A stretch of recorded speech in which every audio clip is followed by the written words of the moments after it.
ассалому алайкум ва раҳматуллоҳи ва баракотуҳ.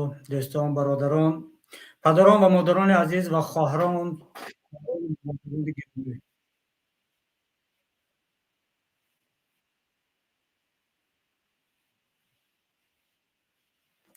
умедворам, ки ҳамагӣ хубу саломат ҳастед.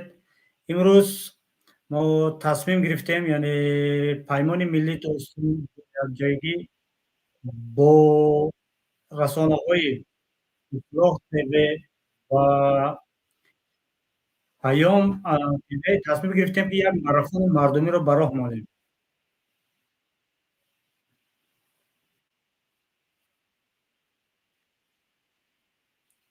این ماراتن ما جز به خاطر منفعت ملت و منفعت دولت دیگر به یگان نیت نیست. می‌خواهیم برای مردم، برای ملت یک سبوکی آورده باشند و در یک جایگی با مردم، با ملت در این راه همقدم باشیم.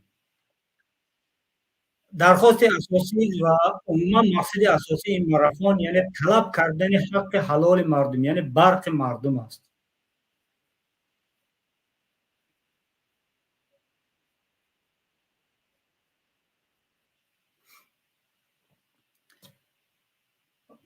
حالا دوستان، اگر ما با تاریخ امی برق عموما با تامین کردن انرژی تولید اگر نگاه تا سال 1996 یعنی بعد از استقلالیت از 5 سال دیگر،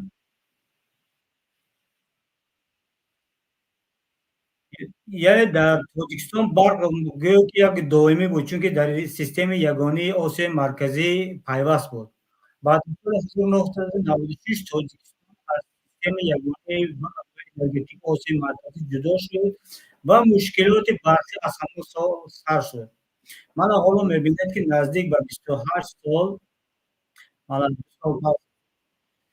30 سال می‌شود که همین مشکلات بالای مردم هست و هر تابستان و زمستان میتوان گفت که مردم با همین یک اذیت رو می‌برند و برق را خوب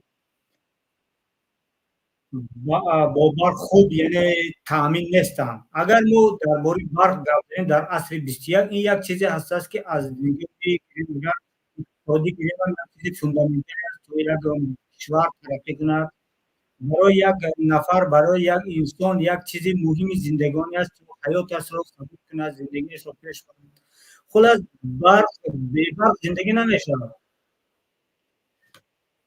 از همین لحاظ حالا در همین وقت نبودن برق در تاجیکستان این هم یک مصیبت است در نقطه در در نقطه دیگر این یک جای رسیدگی شرمنده هم هست که بین دیگر کشورهای جهان کشوری هست است که مردمش با برق تامین کرده نمیتوانند. این هم مصیبت است هم سرمایه است. نتیجه این همه نتیجه چی است؟ نتیجه ناعهده‌برای حکومت است. نتیجه که حکومت پاکستان با راهبری اسماعیل رحمان سیاست خود را سیاست خوب را در همین سمت برای گذاشته نتوانست.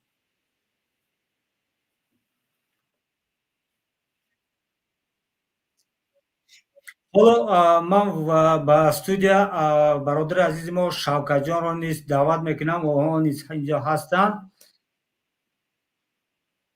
چونکه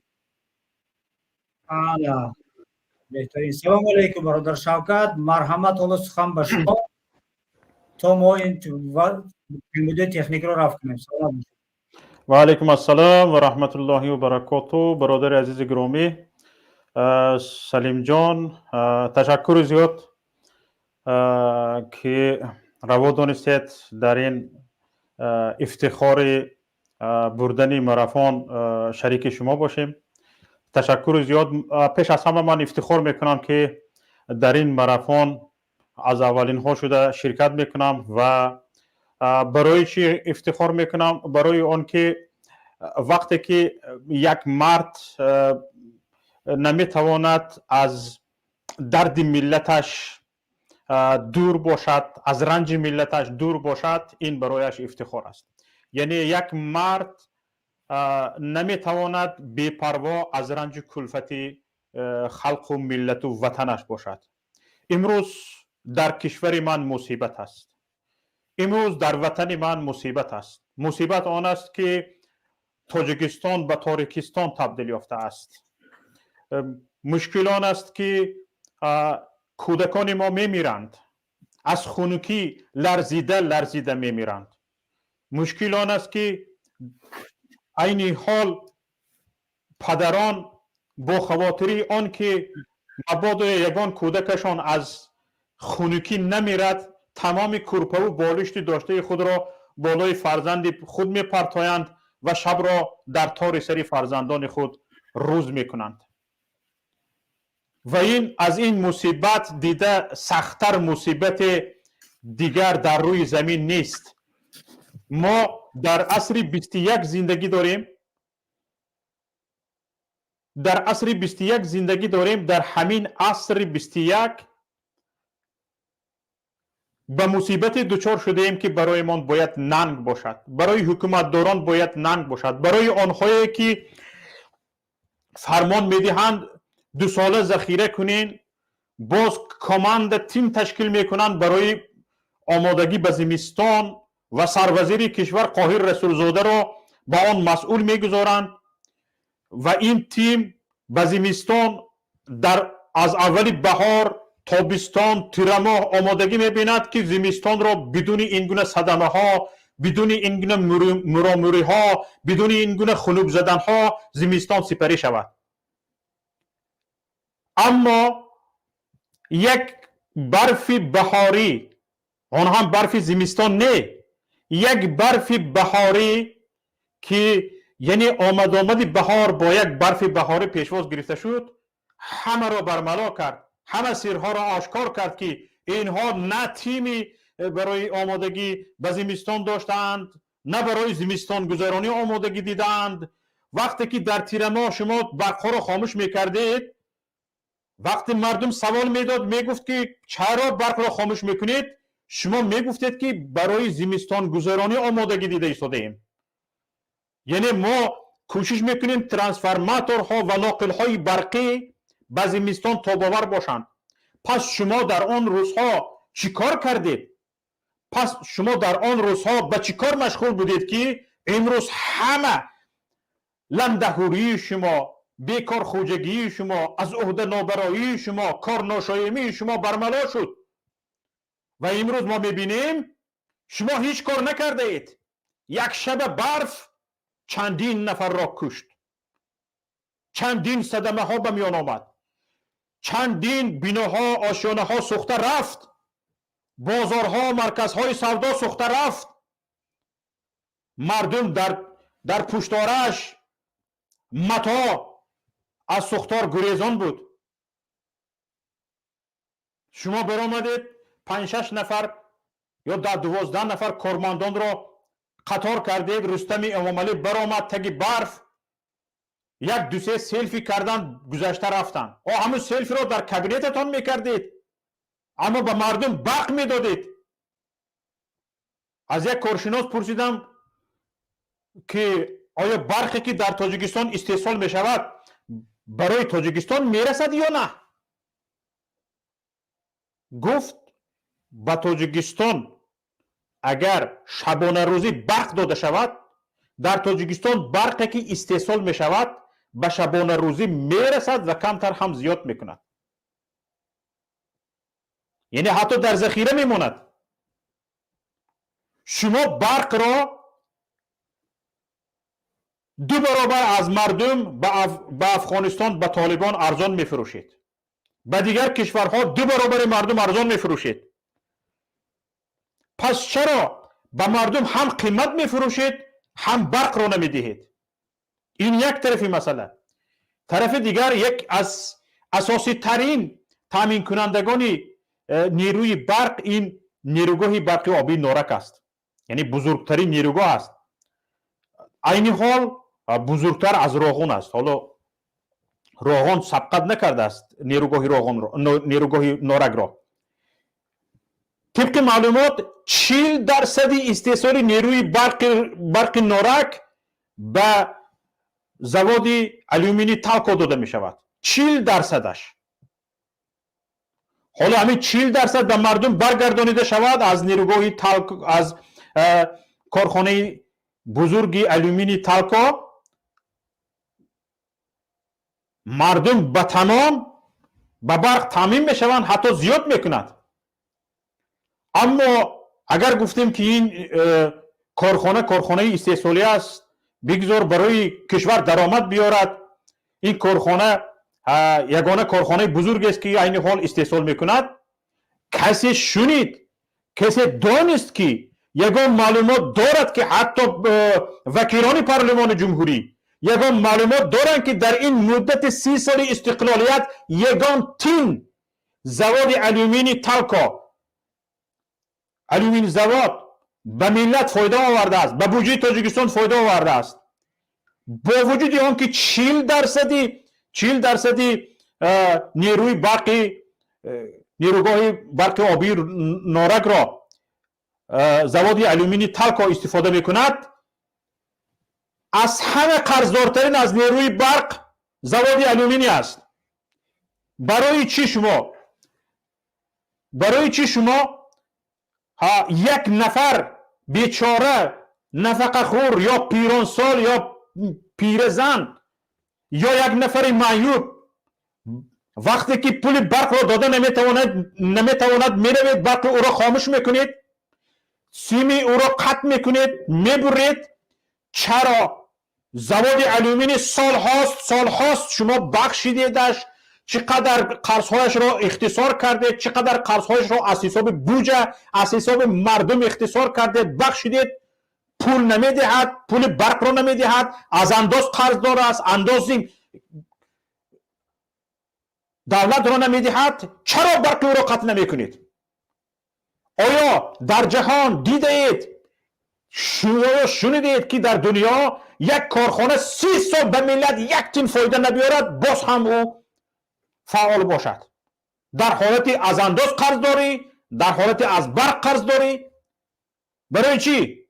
برای اینکه این بیزنس اویلوی شما است. حسن اسدالله زاده سرورش یعنی دودر عروسی رئیس جمهور و همینطور گور سوزد دیگ جوشد، مردم بگذار کودکای مردم بمیرن، پیرانسالها پیرزنها در خانه هایشان از خنکی بمیرن، خانه های مردم بسوزد، لیکن دیگ شما بجوشد. همین است مگر؟ ما با این پیاده کردن ماراتون بجز این که یک پریشانی ما از هموطنانمان، از حالت هموطنانمان، از همدرد بودن به هموطنان و در پهلویشان بودن در این روزی سخت، دیگر هیچ مقصدی نداریم. و یگانه چیزی که میخواهیم این است که مردم بالاخره حق خود را طلب کردن را یاد بگیرد.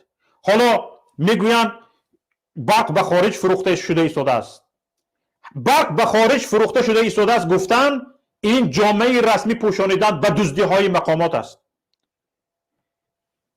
وقتی که به خارج برق انتقال مییابد، خواه در عوض پول مبلغ باشد، خواه در عوض دیگر چیز، این دزدی مال مردم است، دزدی کیسه مردم است، غارت مردم است. این چیزی دیگر نیست.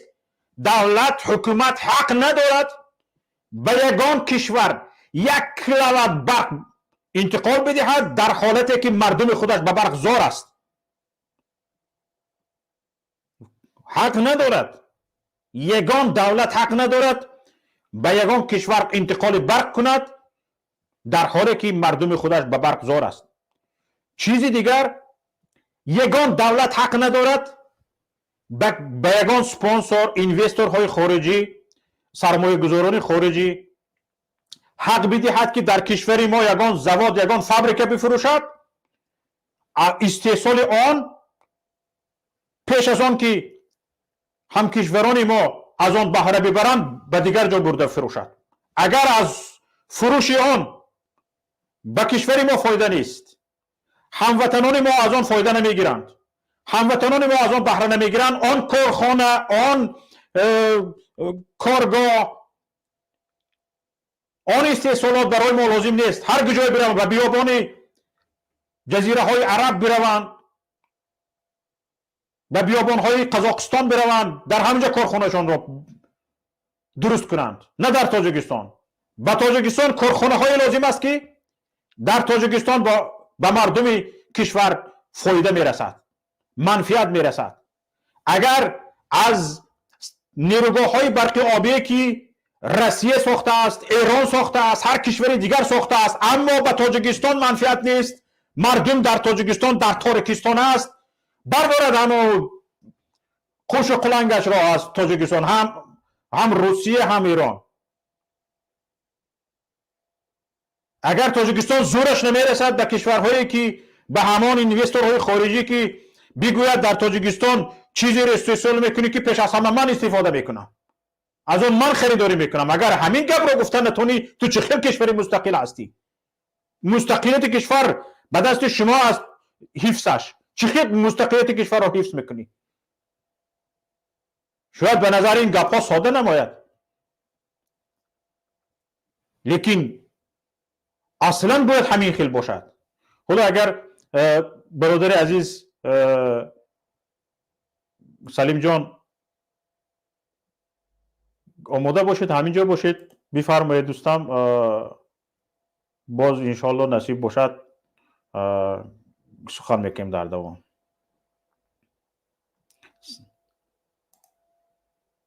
صدای من خوب هست؟ صدایتون هست. تمام. سلامت باشید دوستان. با عرض معذرت کمتر با کمبودی تکنیکی پیش اومد، ماراتون است به هر حال، لیکن ماراتون بودن معنیش همین که یک نفر که کمتر درموند، یک نفر دیگر از دستش میگیرد میرد مراره. من برادر شوکت عیناً همیشه کردن، زنده باشن. خوش دوستان، حرفایی که حاضر برادر شوکت واقعا جان دارد.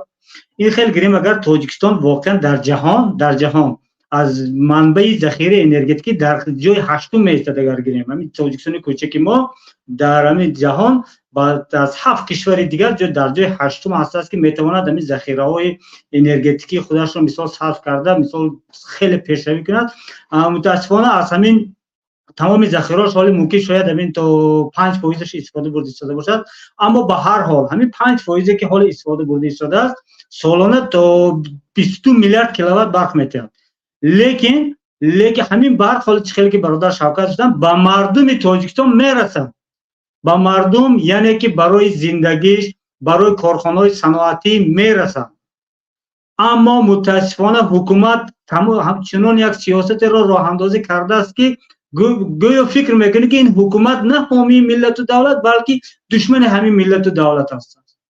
جای تعجب میشه وقتی که هم یک کارشناس، هم یک نفر عادی هم فکر میبیند، میگوید که همین اقتدار و قدرت و استحصالاتی که حاضر دارد تاجیکستان، مثال بگذار با سرمایه گذاری کشورهای دیگر مثل روس و ایران و دیگر ساخته شده باشد، اما هم اقتداری که دارد، هم انرژی که دارد، هم قوه برقی که دارد، اگر در خودش، در مردم خودش، در کارخانه‌های خودش صرف کند، پیشروی او دو چند سه چند می شود. اما چخیل که همین یک انسان نوآهده برو وقتی همین محصولات خام را میفروشد دیگر از اون محصولات هیچ کارکرد نمیکند، فرضاً همین دهقان پخته را میچیند، پخته را دیگر کارکرد نمیکند، همون پخته را به همین خامش میفروشد. یعنی از نشانه است که نوآهده برو است در عموم اگر گیریم. ولی تاجیکستان هم چنین شده، یعنی برق را استحصال میکند اما اون برق را استفاده برده نمیتواند و برعکس مقامداران، حکومتداران اون رو میفروشن به بیرون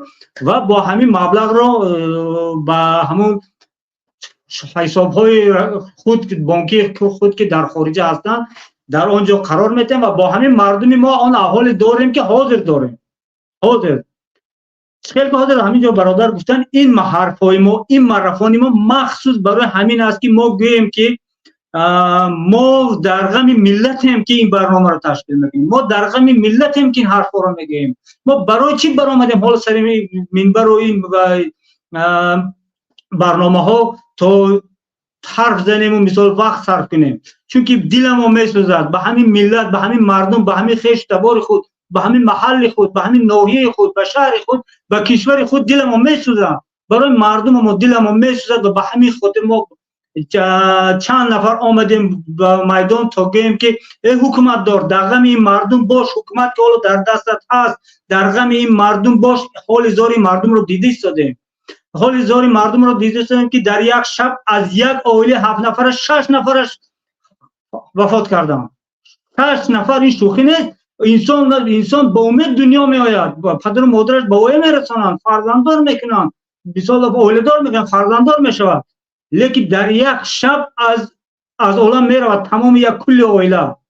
در از همین فرصت استفاده برده ما همدردی خودم رو به نزدیکان همون اولی که در 6 نفر از دست دادن به نزدیکان آنها همدردی خودم و دیگر دوستان رو میرسونم. واقعا این دردآور است وقتی که این خبر رو میشنوی دیگر خاموش میستی. خودش از روی انسانگری نیست برادران خواهران عزیز، پدر و مادران گرامی، ما رو درست درک کنید. ما اگرچه حکومت ما رو مثال به هر نام میگیره، در با هر نام و دیگر بدنامگی سر میگید، اما خودتان بها چید که ما برای چین حرفا رو میگیم. ما میخواهیم که برای مردم، برای ملت همین دولت خدمت کنه.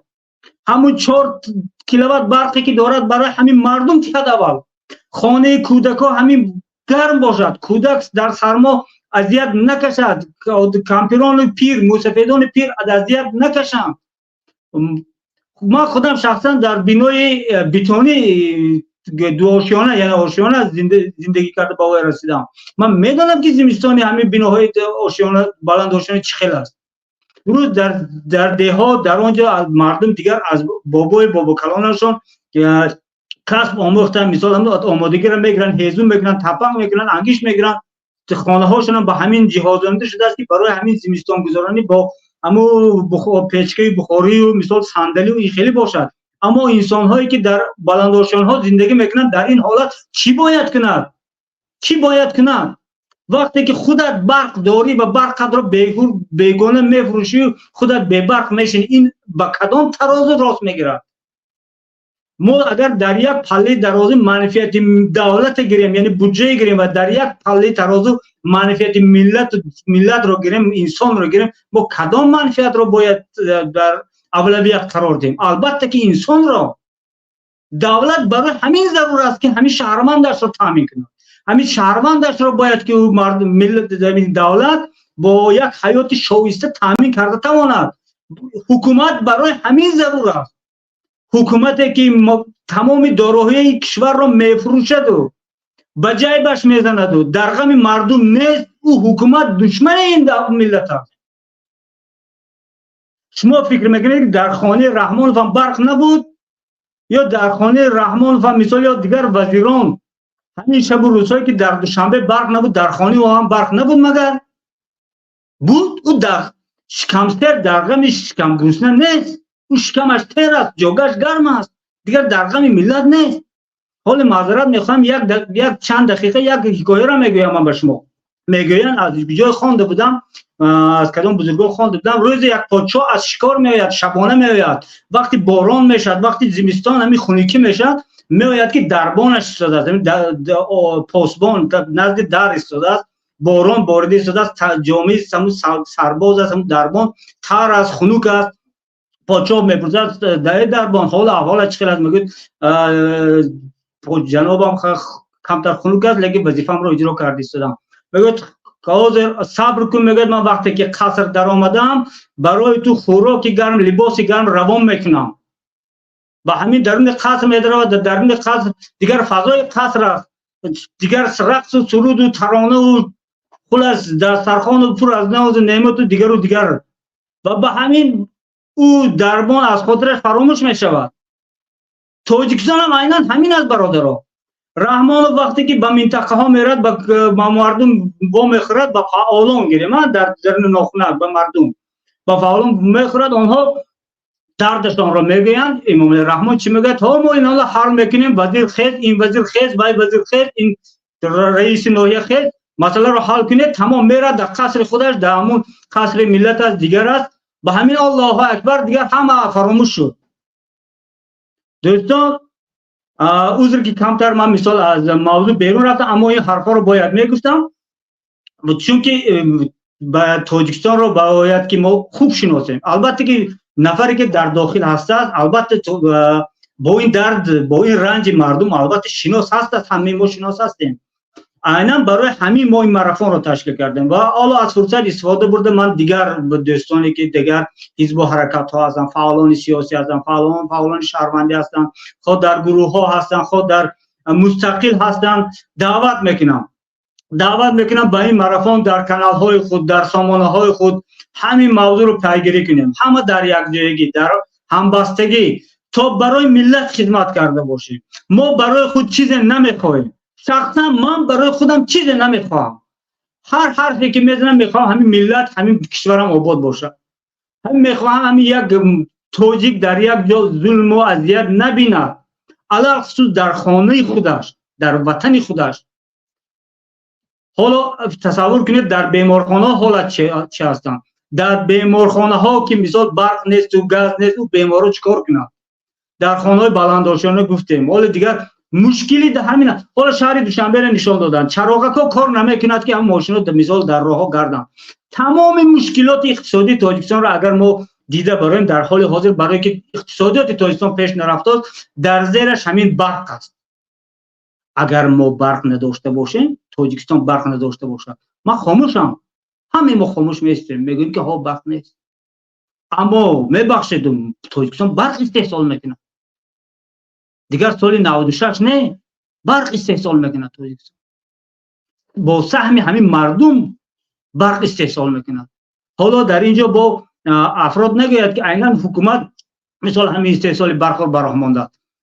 حکومت با امام الرحمن با کیسه خالی، با کاستوم کدام دیگر نفر سر حکومت آمده بود. همه چیزی که حالا تاجیکستان دارد این مال مردم است، با پول مردم ساخته شده است، با انداز مردم ساخته شده است. اگر حکومت تاجیکستان قرض هم گرفته باشد، به نام همین مردم قرض گرفت و با نام همین مردم قرض نوشته شده است. فردا امام الرحمن رود هم اون قرض در گردن همین مردم میماند. کسی نمیگه که رحمان قرض گرفته بود، رحمان قرض رو سپاره.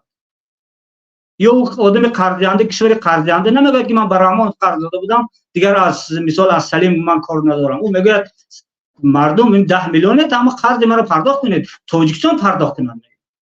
یعنی این معلوم میشد که تمام دارایی تاجیکستان که امروز دارد، علاوه بر نیروگاه‌های برقی دیگر کارخانه همه مال مردم است، با پول مردم ساخته شده است. اگر همین خیلی که باشد، با گفت روسی بود دابر پول مردم را، برق مردم را پرداخت کن. برق مردم را بده در سر وقتش، علاوه خصوص در زمستان. حالا آنکه مردم 365 روز برای برق حق دارد، حق حلالش از برقش. برای چی برق مردم را تامین نمیکنید؟ نمیتوانید، از عهدهش نمیبرید، پس روید یک نفر بیاد که کار کرده تواند. مردم عزیز، در طلب کردن حق خود کوشش کنید تا شما حق خود را طلب نکنید، کسی آورده به دهانتون ناله نان را نمیتید. همون کودک هم تا گریه نکند مادرش همون پیستان نمیتید، شیر نمیتید. او مادر است، از بطنش آمده است. ولی شما میخواید حکومت امام الرحمن به شما دیگران خودش آورده خیر کند، گویا که نه، شما حقتون را گرفت. حقت را از دهان شیر باید گرفت. انا اون وقت ما پیش میرویم، انا اون وقت ما ترقی میکنیم، انا اون وقت ما ملت میشویم. وقتی که هر یک نفر از حق خودش دفاع میکند و کسی بالای او ظلم کرد، یک نفری که دبرش هست او هم دبرش برای راست میشد، میگه حقی رو ضایع نکن، حقی رو نخور، حقش رو حقش رو برداشت کن. انا در این وقت ما میشیم یک ملت متحد میشویم. حکومت برای آن در کار است که برای ملت خدمت کند، برای مردم خدمت کند، نه برای آن که مردم بیاید سری خم پیش حکومت است. دوستان عزیز، اینجا مهمان ما رئیس پیمان ملی تاجیکستان استاد مهدی کبیری وارد استودیو شدن. خوش آمدید میگم استاد. ما کمتر به احساسات داده شده، حرفا این طرف اون طرف رفته بود. امیدوارم که شما همه را به راه و روش درست راهنمایی میکنید. سلامت باشید. مرحبا برادر سلیم جان. واقعا خودت اونقدر به احساسات داده شده است شوکت جانم که گویا خودتون برق نداشته باشید. مردم تاجیکستان که چند ماه شد در بی‌برقی زندگی میکند، به همین حدی ما و شما احساساتی نمیشن و این قابل درک است. من شما را کاملا درک میکنم برای چی و من هم گاه خودم در این حالت میافتم که و حتی بعضا سوال میدیم که آیا واقعا مردم یا فرق نداره اون تاجیک از هر ملت دیگر باشد وقتی که برای حق مینیمالی خود تلاش نمیکند آیا ما و شما وظیفه‌دار هستیم که حق این مردم خاموش رو از دیگران طلب کنیم؟ بعد جواب در نزد خودم همیشه این میشه که بله، ما وظیفه‌دار هستیم. اگرچه گاه گاه با خودمون این سوال رو میدیم که چرا وقتی مردم خودشون طلب نمیکنن ما و شما باید طلب کنیم؟ پس جواب این است که مسئولیت ما است، این وظیفه ما است، چون ما هم جزئی از این ملت هستیم و این حداقل کاری است که از دست ما میاد. خب این همچون مقدمه صحبت و با یک رپلیکا با جمله شما بود. در خدمت هستم، بفرمایید. سلامت باشید استاد. من حالا تصمیم پیمان هم با دیگر رسانه ها دیگر برادران همین شد که در همین بابت بی‌برقی یک ماراتون تشکیل کنیم و با مردم گفتگو کنیم تا همین علاج کار پیدا شود. یعنی همه کار از نظر من با مکالمه با همین گفت و شنید باید که به یک اندیشه های نو پیدا می شود. البته باید که فکرها سخنها شنیده شود. حالا نظر شما در همین مسئله، حالا در همین موضوعی که در همین ماراتون گفته شده، چرا امام الرحمن به مردم تاجیکستان برخ نمی‌دهد؟ به بیگانه برخ را می‌دهد اما به مردم خودش که مسئولیتش از وظیفه دارد برخ را نمی‌دهد. با اینقدر ظلم و جبر که مردم بالای مردم شده است، او می‌بیند، باور دارم که می‌بیند اما پروا ندارد. چرا؟ من رو نمی‌فهمم برای چی؟ به نام خداوند بخشنده و مهربان. بسیار سوال کلیدی است و من چند روز پیش هم در یک صحبت آنلاینی دیگرم به همین گونه سوال جوابی سوالی داده بودم که اگر سوال رو دیگر خیلی که امام الرحمن برای چی به این مردم، به این ملت برق بدهد؟ برق هست، برق وجود دارد.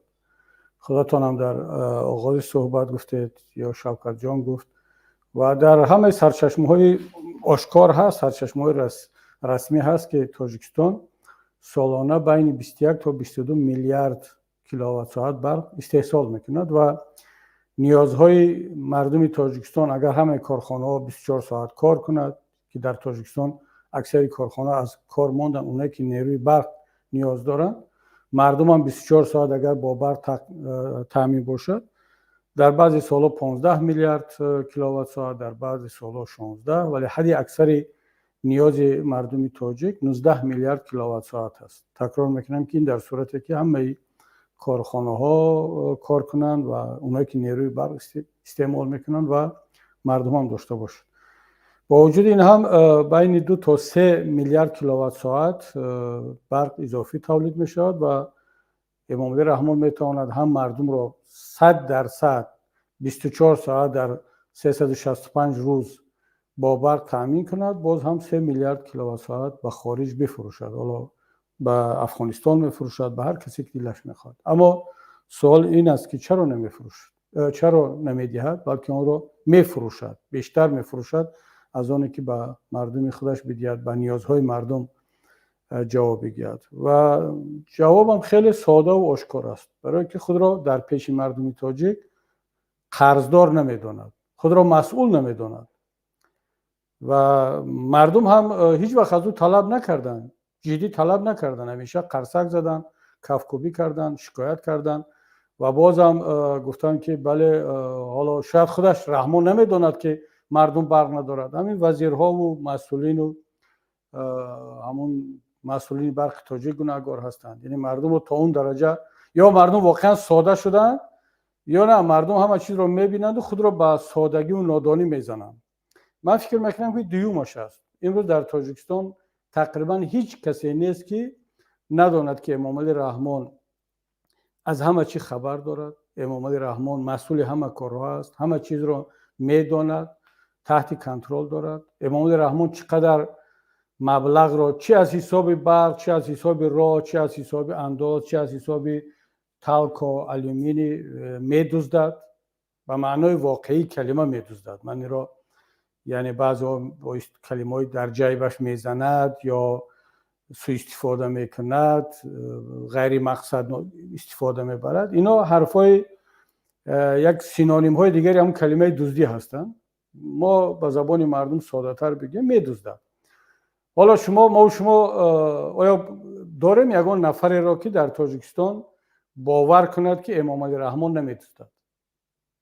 یعنی گیپاتیتیچسکی نظریوی بیاید یک نفر رو جستجو کنیم پیدا کنیم، فرق ندارد اون چاپلوس است، طرفدار حکومت است، مخالف حکومت است، کارمند دولت است، اصلا یک انسانی که از سیاست کاملا دور است او را دعوت کنید سوال همین گونه باشد. مثلا بگذار رادیو آزادی در خیابان دوشنبه نظرسنجی بگذراند، از یپیلوس، فرج، SSR، نمیدونم هر رسانه‌ای که فکر میکند که اون رسانه از ژورنالیست است و خصوصا کسانی که میگن تاجیکستان دولت دموکراتی است و برای آزادی سخن کسی را زندانی نمیکنن، بگذار همونا اثبات کنن و همین دعواشون رو اثبات کنن، بیرن با میکروفونشون با کامراشون از مردم سوال کنن که آیا شما باور دارید که امام علی رحمان یا خانواده‌اش، رستم، آزاده، خویش و تبارش که در قدرت هستند پول مردم رو نمیدزدند؟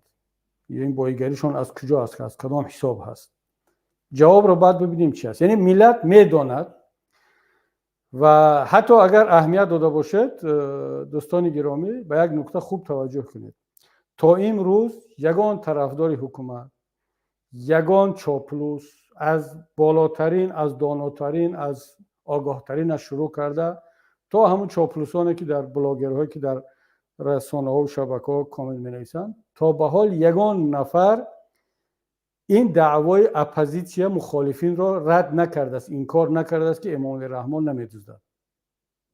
یعنی شما به من مثال بیارید، یک نفر رو فرق ندارد، اون دوست ما عبدالله رهنما است، دوست ما عبدالقادر طلبکوف است، یا همه کسانی که امروز تبدیل شدن به تیم تبلیغاتی یا پروپاگاند امام علی رحمان، چرا در تمام موضوع صحبت میکنن اما یک جمله رو هیچگاه از زبان آنها نمیشنوید؟ جمله این است که امام علی رحمان دزد نیست، برای اینکه خودشون میدونن که امام علی رحمان دزد است، میدزد است، از پول برق میدزدد، همین پولی که به طالبان فروخته ایستاده است برق را. و شما یگان روز خبر دارید که رسانه‌های افغانستان طالبان گفته باشند که انتقال برق تاجیکستان به افغانستان قطع شد، انتقال برق به دوشنبه قطع شد، به خانه‌های بلندآشیانه سمنتی قطع شد.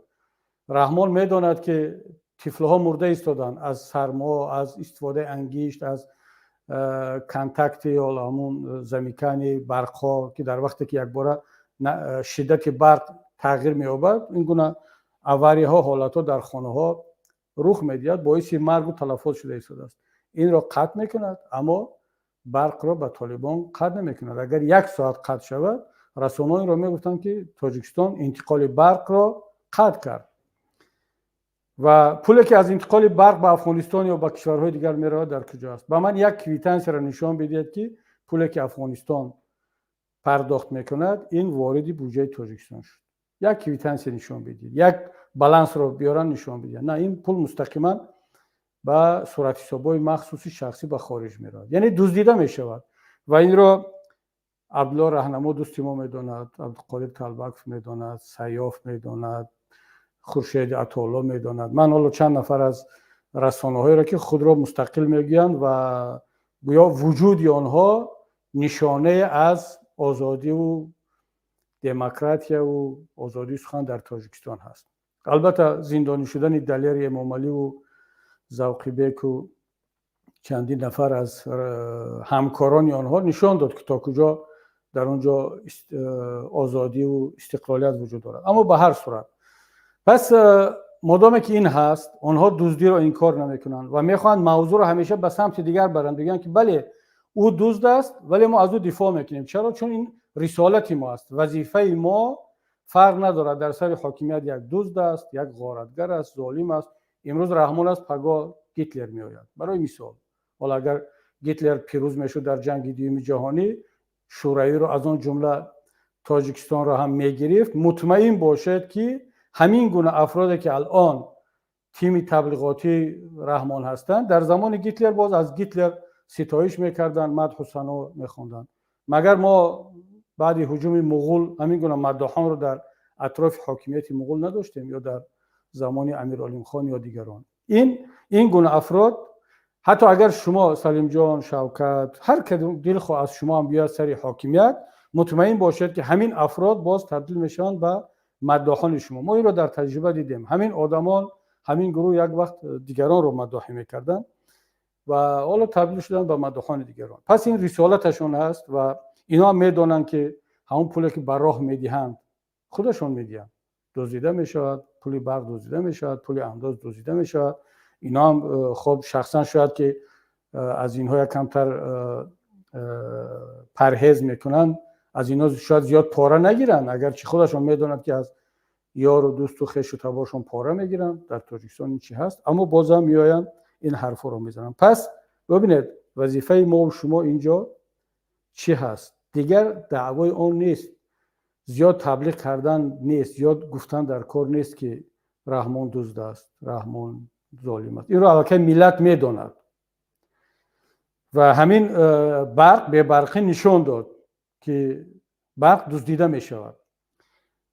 و وظیفه ما چی است؟ همین کاری که الان شما کردید، واقعا من شما را هم تشکر میگم، من تبریک میگم که این ماراتون رو آغاز کردید. من بعد هم همین گونه موضوعهای داغ باید همین گونه ماراتون ها باشد. بگذار بیننده شما 1000 کس است، 5000 کس است، بالاخره سخن صاحبش رو پیدا خواهد کرد و این دیر یا زود تاثیر خود رو میرساند.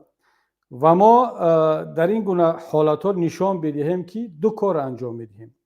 یکی اینکه در پهلوی ملت هستیم، دیگر اینکه فشار بیاریم بالای حکومت که حق مردم را عطا کند. یعنی شما اینجا کلمه گفتگو و دیالوگ رو استفاده کردید که با مقامات باید گفتگو کرد، دیالوگ رو برقرار کرد تا اینکه آنها مسئولیت خود رو در پیش ملت انجام بدن.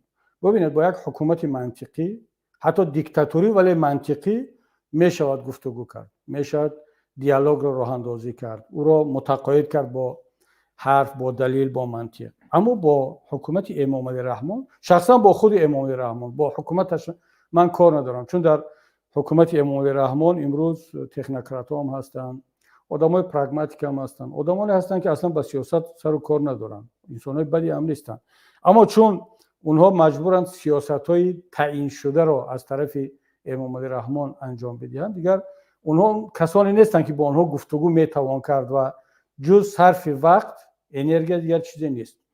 اما خود امام علی رحمان در تجربه 30 و چند ساله رهبریش نشان داده است که اهل گفتگو و اهل مکالمه و منطق و همدیگر فهمی نیست. همون زمان امام علی رحمان در سر میز میشیند، فرق ندارد با اپوزیسیون است، با مردم است، با ملت است، و همون وقت یعنی شروع به انجام کار میکند که بالای خودش فشار رو احساس کند. یعنی صلح تاجیکان چگونه انجام شد؟ وقتی که امام علی رحمان فشار نظامی رو احساس کرد، فشار گپ رو نه.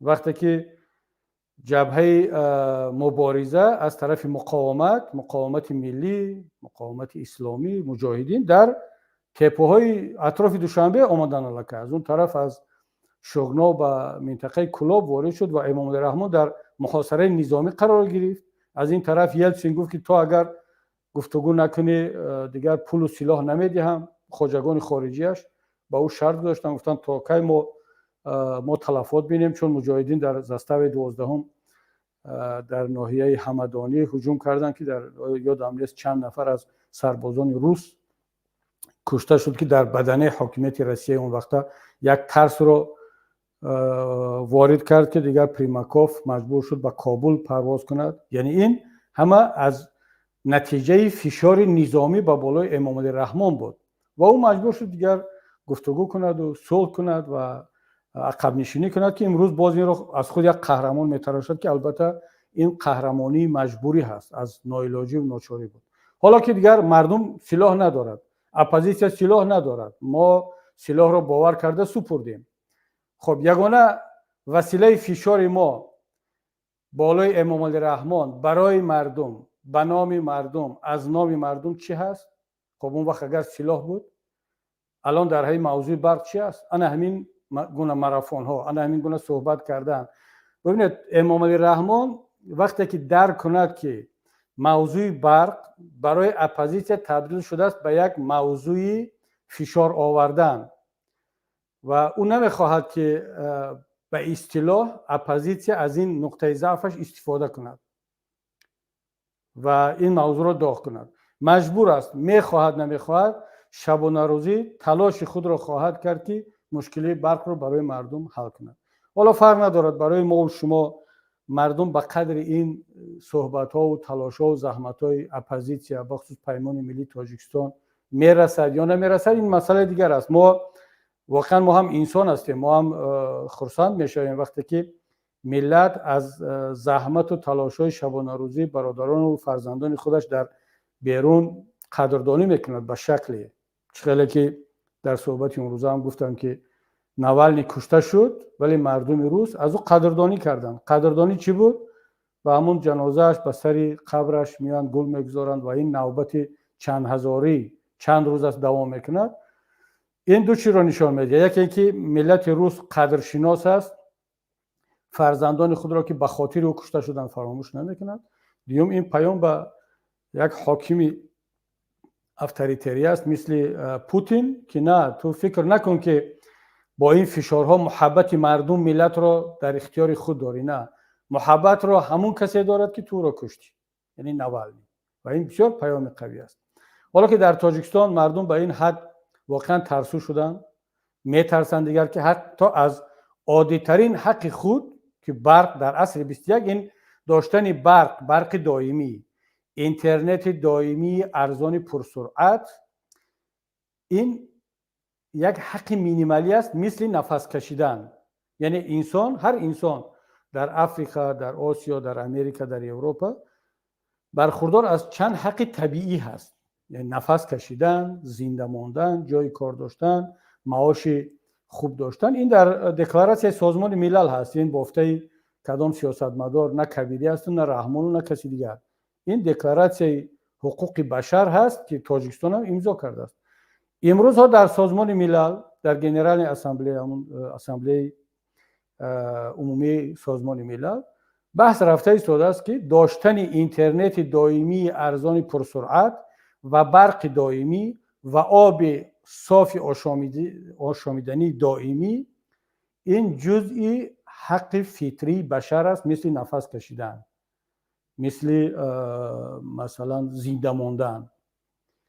و اگر حکومتی که این را تأمین نکند، این حق عادی ترین یک انسان را تأمین نکرده است.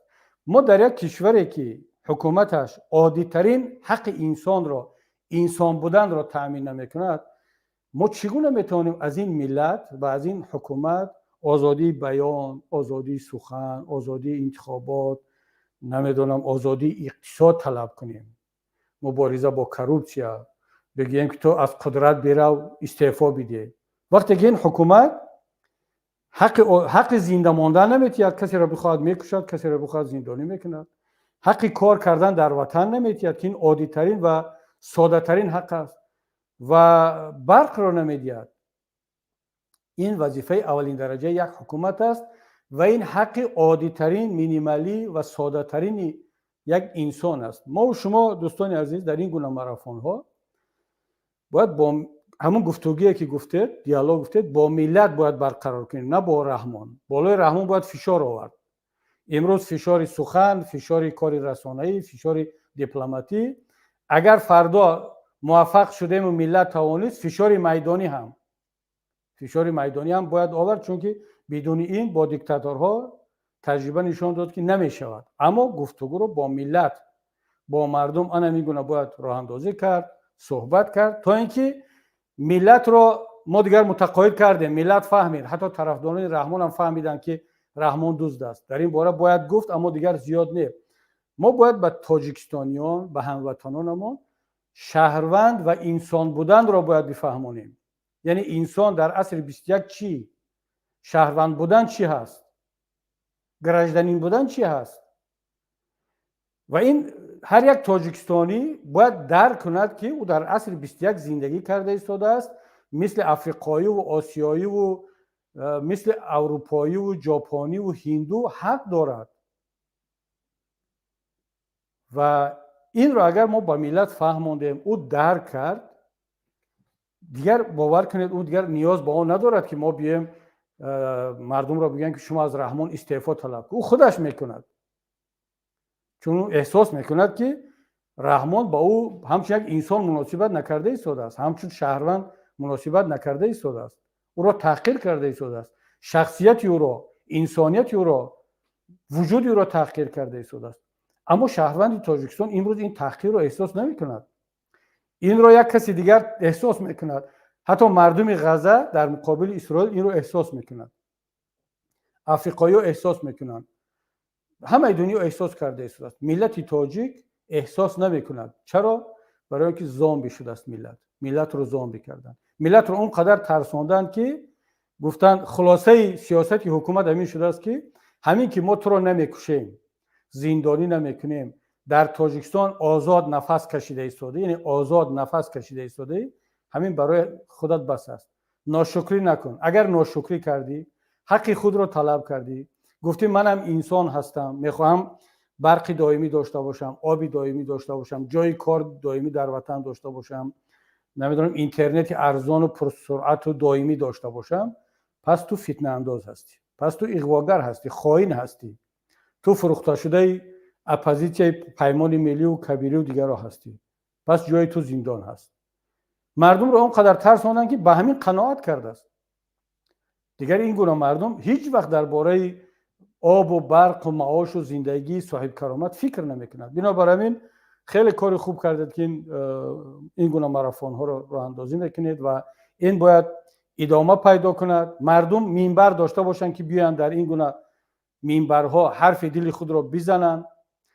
فرق ندارد بگذار از مردم مهاجر روسیه، از داخل، از هر کجایی که باشد، اینا حرف خود را بزنند، به اینها منبر داده شود و آنها احساس کنند که اگر ما میترسیم در داخل تاجیکستان، یعنی یک شهروند عادی این رو احساس کند که در خودش فکر کند که اگر من میترسم که زندانی میشوم، رحمان ما رو سرکوب میکند، خب از همه چی محروم میکند. حداقل در خارج هست یک نفر، یک گروه، یک پیمان، حزب، سازمانی که به جای من این کار رو کرده ایستاده است و این خودش یک مکالمه است، گفتگو است با ملت، با مردم.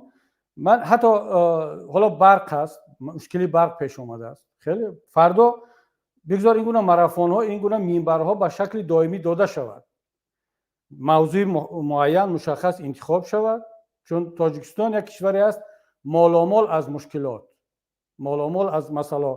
مردم فقط عادت کردن که در همین بحران زندگی کردن، در همین گونه مشکلات زندگی کردن، به این عادت کردن و شاید که این را دیگر احساس نمیکنن، درد نمیکنن. خیلی یک آدم وقتی که درد شدید او را فرا میگیرد، بدنش کرخت میشود، دیگر درد رو احساس نمیکند. من یادم است یکی از دوستان وقتی که در همون سالهای 91 92 او را به یویکای فرانت خلقی، همین حکومتداران، حکومت نو، حکومت امام رحمان گرفتن، زندانی کردن و به من قصه کرد، گفت که همون چند 10-15 دقیقه اول درد رو حس میکردم، یعنی آدم وقتی که میزنن درد رو حس میکردم، بعد از اون دیگر بدن کرخت میشد، دیگر اون با چی میزدن، چقدر میزدن و تا از هوش رفتن دیگر من یعنی اون درد رو حس نمیکردم. بعد از به هوش آمدن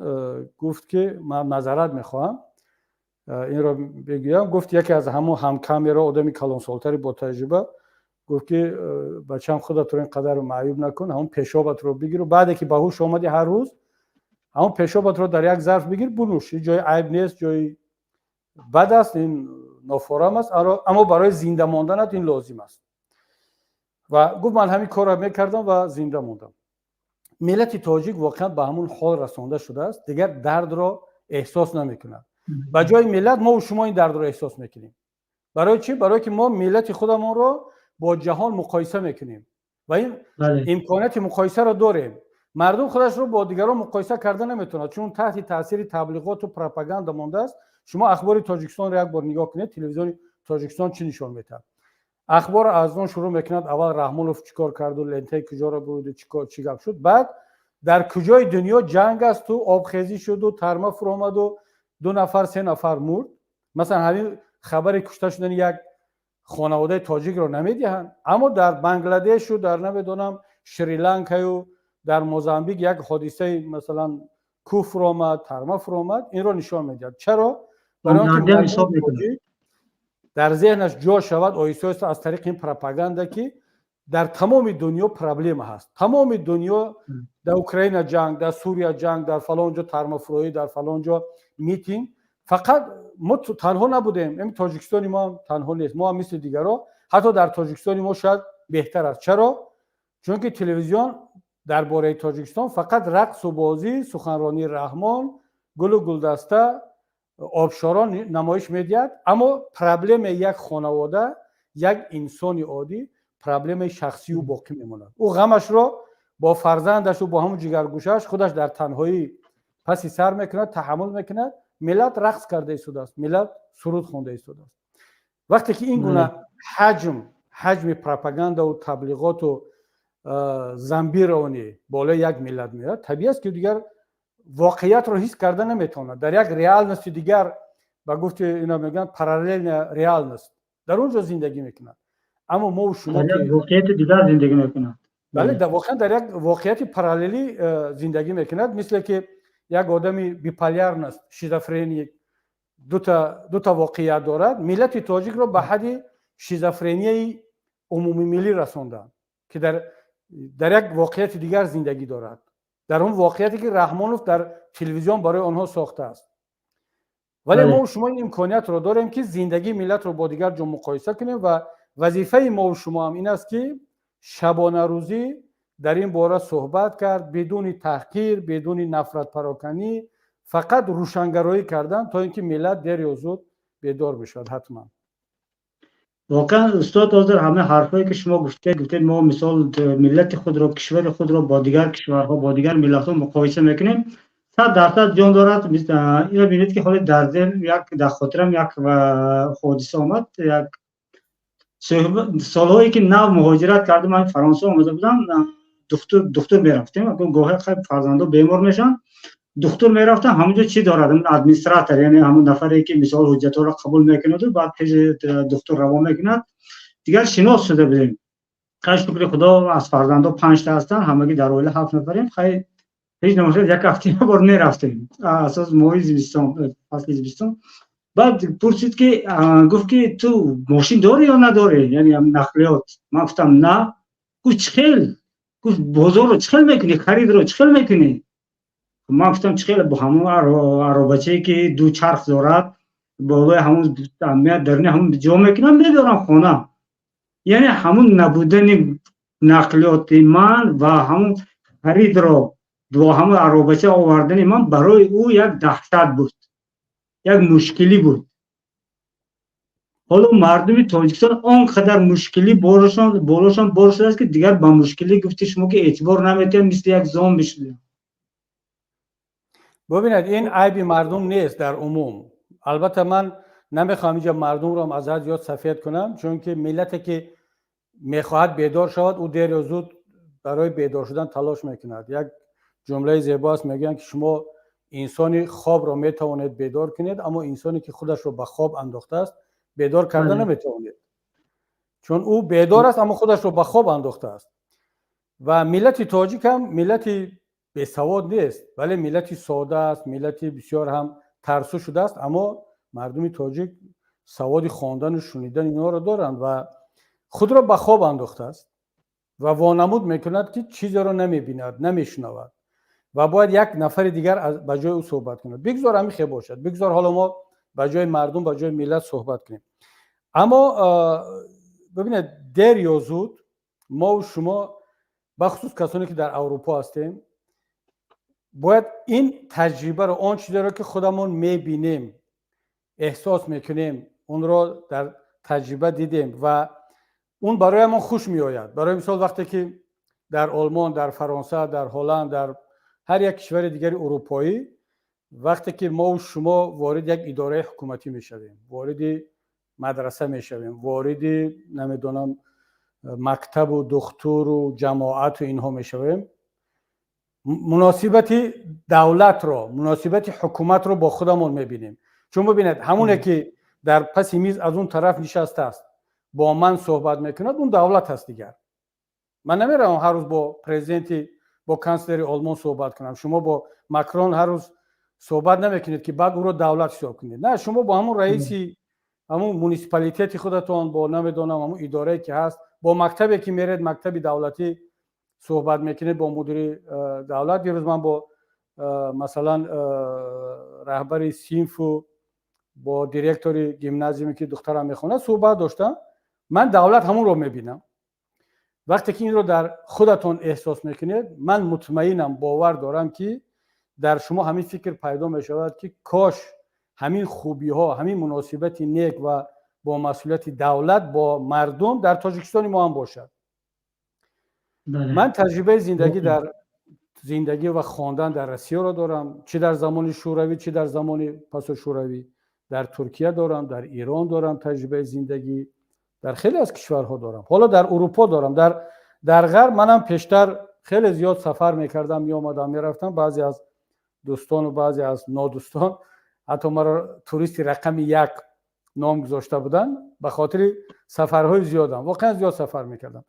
اما زندگی من در مهمانخانه و در ملاقات‌های رسمی میگذشت.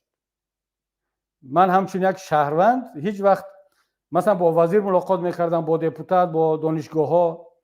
از جزئیات زندگی مردم، یک شهروند چگونه زندگی در اروپا زیاد خبردار نبودم. امروز 7-8 سال میشود که من همچون قریب شهروند، چون بغیر از آواز دادن، انتخاب کردن و انتخاب شدن، من از تمام حقوقای یک شهروندی عادی همین کشورها من برخوردار هستم و مسئولیت هم دارم همچون یک شهروند.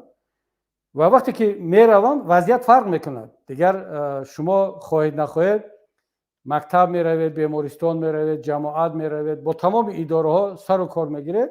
این از اون سفرهای قبلی من فرق میکنه. دیگر من دیگر این رو همچون شهروند میبینم و در خودم دیگر این رو تصور میکنم که اگر فردا من مسئولیت تاجیکستان به دوش من بیافتد یا من در تاجیکستان همچون شهروند برگردم، آیا میتوانم این ترتیبات رو، این نظام رو، این گونه خدمت رسانی رو برای ملت تاجیک پیشنهاد کنم، هدیه کنم؟ یعنی این سوال اساسی است. این سوال بسیار کلیدی است و ترکیه که از همین کشورهایی که من زندگی کردم و تجربه دارم، بسیاری تاجیکان هم دارن، نسبتا موفقش ترکیه است. اما این ترکیه امروزه را که یک قدم از شوروی و از تاجیکستان و از دیگر جاها بهتر است، کی در اونجا عملی کرد؟ انا همون ترکایی که در اروپا زندگی کردن، در اینجا درس خوندن، زندگی کردن، رفتن ترکیه را از نو ساختن.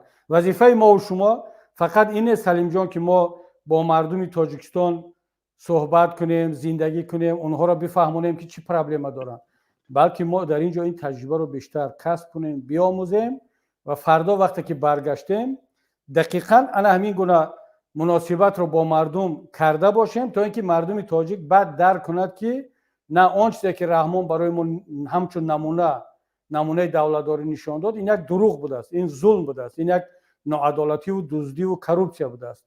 باید دولتداری دیگر خیلی باشد. بخصوص در مسئله برق هم که واقعا هم یعنی دیگر امام رحمان واقعا گذران دیگر تمام معیارهای دولتداری را دیگر پامال کرد، گذران، توف کرد در همه معیارهای ملتداری و دولتداری و ما باید این حرفا رو آشکار بگیم تا اینکه بالای او فشار بیاید و هر چیز زودتر این مشکلی برق در تاجیکستان حل کنه.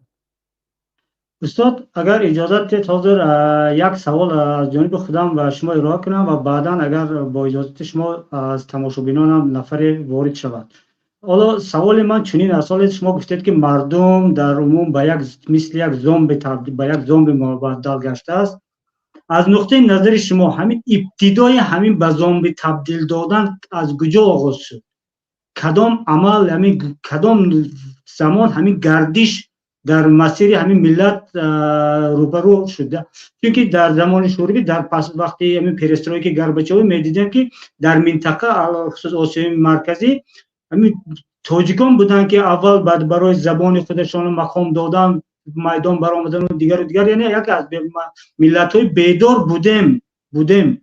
اما در کجا همون گردش در کجا شد؟ در کدام نقطه ما مسیر رو وصل کردیم؟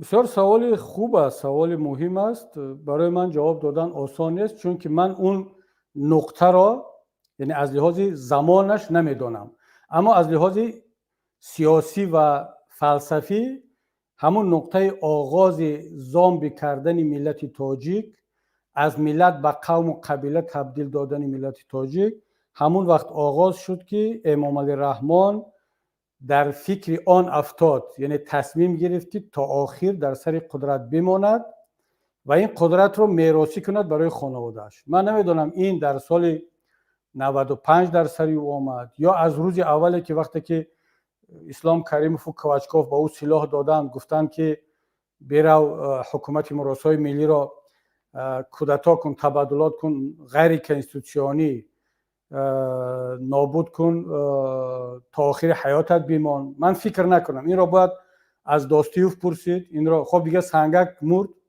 فیضعلی نیست، سفرعلی کنجایف نیست، باید از داستیوف پرسید، از عبیداللهف پرسید، از کسانی که امام علی رحمان را سر قدرت آوردن، از اینها باید پرسید که آیا امام علی رحمان از اول گفته بود که من تا آخر در سر قدرت میمونم، یا شما همین مصلحت رو کرده بودید، یا در بین شما با اسلام کریموف و کوچکوف و یلسین با گنرال های روس یگان مشورت دیگر بود که چون وقتی که اون کنستیتوسیا را در سال 94 قبول کردن در اونجا نوشته شده بود که 2 دوره 8 ساله حق دارد، یک نفر دیگر نمیتواند. 2 دوره 8 ساله از 94 98 و 2002، یعنی از این بیشتر بعد از 2002 امام علی رحمان 2 دوره 4 ساله 2 دوره 4 ساله دیگر حق پرزیدنت شدن طبق این کنستیتوسیا نداشت. اما در این بین در ذهن امام علی رحمان یک بار شاید منصب شیرینی کرد، مزه قدرت و منصب رو چشید، یا اینکه جنایت های کردش در اون زمان او را ترسان که اگر از قدرت برود او را برای این جنایت ها حتما به دادگاه خواهند کشید، او باید مجبور است که تا آخر حیات در سر قدرت بماند. از همون روزی که او بر این فکر زد که من باید تا آخر حیاتم در سر قدرت بمانم، بعد از آن به فرزندانم این قدرت رو انتقال بدهم، از آنجا شروع شد ملت را زامبی کردن، ملت را به قبیله تبدیل دادن. چرا؟ برای آنکه یک ملت اجازت نمیدهد که یک نفر بیشتر از مدت کنستیتوسیونی، اونم در عصر 21 و اون هم در یک کشوری که نام دموکراتی را دارد و امام علی رحمان خودش رئیس حزب خلقی دموکراتی است، این را تحمل کردن نمیتواند. این دو چیز با هم ضد یکدیگرند، در مقابل یکدیگر میستند و امام علی رحمان پس به این خلاصه آمد که باید این تاجیکستانیان زامبی باشند، قبیله باشند، فرد باشند، همچون جامعه نباشند. جامعه یک ملت جامعه باید وجود نداشته باشد، هر نفر فرد یک انسان باشد، کبیری یک انسان، سلیم یک انسان، نمیدونم احمد رحمت یک انسان باشد که من با او صحبت کرده او را مجبور کرده توانم. اما وقتی که ملت شد این برای رحمان خطرناک است. بنابر همین باید که ما از لحاظ زمانی باید این را کارشناسان تحلیل کنند. بسیار سوال خوب است، سوال مهم است که ما این را به جامعه باید مطرح کنیم، به جامعه بگوییم. مثلا به این سوال باید مرکز تحقیقات استراتژی جواب بگیرد، پارلمان جواب بگیرد، حزب خلقی دموکراتی جواب بگیرد، حزب کمونیست جواب بگیرد. متاسفانه آنها دیگر به یک اپارات تبلیغاتی تبدیل گشتند همش. خب ببینید همین رسانه‌های ما، مثلا رسانه‌هایی که در داخل کشور هستند، حالا من درباره رسانه‌های بیرون BBC و آزادی اینا صحبت نمی‌کنم، اینا خود را رسانه‌های مستقل میدونن، غیر سیاسی، غیر حزبی و ملی میدونن. مثلا آزیا پلوس، فرج، SSR، حالا در اویستا در تاجیکستان اونها کار میکنن، چندین تا NPO و NGO هست. اینا باید تحلیل کنن، مرکزهای تحقیقاتی که ما در همین فرانت خلقی وقتی پیروز شد، حکومت مراسای ملی را سرنگون کرد، اینا آمدن یک کنستیتوسیا قبول کردن، به ملت به مردم وعده های دادن. درست خود امام علی رحمان وعده داد، به فرانت خلقی وعده داد، به کلاب وعده داد، به مردم سوق وعده داد، به کمیسیون آشتی ملی وعده داد. من شاهدم، همچون عضو کمیسیون آشتی ملی گریه و ناله رحمان را شاهدم. من صحبت ملت وعده داد. بله پس سازمان ملل وعده داد میگم با جامعه جهانی وعده داد. سازمان ملل من این رو اینجا میگویم بگذار خواهند جواب بگیرن در هر چیزی. وقتی که اعضای کمیسیون هشتی ملی بودم محمد سعید عبیدالله رئیس میری شهر بود و رئیس وقت مجلس ملی نبود هنوز، چون مجلس ملی بعد از اون تأسیس شد. زنگ زد به من، رفتم با ادارهش صحبت کردیم، گفت که تمام اعضای کمیسیون هشتی ملی غیر از خدا دیگر راضی شدن به همین کار و فقط داملا همت‌زاده مخالفت کرد که اونم بالاخره راضی شد. همین یک بار دیگر به امامعلی رحمان 7 سال دیگر اجازت بدهید که همین پرزیدنت شود، چون سراغش تمام میشد. گفتم برای چی؟ گفت برای آنکه ازبکستان اسلام کریموف دشمن ملت تاجیک است، هجوم میکند، همین صلح رو پایه‌اش رو مستحکم کنیم، ملت کمتر با پا خیزد، امامعلی رحمان حتما میرود. بعد من گفتم که نشود که بعد فریب کند و ما رو هم فریب کنید و بعد این کار نشود دیگر. میدونید چی جمله را گفت؟ بگذار خودش دیگر جواب بگیرد. گفت که مگر ما جوانمرد نیستیم؟ مگر ما مرده ایم که از بالای ما پایش رو میگذارد و این قول و قسم ما رو ویران میکند؟ ما با شما همچنین یک جوانمردی تاجیک و مسلمان و قسم میخوریم که این کار نمیشود. این برای ملت است. شما اگر ملت رو دوست میدارید، کمیسیون هشتی ملی اپوزیسیا ملت رو دوست میدارید، همین یک 7 سال دیگر به خاطر قدرت نباشید. شما خب دیگر بیاید یک بار دیگر گذشت کنید به خاطر ملت، پایه‌های دولت و دولتداری مستحکم شد. ما جوانمرد هستیم، رحمان جوانمرد است. حتی او که من اجازه نمیدم که از بالای ما پای مونده گذارم. من آخرین نفری بودم که بعد اومدیم در کمیسیون هشتی ملی، خب دیگر گفتن، همه گفتن که به خاطر صلح و ملت همین آدم بسیار وعده و زاری کرده ایستاده است، یک بار راضی شیم. این در اختیار کمیسیون هشتی ملی بود و این اشتباه ما بود. من این رو اعتراف میکنم که این اشتباه کمیسیون هشتی ملی، این اشتباه اپوزیسیا بود، چون ما باور کردیم، ما همون سادگی تاجیکی، زود باوری تاجیکی. البته من در اون وقت نه رئیس بودم نه معاون بودم، یک جوانی 35 ساله یاردمچی استاد نوری، ولی تا آخر من مقاومت کردم. وقتی که همه راضی شدند و من نه، مرا دعوت کرد و قسم و قول و قسم که خب دیگر این از بالای ما اجازت نمیدیم که گذارد. بعد امروز بیاد جواب گیرم به این سوال که آیا اینها میدونستند که امامعلی رحمان تا آخر حیات میایستد و ما رو فریب میکردن؟ یعنی اینا هم در فریب ما و ملت و مردم شریک بودن یا خودشون هم فریب خورده هستند؟ بگذار همچون گفتن ما جوانمرد هستیم، دوستیوف، محمد سعید عبیدالله، ابراهیم عثمان، خب خدا رحمت کند، خلیفه ابا حمیدوف گذاشتن، ظریف علیوف عضو کمیسیون هشتی ملی بودن، حیدروف پاکانی بسیار انسان صمیمی، خب رحمان تقی خدا رحمت کند گذاشت. من کسانی که از طرف حکومت در کمیسیون هشتی ملی بودن، یک قسمش با پیوست با پروردگار، یک قسم دیگر زنده هستند. اینا وعده دادن بیاد جواب بگن که آیا اینا هم جزئی همون تیم فریب دهنده رحمان بودن یا نه اینا جزئی کسانی هستند که فریب رحمان رو خوردن. بنابراین این سوال رو من همین گونه جواب دارم و باید که ملت این رو جواب پیدا کند که از کی این مرحله زامبی کردن ملت شروع شد. خیلی خوب، تشکر استاد، سلامت باشید. اگر با اجازه شما اگر در استودیو یگان نفر باشد از مردم، مرحمت. السلام علیکم. و علیکم السلام. فقط دوستان با حرمت و احترام یکدیگر سوال کوتاه دقیق و انشاءالله که دوام می‌کنه. استاد محیدین یکم بار قطعی گپ زدن. منم قطعی خودت برادر یکم بار است باشه که دیگه خود رو معرفی کنید برادر خود رو معرفی کنید. نام من عبدالله. برادر عبدالله. خیلی خوش شدم برادر عبدالله. رحمت استاد جان، من همین برنامه شما در همین برنامه مخالفین در کم کم صحبت میکنم. من طرفدار رحمانوفم. رحمانوف تاجیکستان آباد کردگی، رحمانوف جوانمرد ای، رحمانوف تاجیکستان با پیش حق دارم اکی محیدین جان. نه تو همچو ببین برادر، من تو میگن خفه نمیشویم برای که ما دوست و برادر، یعنی نه کلون ایمن گوی تو گوی انا خیلی ببین انی خیلی صحبت کنی قطعی آدمو وای برنامه دا دشنامو تحقیر میکنن اکای محیدین جان، هم قدشنام میکنن تحقیر میکنن و پشک آبروی ملت تاجیک ما پس کردگن قطعی همین سیاست شما کی از کدام طرف همین برنامه آبروی ما پس ما چوپلوس میگن استاد. برنامه تلویزیون تاجیکستان در نظر داری عبدالله؟ برنامه مخالفی نه. خب برنامه مخالفی این چش که دنیا گذشته و یا خرسنده فقط رکلام میکنن خداوند جوی و یا فردوس اعلای خداوند جوی و یا آماده کرده استاد. خداوند در زبان فرعون انداخت خیلی نمیدونم بچه خاطر میخواستی فرعون بگی به هر حال به سوال دوستا جواب کردن که گفته حق دارم که رحمان رو تعریف کنم.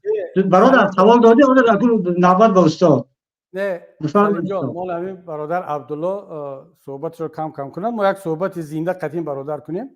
باشه من بار اول راست تعلیم تربیه و بوری همین خیلی دعوت کنه مردم نمیشه و فقط دشنام رحمان و دشنام میکنن ای فلان دشناموی بعد تو دشنام نکنی رحمان و قطعی محمد اقبالی دیوانه گپ نمیزنی بخشش نه تو همینجا خودت هم برادر با تحقیر گذاشته سی با این اجازه نمیدی.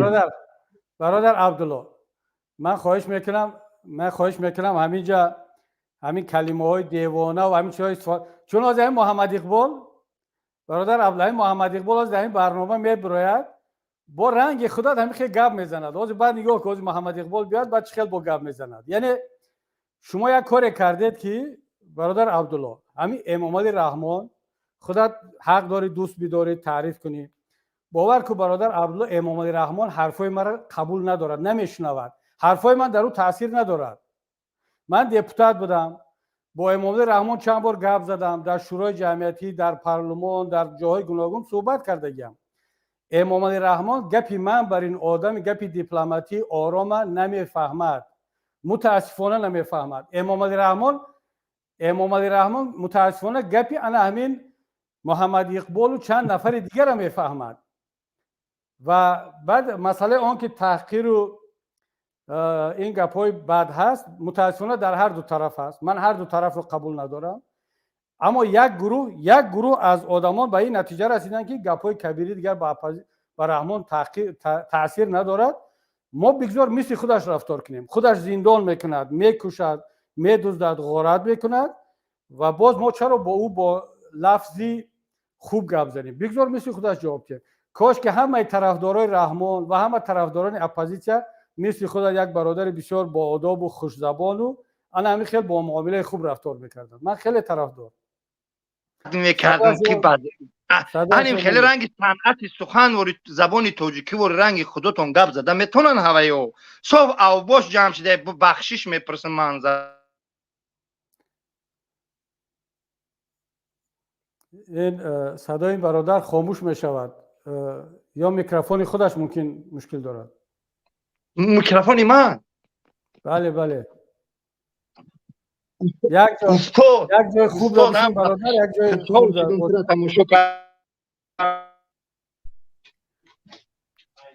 استاد هم که خرسان شدیم تو را دیدم شما ببین حرکت میکنید و موج ویران بشه یا جا باشه. شما برادر در کجا هستید؟ این نمیدونم تاجیکا در روسیه استاد کبیری تاجیکا در روسیه 1 میلیون تاجیک در روسیه میلیونر 30% تاجیک در روسیه گرجدنینن خانه دارن ماشین دارن تجارت دارن زندگیشون خوبه. چی با ای خوبی نمیگه استاد جان؟ حالا من با سوال شما جواب بدم. ببین چی با ای خوبی مثل که میکروفونش مشکل داره. ببین برادر عبدالله 1 دقیقه سوال دادی گوش کنید. تاجیکا در روسیه میلیونرن ولی 1 میلیون نیست. البته خودش رحمان میگه 500,000 تاجیک است در روسیه. چگونه از 500,000 تاجیک اگر خودت طرفدار رحمان باشی و به گپ رحمان باور داشته باشی از 500,000 تاجیک 1 میلیون میلیونر پیدا نمیشود.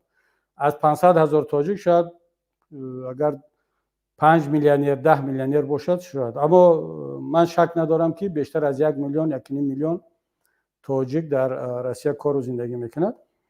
اینا بیچاره میرن زحمت میکشن، تجارت میکنن، پول جمع میکنن، میلیونر میشن یا خانه میگیرن. اینا زحمت خودشون است، اینا مهنت خودشون است. اونا بیمار میشن در جنگل‌های روسیه و در پادوال‌ها عذاب میکشن که بعد 4 تنگه کار میکنن.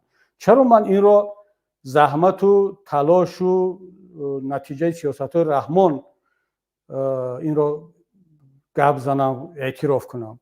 برعکس من این رو بد میبینم. این یک پدیده بد است که امام علی رحمان کار کرد که ملت تاجیک در وطنش نمیتواند جای کار پیدا کند، وطنش رو آباد کند، میرود در روسیه کار میکند، در روسیه میلیونر میشود.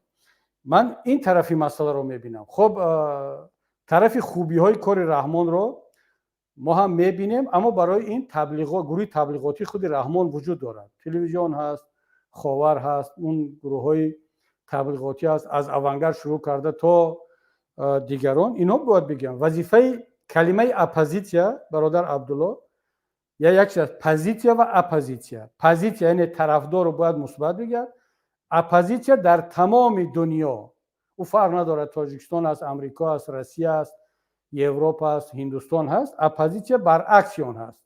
باید منفی رو بگید. نمیشه که هم حکومت تعریف کند هم اپوزیسیا تعریف کند. از مشکلاتی گپ میزند. بنابراین برادر عزیز، من خیلی خوشم میاد که این گونه طرفداران رحمان که خیلی با مدنیت با آداب صحبت میکنن، کاش همه ملت تاجیک هم طرفدار اپوزیسیا هم طرفدار حکومت. اما این برادر رفت، کاش که درباره آن گپ میزدیم، درباره برق که با این یک شهروندی طرفدار رحمان که آیا اون میداند که امام علی رحمان که این طرفدارش است برق را به خارج میفروشد و به ملت خود نمیدهد؟ آیا همین آدم همین رو میداند یا نمیداند؟ استاد نظر من اینه که حالا همین برادر گفت که در روسیه مثال تاجیک میلیونر است، حالا اون که تاجیکایی که در مهاجرت در پادوال‌ها خوابند و زیر علت کوبی پلیس روسیه گشتن را ندیده است، بیندم به نظرش نگرفته است و همون 4 میلیونر دیده است.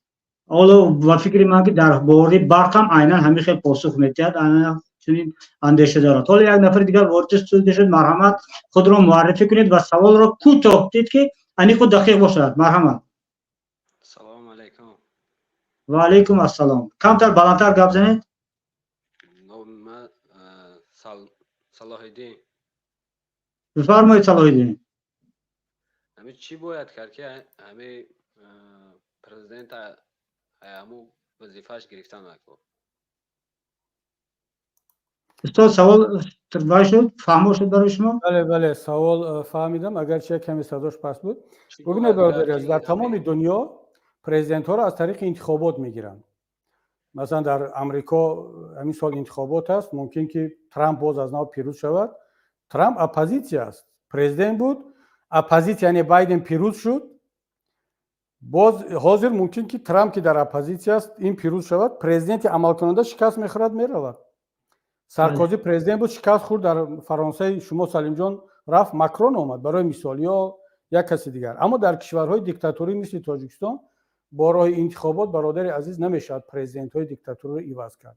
یگانه راه میماند یا که خداوند جانش رو میگیرد مردم خلاص میشوند، یا اینکه یک مردم به خیابان ها میریزند مبارزه میبرند. اگر مبارزه خیابانی بدون سلاح نتیجه داد، خوشا به حال این ملت. چندین ملت ها رفتن به خیابان ها مبارزه کردند و بدون یک کدام خشونت از طریق انقلاب های رنگه این دیکتاتورها را از سر خودشان دور کردند، یک حکومت های یک کم بیش بهتر آوردن. اما در اون جایی که میبینیم که نه، باز هم همین حکومت دیکتاتوری منصب را میچسبد، به مردم تیر میکشاید، لط و کوب میکند و از نیرو استفاده میبرد، ملت دیگر مجبور است که باز برای دفاع از خودش، برای رسیدن به هدفهای ملی، آرمانهای ملیش، به حکومت همون گونه جواب بدهد و پیروز شود. ملت تاجیک از همین 3 راه یکیش کاملا محروم شد، از طریق انتخابات امام علی رحمان به هیچ وجه رفتنی نیست.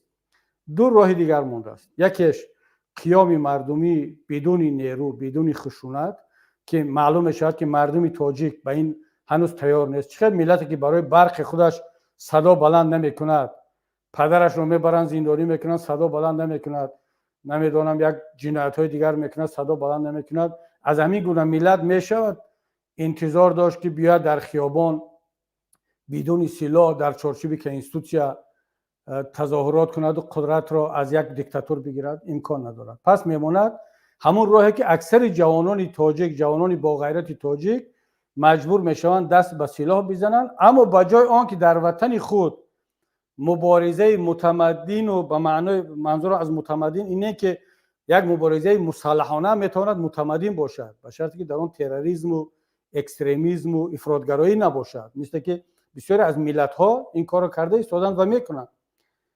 به جایی که این کارو کنن، متاسفانه این جوانان با غیرت تاجیک میرن در کدام کشورهای بیگانه دور از وطن در زیر پرچم یک سازمان‌های که اصلا موقتی هستند، معلوم نیست که اونها رو که تأسیس داده است، با شعارهای دینی و یا غیر دینی در اونجا کشته میشن، از بین میبرن.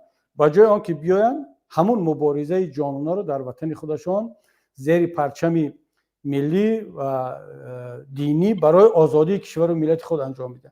ببینید من از این گفتن این حرفا دیگر نمیترسم. ما تا کی ما تاجیکا بترسیم؟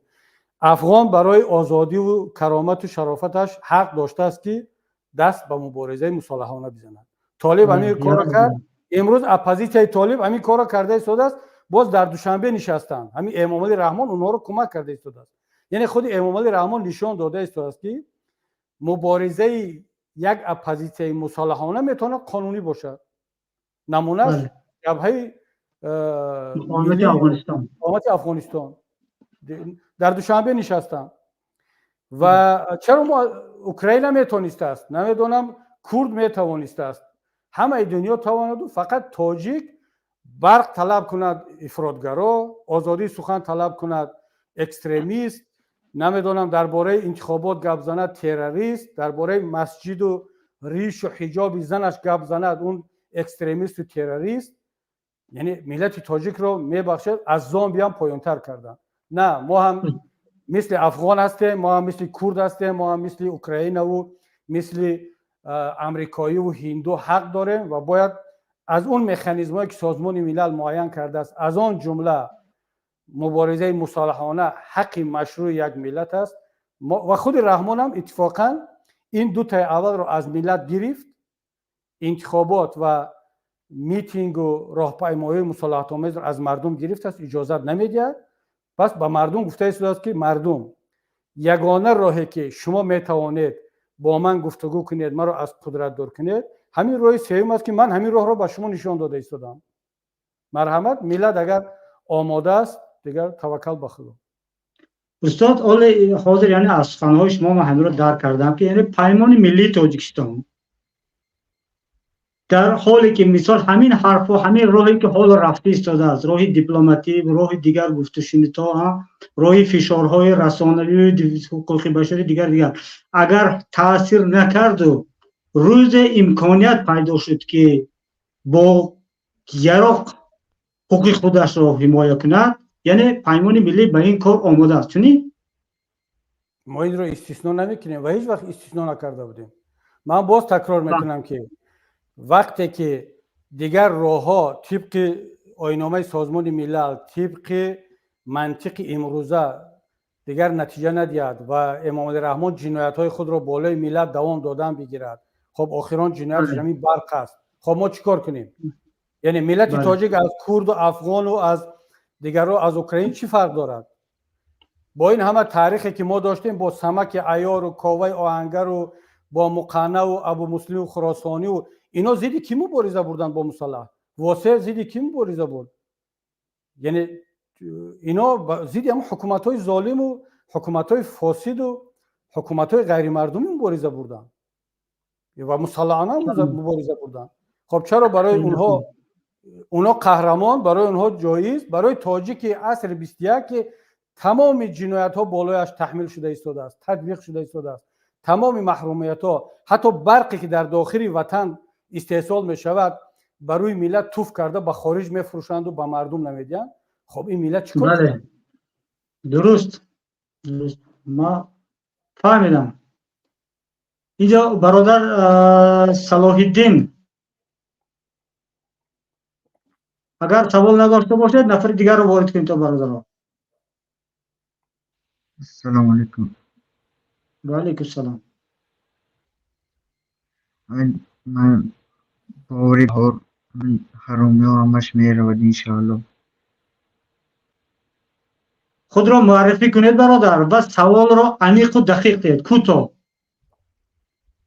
من زاده وارخ هستم، طرفداری شما هستم. خب مرحمت. سوالتون برادر واروخی.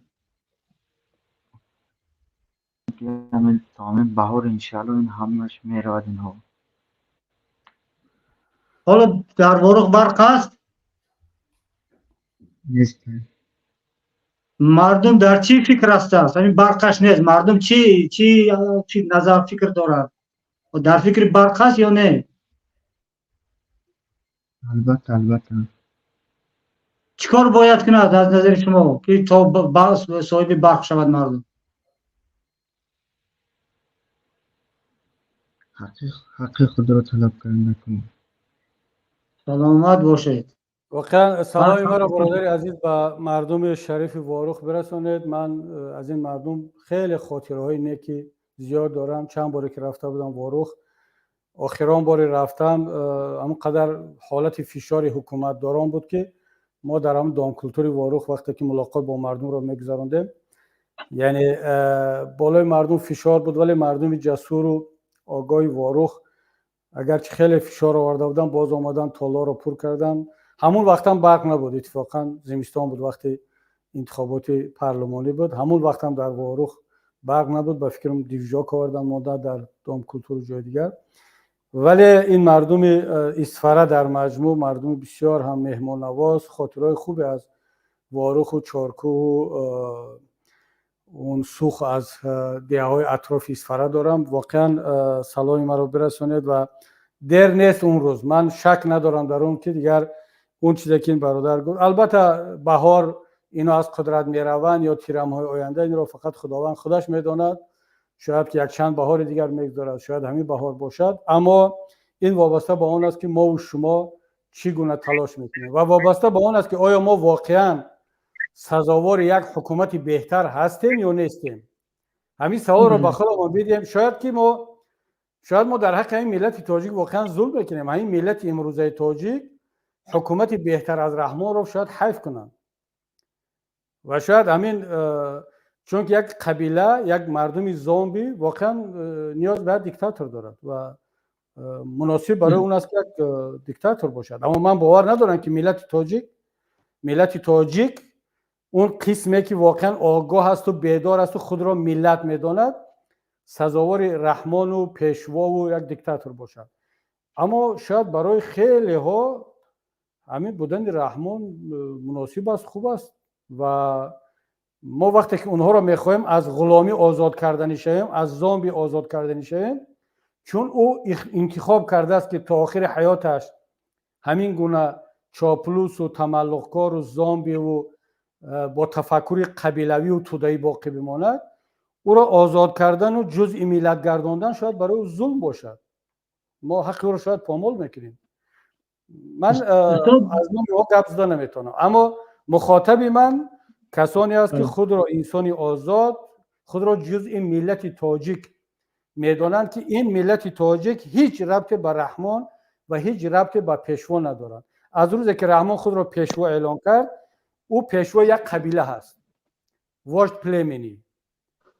کسی طرفدار پیشوا هست بداند که او جزء ملت نیست، او یک اعضای قبیله است، قبیله که پیشوا دارد. اما کسی که جزء ملت است او با رحمان هیچ ربط ندارد. ما صحبتمون با ملت است، با قبیله و با یک گروهی که پیشوا پرست است نیست. استاد عذر صحبت درباره همین ملت و داز پیش از این سوال درباره میدان گبره، خالی یک نفر دیگر در افیر هست است، معذرت او برادر. یک سوال در ذهنم آمده هست، میگویم تیم با یک طرفی دلم میگوید نته گویا که مثل یک اپنین بارین شده. مانند این سوالا دیگه به هر حال میتیم صبرم طاقت نکرد میتیم سوال. سال 2015 بود، من شاهد یک صحبت شدم، صحبت شما با برادران سعودی و فعالان حزبی.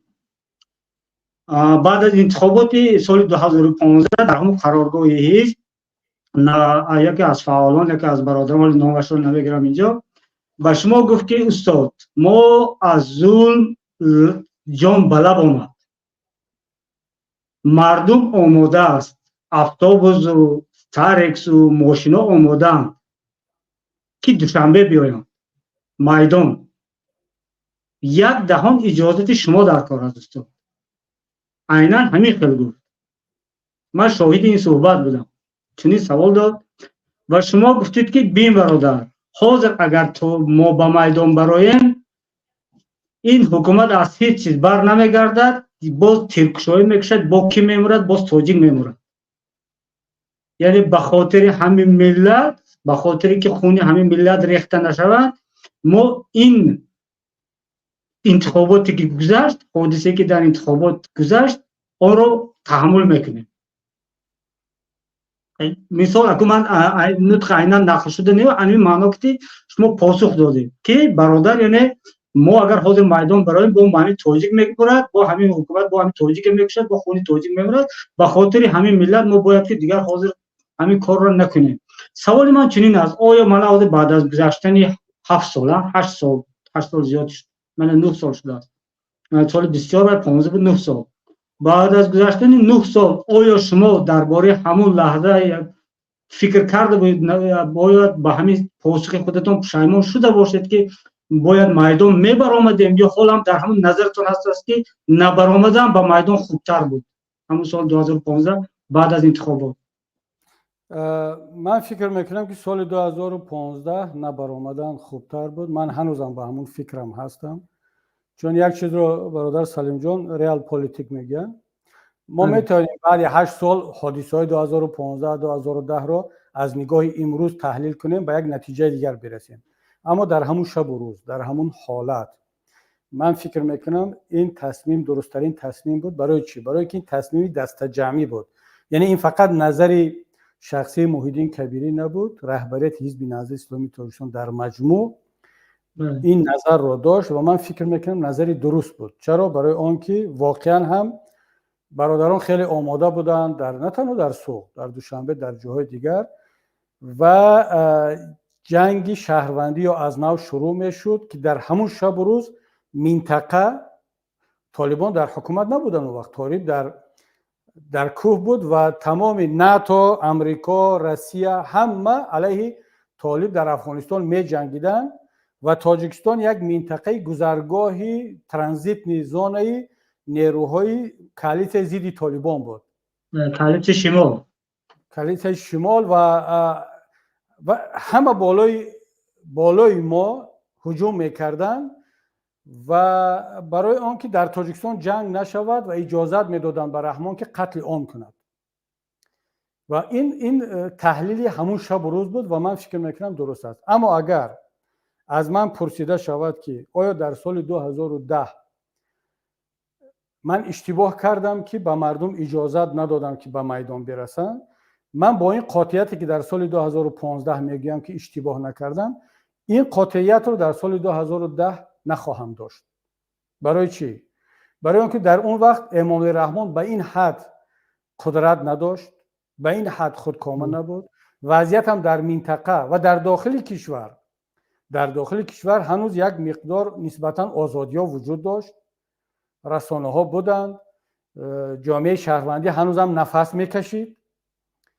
و در سال 2010 وقتی که انتخابی 100% پیروز شده حزب نهضت اسلامی تاجیکستان رو دزدیدن، 100% در این من شک ندارم، زیرا پروتکل ها وجود دارد، پروتکل هایی که خودی کمیسیه انتخاباتی امضا کردند که همه اشون 90%ش عضو حزب خلق دموکراتی هستند و اینا شاهدی میدن که حزب نهضت اسلامی تاجیکستان پیروز شده بود و حکومت رو الکی از روی قانون‌های عمل کننده جمهوری تاجیکستان در سال 2010 گرفته بود. و اگر ما با کوچه میبرآمده میتینگ میکردیم، امام علی رحمه الله هم که میکشت، میگفتن که خب تمام دنیا میگفت که اینها یک نیروی پیروز را کشته ایستادن، اجازت تظاهرات نمیدن. اما باز هم رهبریت حزب از آن جمله من هم به این نتیجه رسیدیم که به خیابان برآمدن تکرار حادثه‌های اندیجان میشود. سال 2009 اندیجان شده بود و 2007 نه 2007 بود 2007 یا 9 بفکرم به نظرم 2009 بود. این حادثه شده بود و هزارها آدم رو اسلام کریموف کشت. جامعه جهانی یک بیانیه داد، اظهارات پخش کرد، با همین تمام و همون چیز میتوانست در تاجیکستان تکرار شود.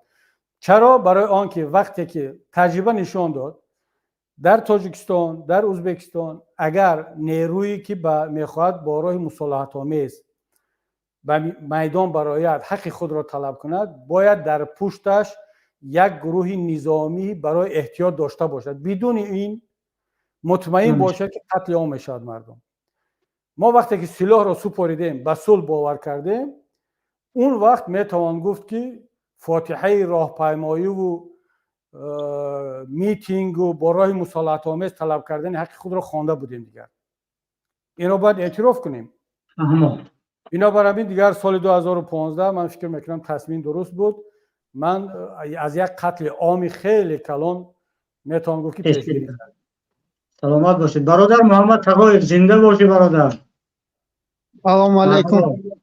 و علیکم السلام. و علیکم السلام. خوب هستید؟ سلامت باشید. من شما با یک پیشنهاد دارم و یک سوال دارم. همین خواهش میکنم جواب دهید. محمد برادر امکان باشد یک جا ایستاده صحبت کنید. پیشنهاد من همین که انشالله می استمانا اینجا رای ماشین بود. پیشنهاد همین که اکا همین رحمان و شما تروریست گفته گناهگار کردگی، درست؟ بله.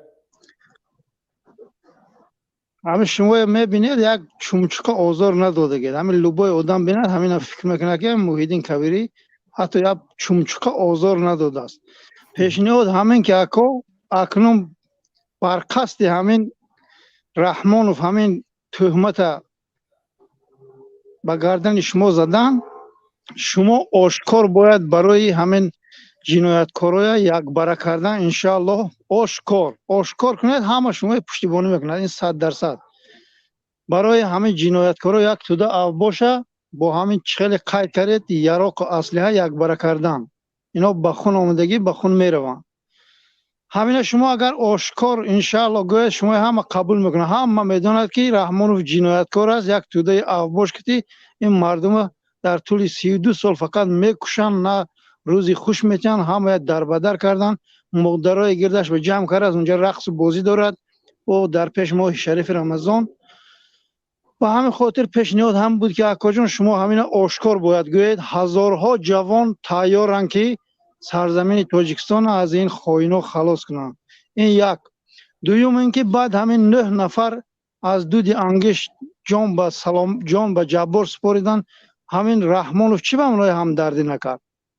همون 6 نفری که مردن این روزی بد بود برای ملت، باید ماتم ملی اعلام کردن. سلامت باشید برادر محمد. ببینید همین گپی هاش خودتان گفتید که من یک گنجش کم کشته نمیتونم یا از دستم نمیاد. رحمتی قبلگان پدرم در یک صحبت در رادیو آزادی بود به فکرم وقتی که من رو تروریست اعلام کردن، همون رحمتی هم در صحبت گفته بود که من پسرم خوب میشناسم که خب میدونم که چی کار است. اما بله من واقعا یعنی تلاش میکنم بیازار باشم، اما به این حدم نیست، چون بعضا به فکرم سعدی گفته بود که ترحم بر پلنگ تیزدندان، ستمگاری بود بر گوسفندان. یعنی کسانی که مرا خوب میدونن، نقض میشناسن طول این سالهای آخر، میدونن که بله من یعنی طبیعتا همین خیلی هستم، اما وقتی که سخن درباره مبارزه میرود، سخن درباره حمایت از وطن و ملت و حیثیت شخصی خودم میرود، شاید کسانی که با من هم خدمت بودن در ارتش، شاید کسانی که در سالهای کاری کمیسیون آشتی ملی مرا دیده بودن، با من در کمیسیون آشتی ملی همکار بودن، که از این طرف مجاهدینی که از افغانستان آمدگی بودن همه هیجانی و یگان کس را امکانی گپ زدن نمیدادن. از اون طرف فرانت خلقی، سهراب قاسموف کمیسیون آشتی ملی را چند بار احاطه میکرد یا غفار میرزایف دیگرها. در اونجا وقتی بوده ما در داخل کمیسیون آشتی ملی وقتی که لازم شد نه تنها دست به گریبان، یعنی در لحظه لازمی وقتی که گپ گفتگو فهمانده دادن تاثیر ندارد دیگر خب کسانی که دیدن میدونن که بعد ما چیکار میکنیم، چیکار کردیم. حتی در مقابل سلاح در دستش آدم تپانچه و автомат من به سلاح، خب دوستان برادران شاهد بودن میدونن که چیکار میشه. یعنی نباید منتظر بود که من اکادمی دیپلماتی ختم کردم، دپوتات بودم، کارمند علمی، استاد دانشگاه، بله اینا هست، ولی تمام گذشتگان ما، گذشتگان ملت تاجیک در یک دستشون کتاب، در یک دستشون سلاح، در یک دستشون همه چی بود. لازم باشد کتاب و سخن و قلم. یعنی یک انسان آگاه و بیدار باید که همه چیز را داشته باشد.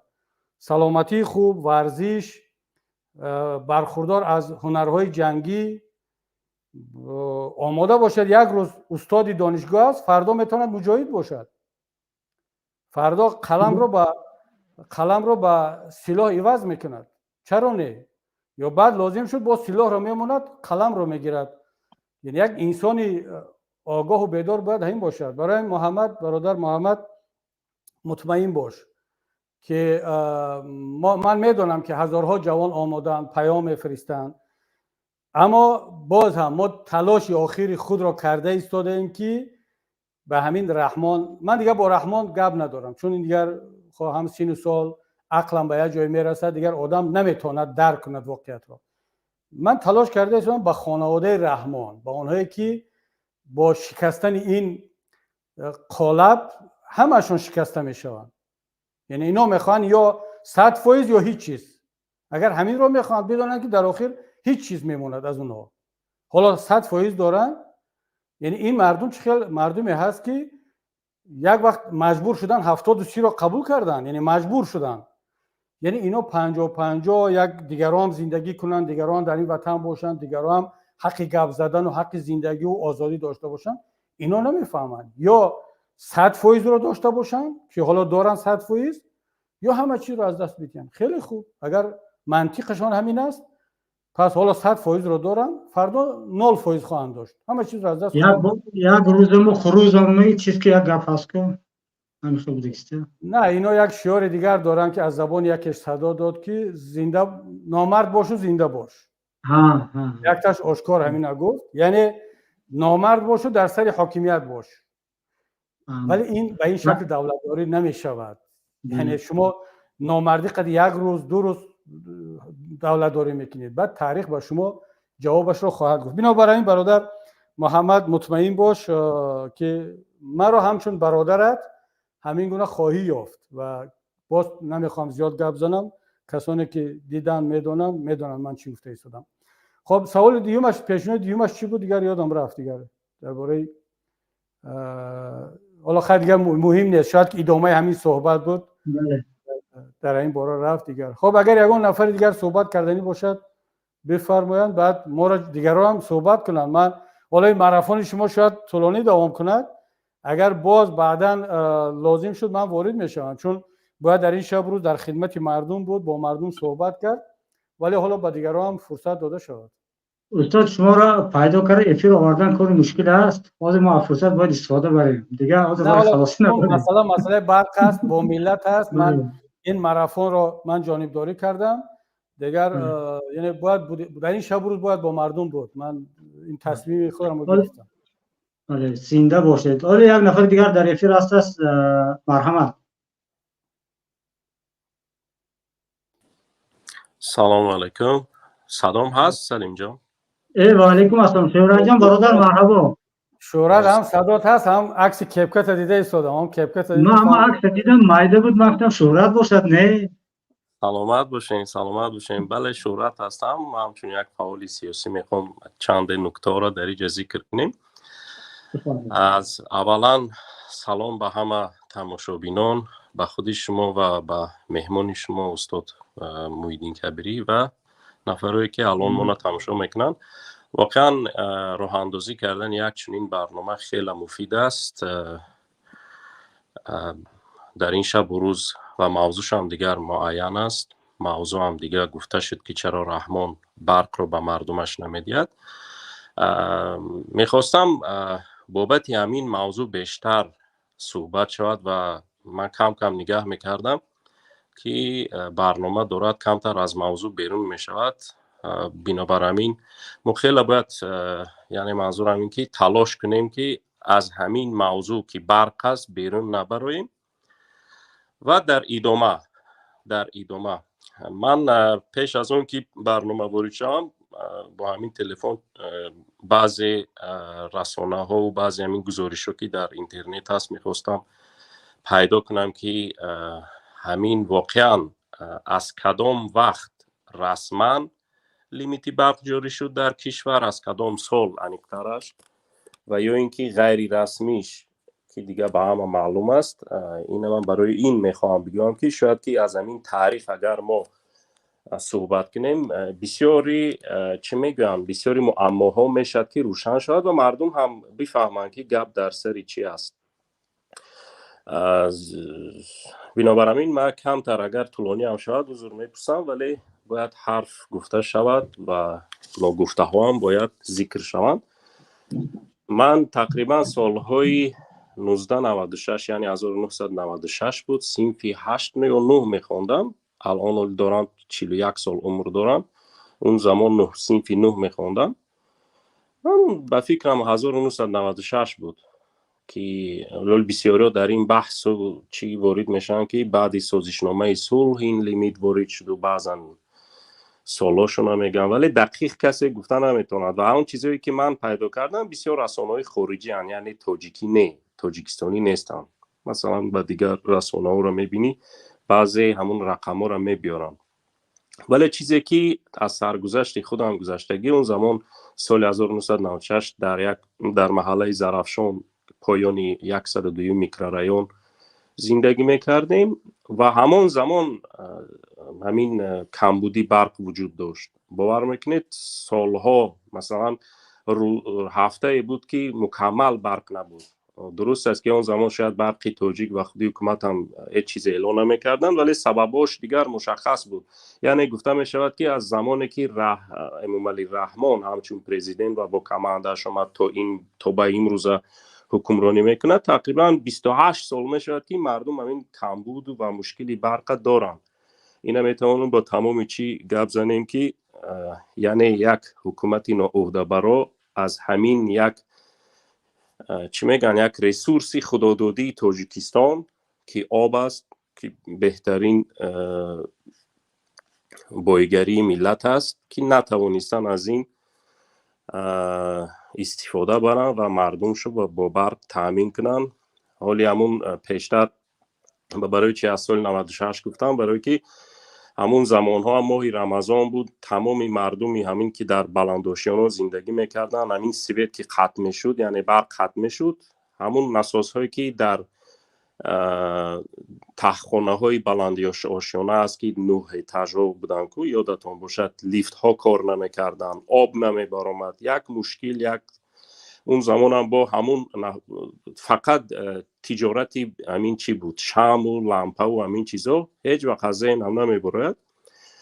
و راستیگه من هم پیدا نکردم که دقیقاً اون زمان معلوم بود که دزدی میشد، ترانسفورماتورهای دزدی میکردن، میومدن یک چیز عوض میکرد، خودی کارمندان شرکتی برق تاجیک چیزی نوش میگرفتن، کهنه میزدن و خلاصه تمامی همین ترانسفورماتورها زورشون نمیرسید. همین کمبودی برق دائم وجود داشت. حال با پیش از آنه که زمستان میشد، این دیگر یک محله زرافشان یک تاریکستان میشد. و در اون زمان هم در تمامی منطقه‌های تاجیکستان دوردست کشور، منطقه‌های دوردست کشور که این کمبودی تا به حال وجود دارد. ما وقتی پایتخت تاجیکستان دوشنبه که بود، در دوشنبه کم به نظر می رسید، ولی به هر صورت من برای این موضوع را مطرح کردم. ببینید 28 سال است همین ادامه دارد. حالا درست است که از سال 2007 رسما بعد برق تاجیک لیمیت گفت و بعد اون لیمیت نمیدونم بهانه گفتن آب نیست و بهانه گفتن پروفیلاکت تا به این لیمیت تا به این روز به هر چی بهانه ایواز کردن. یعنی همین مهم که لیمیت نگویی، محدودیت نگویی. مثلا روزی پروفیلاکت که گفته یک 3-4 روز برق نمیتیم به مردم و محدودیت جوری کردگیان. مثلا حتی ریجه کاری که مقصد در همین محدودیتی برق بود، همون ریجه‌ای که خودشون پیشنهاد میکردن برای مردم، برای شهروندان، طبق همون ریجه هم کار نمیکردن. مثلا برای مثال اگر در یک شبانه روز 8 ساعت برق 4 ساعت سر 4 ساعت بگه باید میدادن ولی نمیدادن، یا برعکس 4 ساعت میدادن یا اون من نمیدادن. برای همین میگم که ما از موضوع نبرویم، چیکار کنیم که مردم برای حقش، بخصوص برای همین برق، حقش رو طلب کند و مردم دیگه به برق دائمی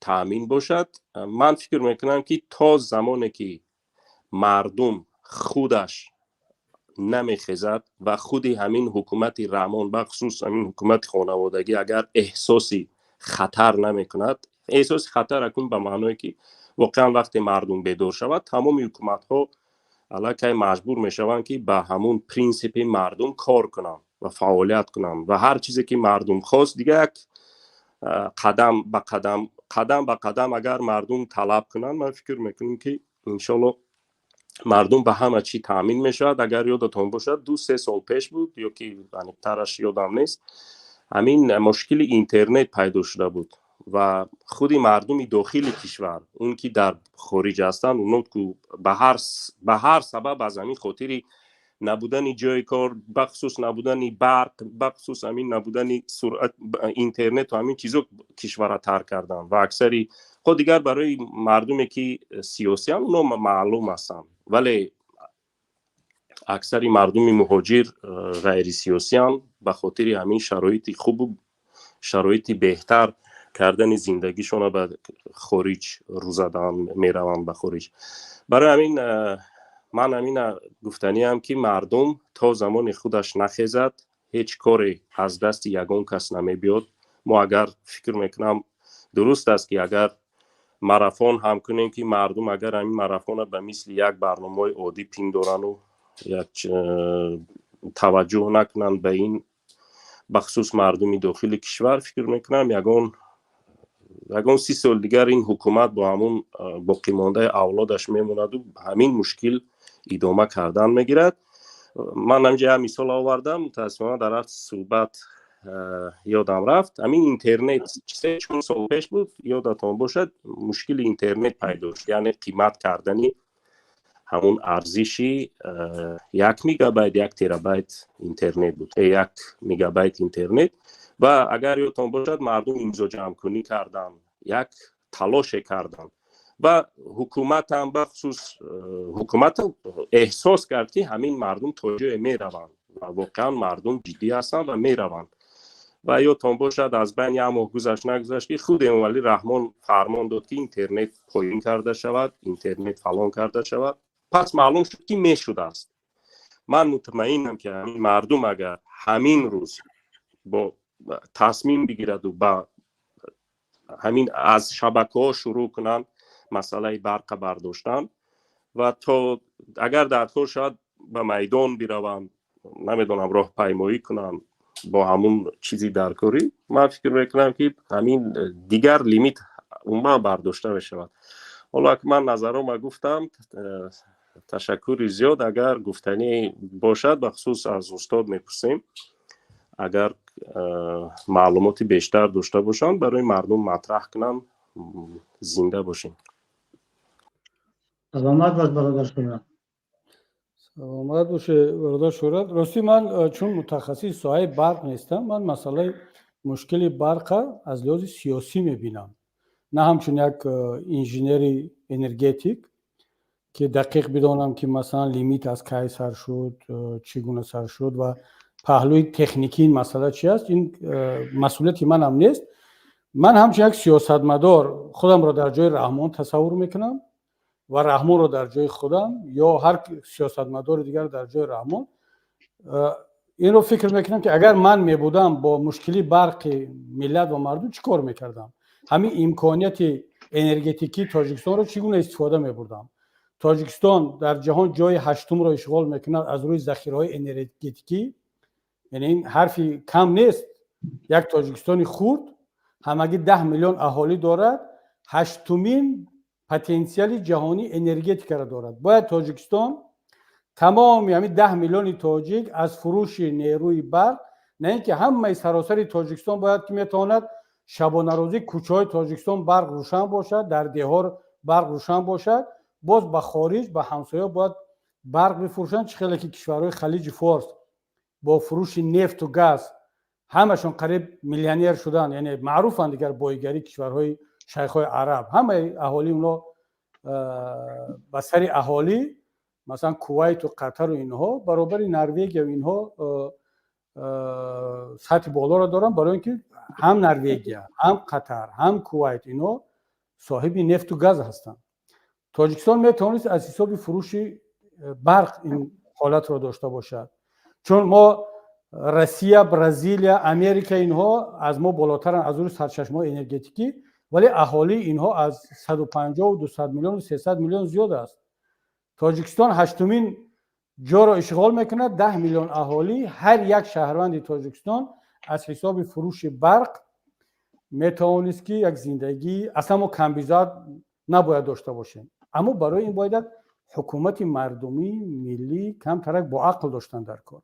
من مسئله را شورا جان این خیلی میبینم، همچون سیاستمدار دیگر وارد اون جزئیات‌های خرد و ریزه نمیشوم.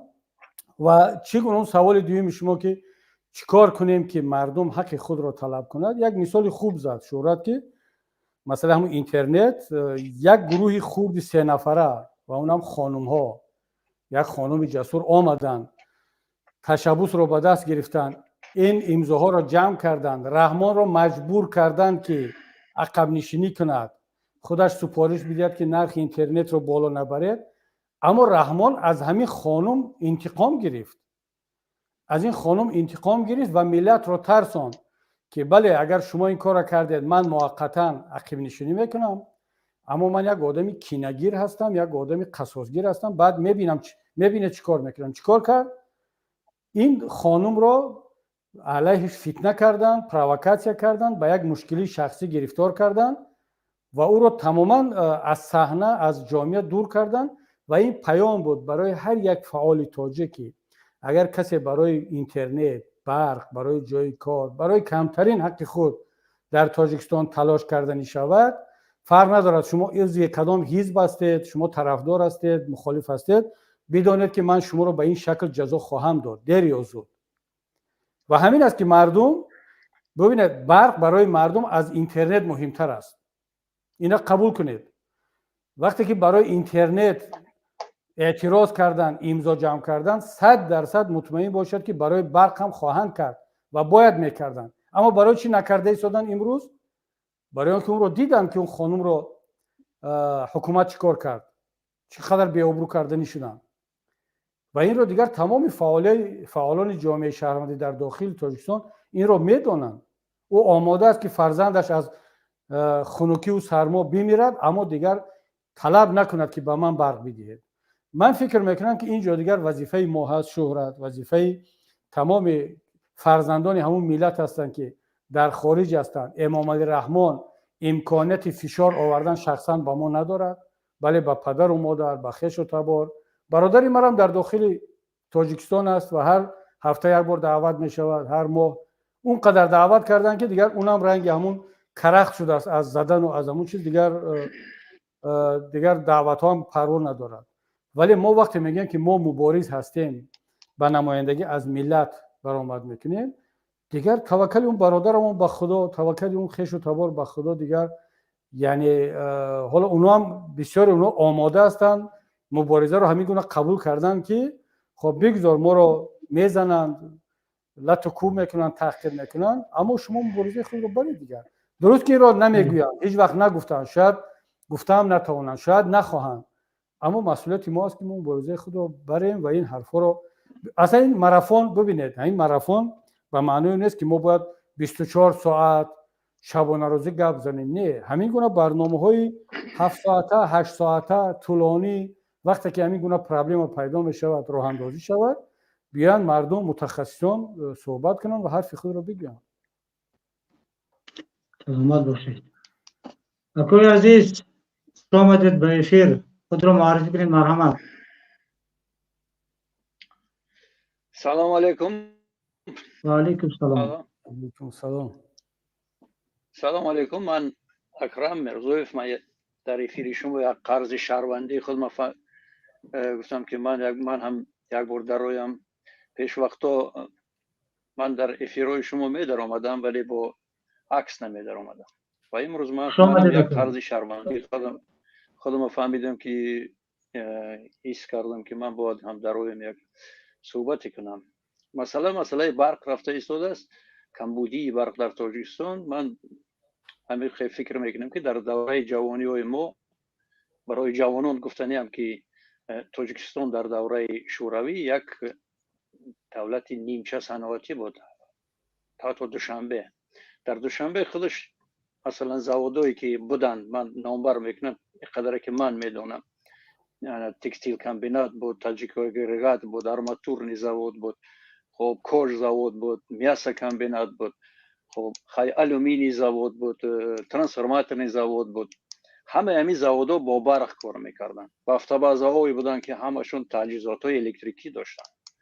یک تا نورک وقت کار میکرد، ام بی او نورک بود که همه همی را تامین میکرد، تجهیزات را همه همین را تامین میکرد، کارخانه را با مردم برق میداد، خانه ها گرم بودن، آب گرم بود. امروز هیچی نیست. امروز دولتی صنعت در تاجیکستان هیچی نیست، یگان استحصالات هیچی نیست، تماما نیست و برق به مردم نمیرسد. ایرا هر یک خرد بزرگی که باید حساب و کتاب کند و یک دوره پیشتر به نظر بگیرد و مقایسه به این دوره بکند، امروز هیچی نیست. در دوشنبه یگان کارخانه نیست، یگان استحصالات نیست، یگان زواد نیست، یگان فابریکه نیست که قوه اساسی برق را استحصال میکند. که برق با کجا میرد؟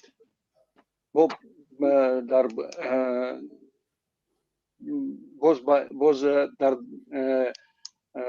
برق نورک که پیش برق فقط همین کارخانه نورک استحصال میکرد، امروز چند راغون دیگر خب سنگتوده ها و بسیار نیروگاه‌های برقی دیگر ساخته شدن که اگر بگیم که از 8 میلیون اهالی قریب 4 میلیونش در هجرت است، بیشتری مردم در هجرت هستند و هنوزم برق کمی میکند. دیگه بر 8 میلیون و 10 میلیون اهالی من هم باوری ندارم. من هیچ باوری ندارم که 10 میلیون در تاجیکستان باشه، برای که در استاتیستیکای دوره سال 1000 آخران روی سال نمیدونم و فکر سال 80 چند بود اهالی تاجیکستان بود 5 میلیون و 200,000 به فکرم. من هیچ باوری ندارم که در تاجیکستانی که هزارها آدم کشته شدن در جنگ شنوروندی، هزارهای دیگر ترک کردن، صدها دهها هزار دیگر که شهروندی دیگر دولت ها را گرفته ایستادن، نیمی اهالی که در هجرت است و امروز اهالی تاجیکستان 10 میلیون باشه. من هیچ به استاتیستیکای تاجیکستان باور ندارم و باور نمیکنم که اهالی همه قدر باشد، همه افزایش داشته باشد. در همین مقایسه اگر قرقیزستان و ترکمنستان و ازبکستان هم بگیر که افزایش اهالی و یا در همین دوره‌ای که در اون دولت‌ها جنگ نبود و اهالیشون افزایششون چند فایز است و در تاجیکستان که جنگ زده بود و این قدر اهالی قتل شد و این قدر گریزه شد، این قدر دیگر اهالی به 10 میلیون رسیده است. من به هیچ باوری ندارم. بعد یک چیز دیگه که جناب من بسیار خرسندم که جو استاد کبیری هستن و یک سوالی به شما داشتن در مسئله تظاهرات که چیکار کنیم. من میخوام همین را کم ترک پر کردن که میگن که تظاهرات کنیم یا که با کدام راه ها ما رو دست تظاهرات کردن. من هم 100% استاد را طرفداری میکنم که وقتی تظاهرات ممکن بود در دورش گذشت. تظاهرات نشاندون دوری 2 سالی در بدخشان را همه معلوم است که در بدخشان ما برای کشتاری همون یک نفر گلبدین زیابکوف مردم تظاهرات کردند، طلب کردند. جامعه های شهروندی که در تمام بودن بدخشانی ها ویدیو ابراشینی ها کردند، بسیار با یک مدنیت و با یک چی خوب به حکومت کردند. اما دیدیم که چی شد عاقبتش. عاقبت همینا رو به خون آغشته کرد همین دولت. یعنی میگن که به دست آوردن دنیا هنر نیست، یکی رو توانی دل به دست آورد. به جایی که دل خلق را به دست آورد، ما با همه مدنیت و با همه فرهنگ سیاسی خودمون استفاده بردیم، ما مراجعت نامه کردیم، ما یراق به دست نگرفتیم و دیدید که حکومت چیکار کرد در دوام 10 سال اخرانی که از 2012 تا این وقت اومد. 90 نفر کشته، 90 نفر در یک ولایت مایده کرد. 300 نفر امروز در زندان ها هستند. هر یک 300 نفر اگر 3 کودکی داشته باشد 900 تا کودک به نانآورنده خانه ندارد. از 90 نفر کشته اگر 3 کودکی داشته باشد 100 نفر صغیره و بی پدر ماندند. 100 نفر دیگه زنها بیوه ماندند. این تظاهرات بود، طلب از حکومت بود، به طور قانونی بود، به طور کنستیتوسیونی بود. انا عاقبتش ما دیدیم. حاضر من استاد کبیر طرفداری میکنم که وقتی این خیلی تظاهرات ها بسیار مشکل است برای آمدن این خیلی حکومت های دیکتاتوری همه اینا به خون آغشته میکنن و من باوری ندارم که از تظاهرات یگان فایده یا یگان پیشروی به دست آمده بود بیاریم. من اگر استاد یگان چی در باره گفتار گپای من یگان نه برادر اکرم، من واقعا خیلی خوش شدم که شما را دیدم در افیر و خدا کند که صحت سلامت باشد و همین خیلی من هم شما و هم دیگر برادران پامیری یا از دوشنبه از سوغد از هر کجای هستن خیلی میخوام که فعالتر باشن، چون یک زمان فرا رسیده است برادر اکرم که دیگر ما مسئله های ملی را دیگر با پامیری و دوشنبهگی و با سوغدی جدا نکنیم، با پیمانی و نهضتی و 24 و وطندار و حالا این اون جدا نکنیم. بله ما مشکلات داخلی خود را داریم، هر کس یک بحث خود را دارد، اما بعضی مسائل هست که باید در سطح ملت صحبت کرد و اگر واقعا هم در فکر ملت هستیم.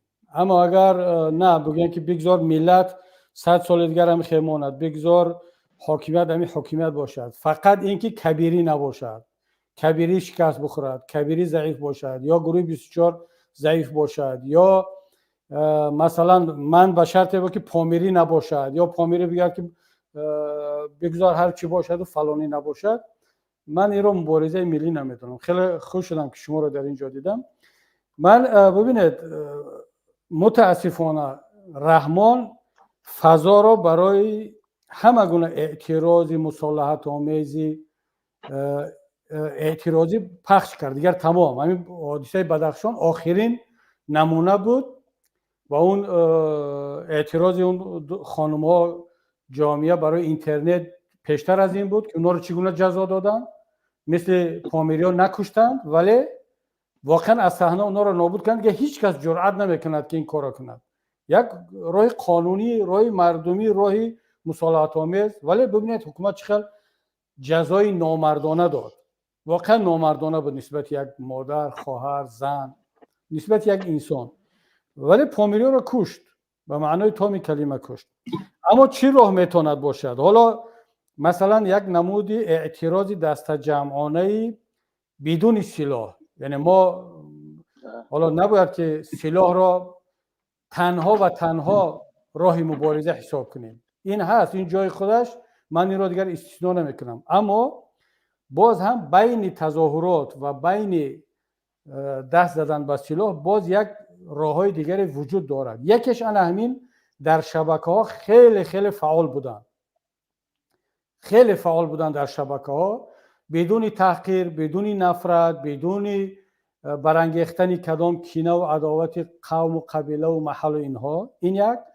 دوم کسانی که در داخل هستند از جوانان بسیار بننگ و ناموس و مبارز که مثلا در تمام دنیا شعار نویسی با رنگ در دیوارها این رسم است، این یک مبارزه هست و این در یگان قانون جنایی ممکن حد اکثرش جریمه باشد، حد اکثرش اگر اون یک بینای باشد که مثلا خیلی معمولی و در اونجا نوشتن جایز نباشد، اما در یک بالای کوپروک، در یک دیواری، نمیدونم یک کارخانه، در یک ایستگاه با رنگ نوشتن همه گونه شعار که در آن تحقیر نیست، اما شعار سیاسی هست، طلب استعفا، طلب برق، نمیدونم جای کار یا هر فکر دیگر را گفتن، این نه جریمه دارد، نه جنایت است، نه چیزی دیگر است. اینو مردم جوانان بیشتر در شبها میکنن. سحر مردم میاد در ایستگاه، در همونجا یک شعار نوشته شده است، در تیرزه اتوبوس، در یک ایستگاه، در دیوار یک کارخانه، در یک بالای کوپروک.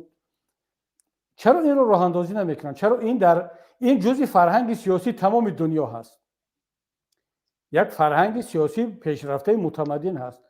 چرا جوان تاجیک حتما باید یا خاموش بایستد تا لحظه آخر یا سلاح بگیرد برود افغانستان یا برود سوریه و عراق؟ نه، شما دیگر نمود مبارزه مصالحت آمیز و خیلی تاثیربخش رو باید ما تجربه کنیم. مثلا در همین آلمان، در اروپا هر روز میره در دیوار کیمچی نوشته شده است، در ایران، در ترکیه، در روسیه، در تمام دنیا هست. چرا در تاجیکستان باید نباشدیم؟ من فکر میکنم باید که جوانان مبارز در داخل اطراف این نمودی مبارزه هم باید فکر کنن.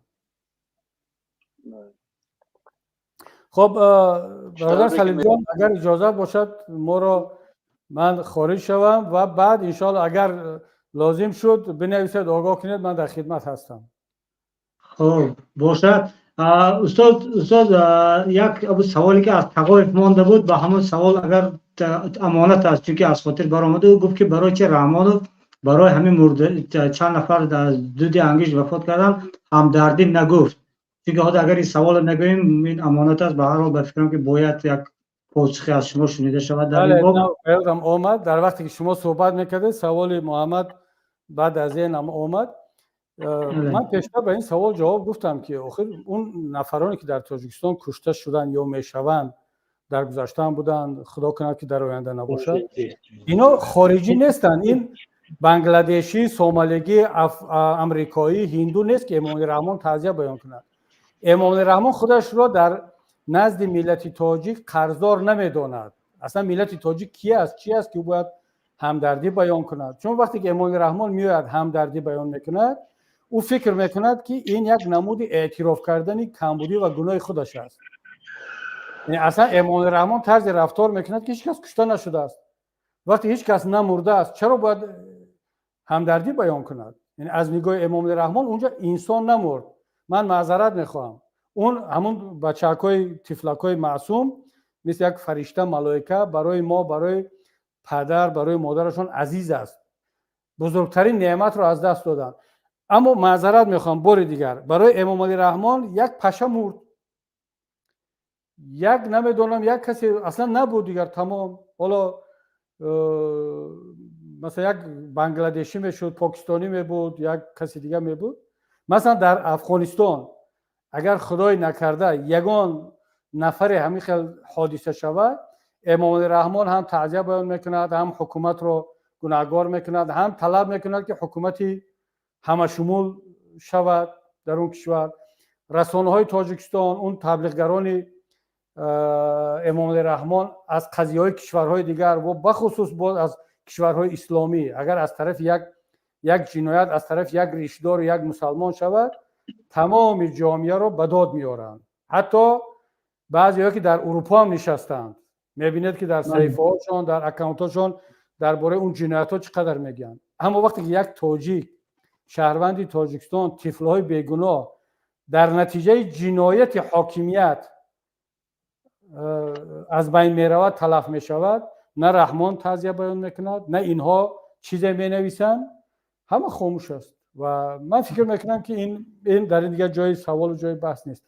همین برادر مثل چیز اشاره کرده است، از آخران نفر این کس رو گوش کنیم، بعد ما را جواب میتیم ان شاء الله. مرحبا برادر، سلام علیکم. سلام و رحمت الله. علیکم السلام. علیکم السلام و رحمت الله. خود را معرفی کنید و سوالتون رو پیشنهاد کنید برام. خب من دو تا سوال دارم، بعد یک دیگه همه درباره همین خودم گپ میزنم. خب سوال اول همین است که استاد همین یک سوال است که من جواب نمیوم. هر کسی که سوال کنه جوابش نمیوم. او سوال چنین است که خب آیا تو همه 18 ساله از حساب دولت قانونگذاری شده است که تا 18 ساله مثال به مسجد رفتن نشود، کودکان معنی است؟ خب اگر که قانون قبول هست، پس چرا که جانبدارای حکومت میخیزن هر روز میگن که نگاه کنیم مسجدها پری کودک تا 18 ساله نابالغ هستند؟ آیا همین قانون شکنی هست یا که در عمل همین قانون وجود ندارد؟ خب من سوال شما جواب کردم، بعد سوال دویمتون فراموش میکنم، بعد کوتاه جواب کردم. بله همین قانون وجود دارد برادر. من حتی وقتی وکیل بودم همین قانون قبول شد. من برآمد کردم، اعتراض کردم، مخالفت کردم، زید آواز دادم. سخنرانی‌های من در ارشیو صدا و سیما و تلویزیون هست، در پارلمان هست. من حتی پیشنهاد کردم که حداقل به همین کودکانی تا 18 ساله اجازت بدهید که در روزهای عید، در روزهای عید رمضان و قربان همراه پدر و مادرش بیاد نماز عید را بخواند که روز استراحتی است، و روزهای یک شنبه که درس نیست بیاید در اونجا یک نصیحت گوش میکند، یک درس قرآن میآموزد. همین هم اجازت ندادم. من این برآمده را کردم و من این رو واقعا یک سیاست دشمنی به دین میدونم. این هیچ ربط به دنیویت ندارد، به دموکراسی ندارد، هیچ ربط به مبارزه علیه رادیکالیسم و افراطگرایی ندارد. این بیانگر یک دشمنی، عداوت، کینه نسبت دین است. و هر کسی در تاجیکستان میگوید که در این گونه قانون نیست، مسجدها پر از جوان و کودک اینا هست، او یا قانون را نمیداند و اعتراف میکند که قانون وجود دارد و مردم مسلمان و دیندار این قانون دیگر رعایت نمیکنند، اصلا دیگر ضرور نمیدونن رعایت کردن و حکومت هم دیگر پیش رو این رو گرفته نمیتواند. بنابر همین اونه که چند نفر مثلا میگن که در تاجیکستان آزادی دین است، حتی من میبینم بعضیا ریششون تامیان ماندن. یعنی ببینید یک حکومت آشکار علیه ریش مبارزه میبرد، بعد میگه که یک جوان باید که اینقدر ریش داشته باشد یا نداشته باشد، بعد چند نفر رو مخصوص برای نمونه، برای نشانه یا برای بستن دهان دیگران، همون مثل که بعضی ها رو در قفس میمونن، بعضی معذرت میخوام در زوپارک ها، در همون جای درآمدگاه بعضی حیوان های مخصوص رو میمونن که مردم اون رو همچون سیمبولی زوپارک، بعضی ها رو اجازت میتن مگر تو ریشت رو 1 متر میمونی، تو ناف میمونی، برای تو اجازت، چون تو در بلاگر هستی تو باید از حکومت دفاع کنی و کسانی که میگن که در تاجیکستان ریش اجازت نیست، مرحمت میگن من این فلانی ریش دارد کو. بله این ریشدارای حکومتی هستند که مخصوص چند نفر رو میگن اجازت میتن که تو ریش میمونی، تو جلق میپوشی، تو مثلا مسجد میروی، ولی برای عامه مردم نه. ما و شما نباید فریب این گونه حالت‌ها رو بخوریم و باید بدونیم که واقعیت چی است در تاجیکستان. سوال دیگه‌تون اگر باشه. از این معلوم میشه استاد که همه قانون‌های خودشون اولین شده جانبدارای حکومت محمد رحمان خودشون قانون شکنی میکنن. بله برای یک قانون شکنی اجازت هست. برای خود امام علی رحمان، مثلا امام علی رحمان اومد قانون تنظیم قبول کرد و هر شهروندی عادیه که این قانون رو ویران میکنه جریمه سنگین میشد.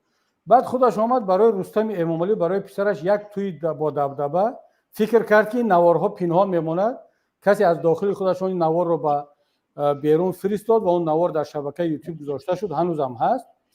یک توی برگزار کرد که 100% برخلاف قانونی تنظیم، یعنی نشان داد که قانون در تاجیکستان برای مردم عمل میکند و خیلی سخت شدید، ولی برای رحمان و طرفداران رحمان هیچ گونه قانون نیست. خیلی که مثلا کمترین آدم برای برق میتینگ کردن نمیتواند، برای اینترنت میتینگ کردن نمیتواند، اما طرفدار رحمان میان میتینگ میکنن در نزد خانه کبیری، در نزد بینای سازمان ملل، در نزد OBSE اوباشی میکنن، سنگ میزنن. برای اینا اجازت هست، کسی اینا را جزا نمیتید.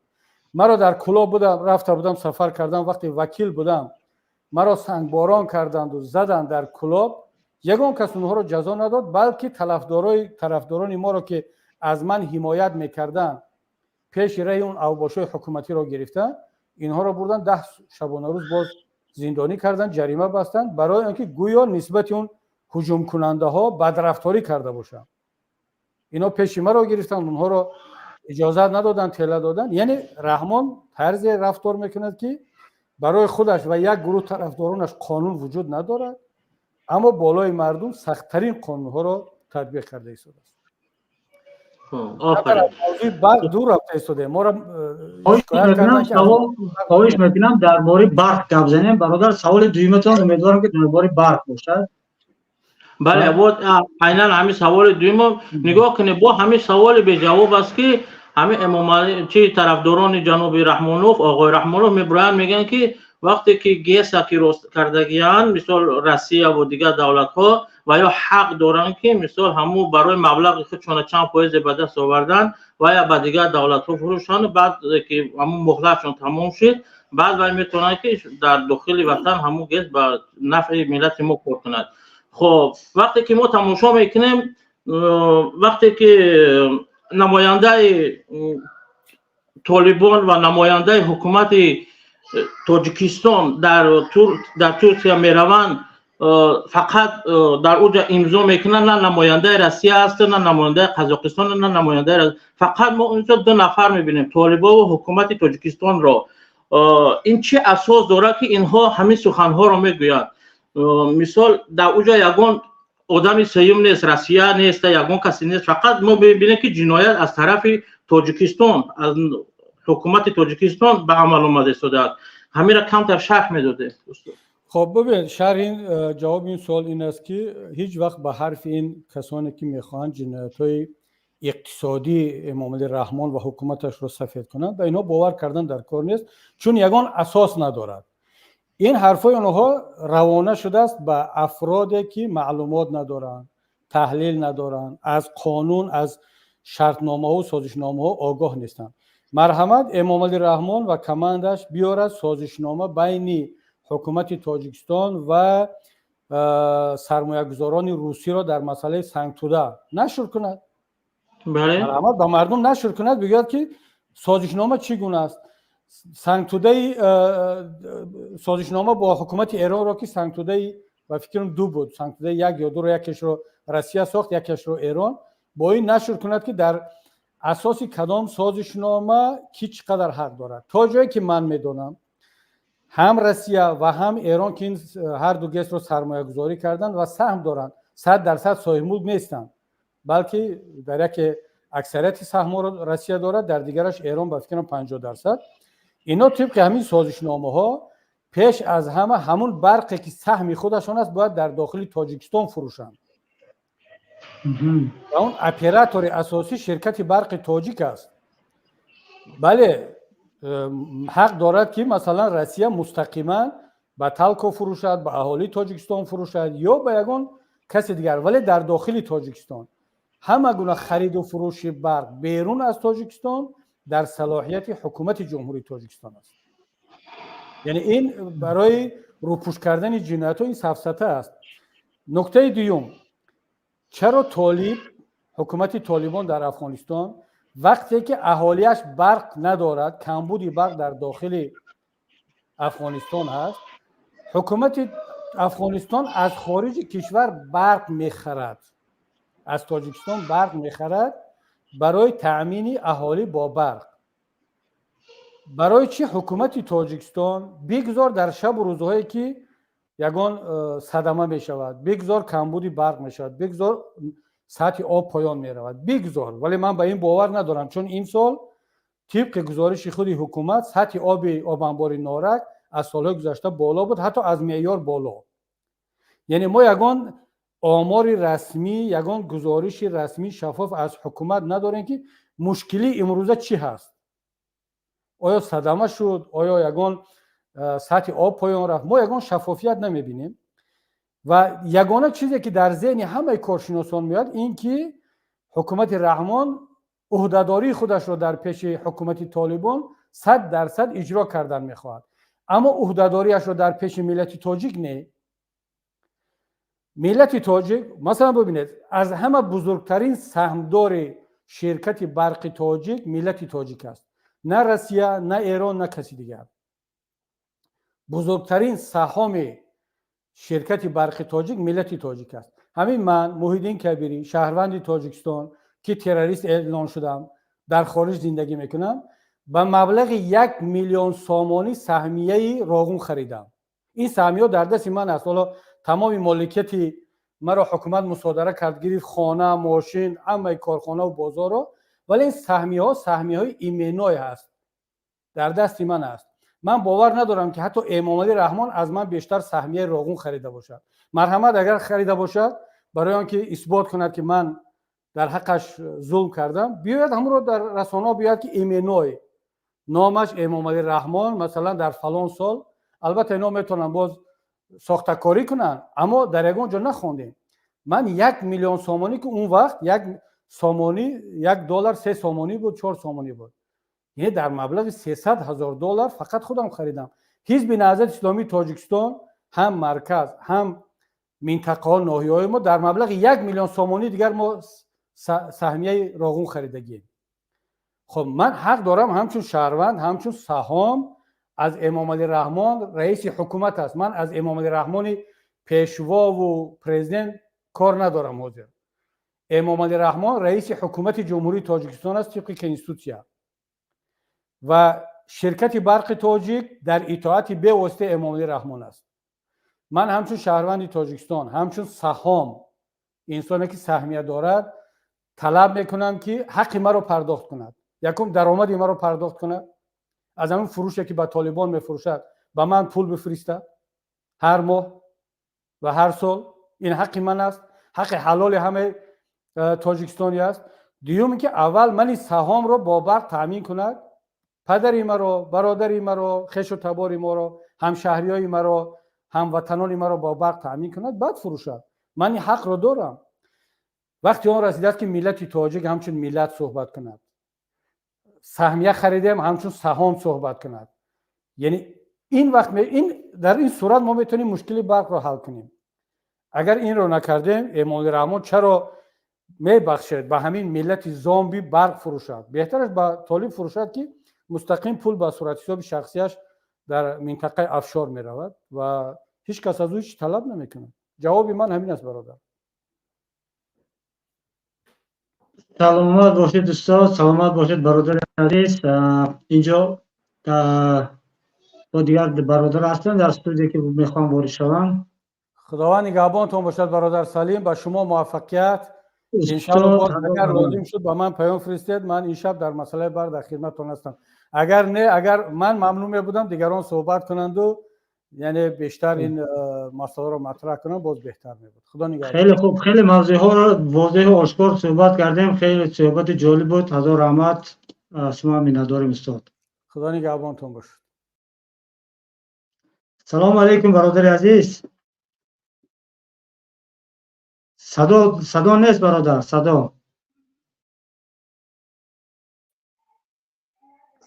خوب است؟ الان پیدا شد. بفرمایید برادر عزیز. درود بر شما، درود به تماشاگران شما. درود بر شما آقای سلیم. استاد محیدین کبیری برآمد. میخواستم امروز از معرفان شما استفاده کنیم، در درد این ملت، رنج عذاب این ملت خفاشینی نکنیم و فکر اندیشه خودمون رو بیان کنیم. بفرمایید. با حضور. اگر شما اجازه دهید، اگر منم کمتر از استودیو خارج میشم، شما در استودیو مونید صحبت کنید. اینجا برادر شوکت وارد میشم و داملا محمد اقبال هم در چی هستن؟ در استودیو هستن. امیدوارم که اونها هم وارد شده توانم. شما صحبت دوام دادن گیرید. برادران اگر وارد نشته باشد بچه گروه تکنیکی وارد کنید.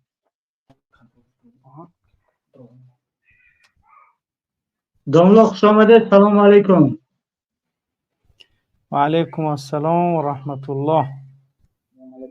بفرمایید. من با اجازت شما خارج میشم، معرفه رو به شما سپردم داملا. بله انشاءالله که هستیم. خدا خواه. سلامت باشه برادر، در خانه خدا. خدا جواب بله من صحبت ما تمام میکنم از همت خارج بله برادر عزت‌الله برادر سلیم خارج با همه برادرها صحبت ما کمی چون که واقعا هم از وقت مقرر کرده شده چون من چند موعدم داشتیم از هم خلاص شد برفت دیگه من تا از ساعت 4 یعنی که 15 دقیقه با 5 تا ساعت 6 و 15 امکان صحبت داشتیم اما چون صحبت ها خیلی جدی و واقعا یعنی مهم بودند واقعا باید که آنها را هم گوش میکردیم. خب سلام علیکم و رحمت الله و برکاته بیننده عزیز و گرامی و ملت و همه آنانی که در داخل کشور هستید و یا آن مهاجرانی که خود شما در بیرون از کشور قرار دارید اما نزدیکانتان در داخل وطن با صدها مشکلاتی بی‌برقی و با مشکلات دیگر دامنگیر هستند. واقعا مسئله بی‌برقی این یک چیزی جدید و تازه نیست که ما گویا یک چیزی را گرفته باشیم و ساخته باشیم تا اینکه یعنی برای مردم گویا چنانه که همیشه تردامنکان و چاپلوسانی مقامات رحمانوف میگویند که یعنی شما فقط میخواهید غوغا بردارید، شما فقط میخواهید که یعنی از بدی ها بگویید، شما همیشه میخواهید که از کمبودی ها گپ زنید، شما همیشه میخواهید که یعنی که بازید وطن، ملت، دولت و مردم تاجیکستان خیانت کنید. یعنی این اتهامات را همیشه تا امروز بر علیه ما کردند و تا امروز هم کرده ایستادند و دست بردار هم از این سخنانشان نیستند که واقعا هم با این همه آن سخنانی که میگویم وای به حال شما، وای بر حالتان که وضعیت پدر، مادر، همسر، فرزندانتان را میبینید، وضعیت نزدیکانتان که در حتی داخل پایتخت زندگانی میکنند. تا چند روز قبل، دیروز و قبل از دیروز دیدید که وضعیتشان چگونه بود. آنانی که در اطراف پایتخت تاجیکستان زندگانی میکنند وضعیتشان از همان آغاز تا با امروز بد و بدتر شده ایستاده است. همه اینها دلالت از آن میکند که این ملت و این مردم دیگر چنانه که گفتند ممقورت شده است، یعنی زامبی و مانندی ممقورت و مانندی شخصی که دیگر همه یعنی مهمترین ارزش های خودش را از دست داده است اما باز هم نمیخواهد که صدا بلند کند. باز هم یعنی آرامانه باید باشد و آرامانه باید هر چیزی که بر ضدش انجام میدن، هر چی که بر یعنی که علیهش میکنند او باید که خاموش باشد و چیزی نگوید و این خیلی بدبختی است البته و بعضمی بدبخت بودن، بعضمی بدبختی بودن، بعضمی یعنی فاجعه بودن، بعضمی این همه آن چیزی که در این دنیا بر سر خودمون، بر سر خانواده هامون، بر سر نزدیکامون، بر سر یعنی زندگانی خوب و خوش خود را خراب و ویران کردن من باز هم گرفتار عذاب های خداوند هم در قبر و هم در آخرت میشویم، چون که یعنی صبر کردن در این مصیبت هایی که بالای ما آورده ایستادند این ناخون زدن بر ناموس ماست و این بدبختی بالای ما و تو هم در دنیاست که متحمل آن شده ایستاده ایم و این چنین هم در قبر و هم در آخرت که تو به خاطر چی آنچه که الله برای تو حق قانونی تو کرده است تو از آن یعنی که حق خود را طلب نکردی. یعنی این مسئله عادی و مسئله بازی و مسئله نیست که از آن همین به آسانی همین خیل یعنی رد شد و رفت. برای این باید تمام ملت و مردم بدانند که برق تاجیکستان سال اول نیست که ما با این مصیبت ها گرفتاریم و سال دوم و سوم و چهارم و 5 سال 10 سال نشده است، بلکه ریشه در واقعیت رژیم رحمانوف میکند. از ناعهده برایی رژیم رحمانوف میگوید، از آن میگوید که این رژیم حتی امکان دادن آنچه که از من و توست را ندارد. پس چگونه کار کند که برای ما و تو کار کرده باشد؟ وقتی رژیم رحمانوف برق خدادادی موتو، برق و یعنی آبانبارهای بزرگی که ما داریم به مانند سنگتودا 1 سنگتودا 2 و نارک راهون خوب دیگر گسهای دیگر، ولی برای چی آنچه که از موتوست آن را نباید برای موتو دهد و از موتو باید بدزدد و آن را فروشد به خارج از کشور، چون که در آنجا پول نقد است و پول یک باره گرفته می شود و اونش دیگر بهتر و خوبتر است، در حالی که حتی بزرگترین یعنی افرادی که در این شرکت برق تاجیک برای فروش قبول کرده است یعنی خارجی ها هستند. هندو و نمیدونم رشک کپور و ویجای گبرق سینه آورده از برق تاجیک مانده است، اما باز هم کوشش میکنه که برق به خارج فروشد و پول به حساب شخصی رحمانوف رود و گفتی خودش که هر کسی که مرد است میتونه برای بازید من گپ زنه، یعنی ما برق هم میفروشم، پدر و مادرتون بی برق میمونم، فرزنداتون میکشم، همه چیزی که از دستم بیاید من انجام میدم، اما شما همه این ملت حریفید برای من. رحمانوف از دقیقاً یعنی میتوانیم لیمیتی برق را از سال 2005 و 6 یعنی که به این طرف یعنی ما میتونیم که بگیم که دیگه لیمیتی برق بود و بله سال 96 و 97 و 98 ترانسفرماتور میکفید یکی خوب دیگر برق نمیبود، یک هفته 5 روز 10 روز.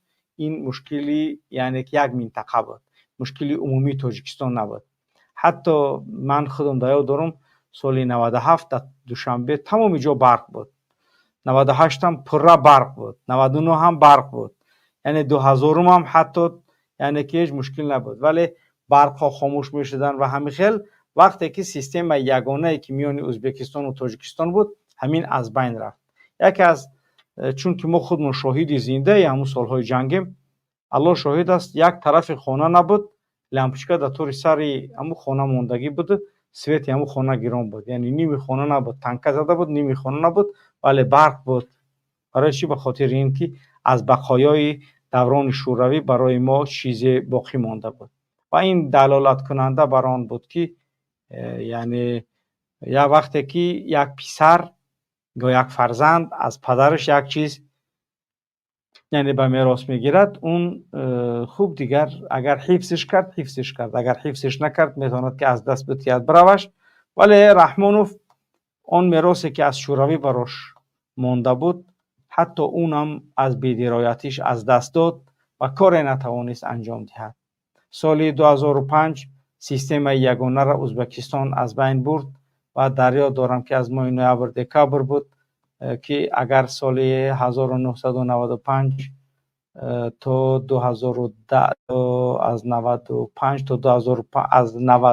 تا 2005 10 سالگی یعنی که اگر همه خیلی فکر کنیم یعنی دقیقاً سال 2005 بود که سیستم یگانه میان ازبکستان و تاجیکستان از بین رفت و تاجیکستان از همون سال تا به امروز که 19 سال یعنی که میتونیم بگیمش که سالی یعنی 20 آماده ایستاده است، کاملا در یعنی که لیمیت همیشه قرار دارد که این یکی از بدبخت ترین حالت های این وطن و این ملت و این مردم است که ما امکانی همه آن چیزی که باید این ملت واقعیت اصلی این ملت و وطندار این کشور که باید اون چیزی که از یعنی سرمایه های خودی وطنی است باید که اون صاحبش باشد دیگر صاحبش نیست، چون که دیگر رحمانوف تابو و طاقتی همه این یعنی که ملت و مردم برای تامین کردنش ندارد. چون که برادر شوکت گفتن حتی با باریدن یک برف بهاری که یعنی که از ماه مارس آخر فوریه مارس شروع شد دیدید که چقدر مصیبت و مشکلات یعنی بالای این ملت و بالای این مردم گرفتار شد و چگونه حتی پایتخت تاجیکستان از برق محروم گشت. و من صحبت داشتم با افراد گوناگون زیاده در مسئله برق، همه اونها میگویند که اگر رحمانوف یک فرمان صادر کند که برق در کشور دائمی گردد یگان شک نداشته باشید که برق در کشور دائمی می شود و امکان دارد که بعضی منطقه های دوردست با بعضی از مشکلات یعنی که برق در اونها نشود. این سخنی از وزارت انرژتیک است، از خود من نیست. یعنی تمام مرکزهای ناحیه های مرکز 64 ناحیه 63 64 65 همه اینها چیکار میکنن؟ صاحب برق داخلی های ناحیه 24 ساعت دوشنبه نواحی تابع مرکز چون حصار، چون یعنی رودکی و وحدت یعنی با برق تامین میشوند کاملا، هیچ مشکلی براشون نمیمونه. ممکن است میگوین بعضی مناطق دوردست از سبب بعضی از مشکلاتی که وجود داره در این سیستم یعنی که برق برای اونها تا حد گاه باشد و گاه نباشد و لیمیت که حالا کاملا ندارن میگه اونجاها، ولی همونها امکان تامین نشدن به برق دارند. اما در 90% تاجیکستان امکان تامین برق وجود دارد. اما رحمانوف برق به ازبکستان میفروشه. فکر میکنید شما رحمانوف برق به یعنی که ازبکستان، قرقیزستان، افغانستان میفروشه، اما شهروند تاجیکستان به برق است. چنانه که برادرای خوجندی همیشه میگن وقتی که معدش را زیر کرد صداش میبراید. این ملت، این مردم با بدون برقی در پسترین حالت آورده است، قرار داده است که دیگر مردم از جانشان سیر کردن و زنها را ببینید که داد و فغان میکنن از بی برقی. زنها و مادران این ملت چون جانشان به درد اندش سرد برای او هست، نبیرش سرد خورده است، خنک خورده است، خودش خنک خورده است. بعضی یکتون که فرمادراتون را بردید از شنبه مونده خودتون روسیه رفته در اتاژهای بلند خونه خریده ارزانه، گفته لیفت را خیلی کار میکنه. سوید نیست لیفت کار نمیکنه. اگه اوچت کمپیری 60 ساله و 70 ساله باید 12 13 14 15 اتاژ با پوش ببروه. انا اگه فهمیدی که چقدر مادرت، همسرت، فرزندت، دخترت، خواهرت، برادرت در وضعیتی بی‌زیب قرار دارن، خودت در روسیه قرار داری. انا این است که دیگر یعنی این ملت و این مردم با بدترین حالت و وضعیت آمده است، قرار گرفته است. اگر تمام این ملت و مردم به شرط خواهشی پیدا کردن برق را داشته باشند، باید همون گپ گفتگی رحمانوف چهارهاوک ماندن دیگه هیچ راه نداره. شما با گپای دیپلمات یا با گپای اماد رحمانوف تو برق را برای مردم ده، این کاری تو بسیار هم خطا است و مردم از خنوکی میمورند. رحمانوف وابشه پشورش نمیبره. رحمانوف از عمل کرد میترسد.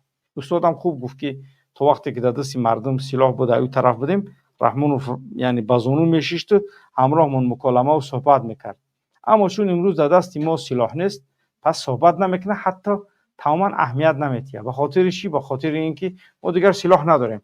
اگر حاضر ما در قرقیزستان میشیدیم، در بادکن میشیدیم یا در ازبکستان میشیدیم، هزارها بار حال میانجی مانده بود تا اینکه بیاین با مخالفان ما صحبت میکنیم، روی یک میز میشینیم. من هر کجا که باشد رئیس پیمانی ملی تاجیکستان با اونجا میروم و با اونها با افاقه میآیم. برای چی؟ برای که در دستمون سلاح داشته باشیم. یک وقتی که ما هیچی نداریم میبریم صحبت میکنیم، با همون خاطر گویا که یگون چیز نشنیده است، یگون گپ اهمیت نمیتیه، در حالتی که سخت اهمیت میتیه، سخت عملکردهای ما میفهمه و حتی در پیام سالانش هم از آن انتقادهایی که ما از او میکنیم و آن از پرده برداری هایی که از جنایت های او میکنیم یعنی گفت و برای یعنی که همه اهل تالار همه کشور به شکل فهمانید که مرا در یعنی که شبکه‌های اجتماعی همه پوست و پیاز و یعنی که آن چیزی که دارم در عائله من برای ملت و مردم آشکار کردم. یعنی این دلالت از آن میکند که رحمانوف 100% نبض جامعه و آن چیزی که شبکه‌های اجتماعی و خاصتا برنامه مخالفان میگن خوب آگاهی خوب داره. پس فهمیده میشه که رحمانوف تماشا داره مورا و فکر نکن که وقتی تماشا داری مورا، وقتی ما میگیم که تو اهمیت نمیتی مورا، تو برای ما یعنی که آنچ کاری که میگیم تاثیر ندارن برای تو برق فروختن میگیری، یعنی به این نقطه مغرور نکن که تو زوری. یعنی به این گپ‌هایی که ما گفته ایستیم و گفتن برادران قبل از من که اهمیت نمیتیه و من 100% برات میگم که همه اینها کسیک‌های هستند که تره وضعیت سخت بی‌زیب‌تر میکنه. به خاطر همین این قدر میلیاردهای دوری تو نمیتونیشون قطید به پیشی یعنی که چینم دوره گفتی طلبکوف عزرائیل یعنی که برای ملک الموت یعنی یک موضوع نوشتگی بود برای عزرائیل که گویا که خوب دیگه نمیتونی شون میگیم که تو ملک الموت آمدنم تو اونها را بجو کردم نمیتونی، تو قطی بردم نمیتونی، یگون کسا پل دادم نمیتونی، یگون خیل یعنی که پیرامید خربزم برای ملک الموت آموده کردن نمیتونی که بتیش بخوره دیگه جون تر نگیره، یگون کار کردن نمیتونی تو پلوره.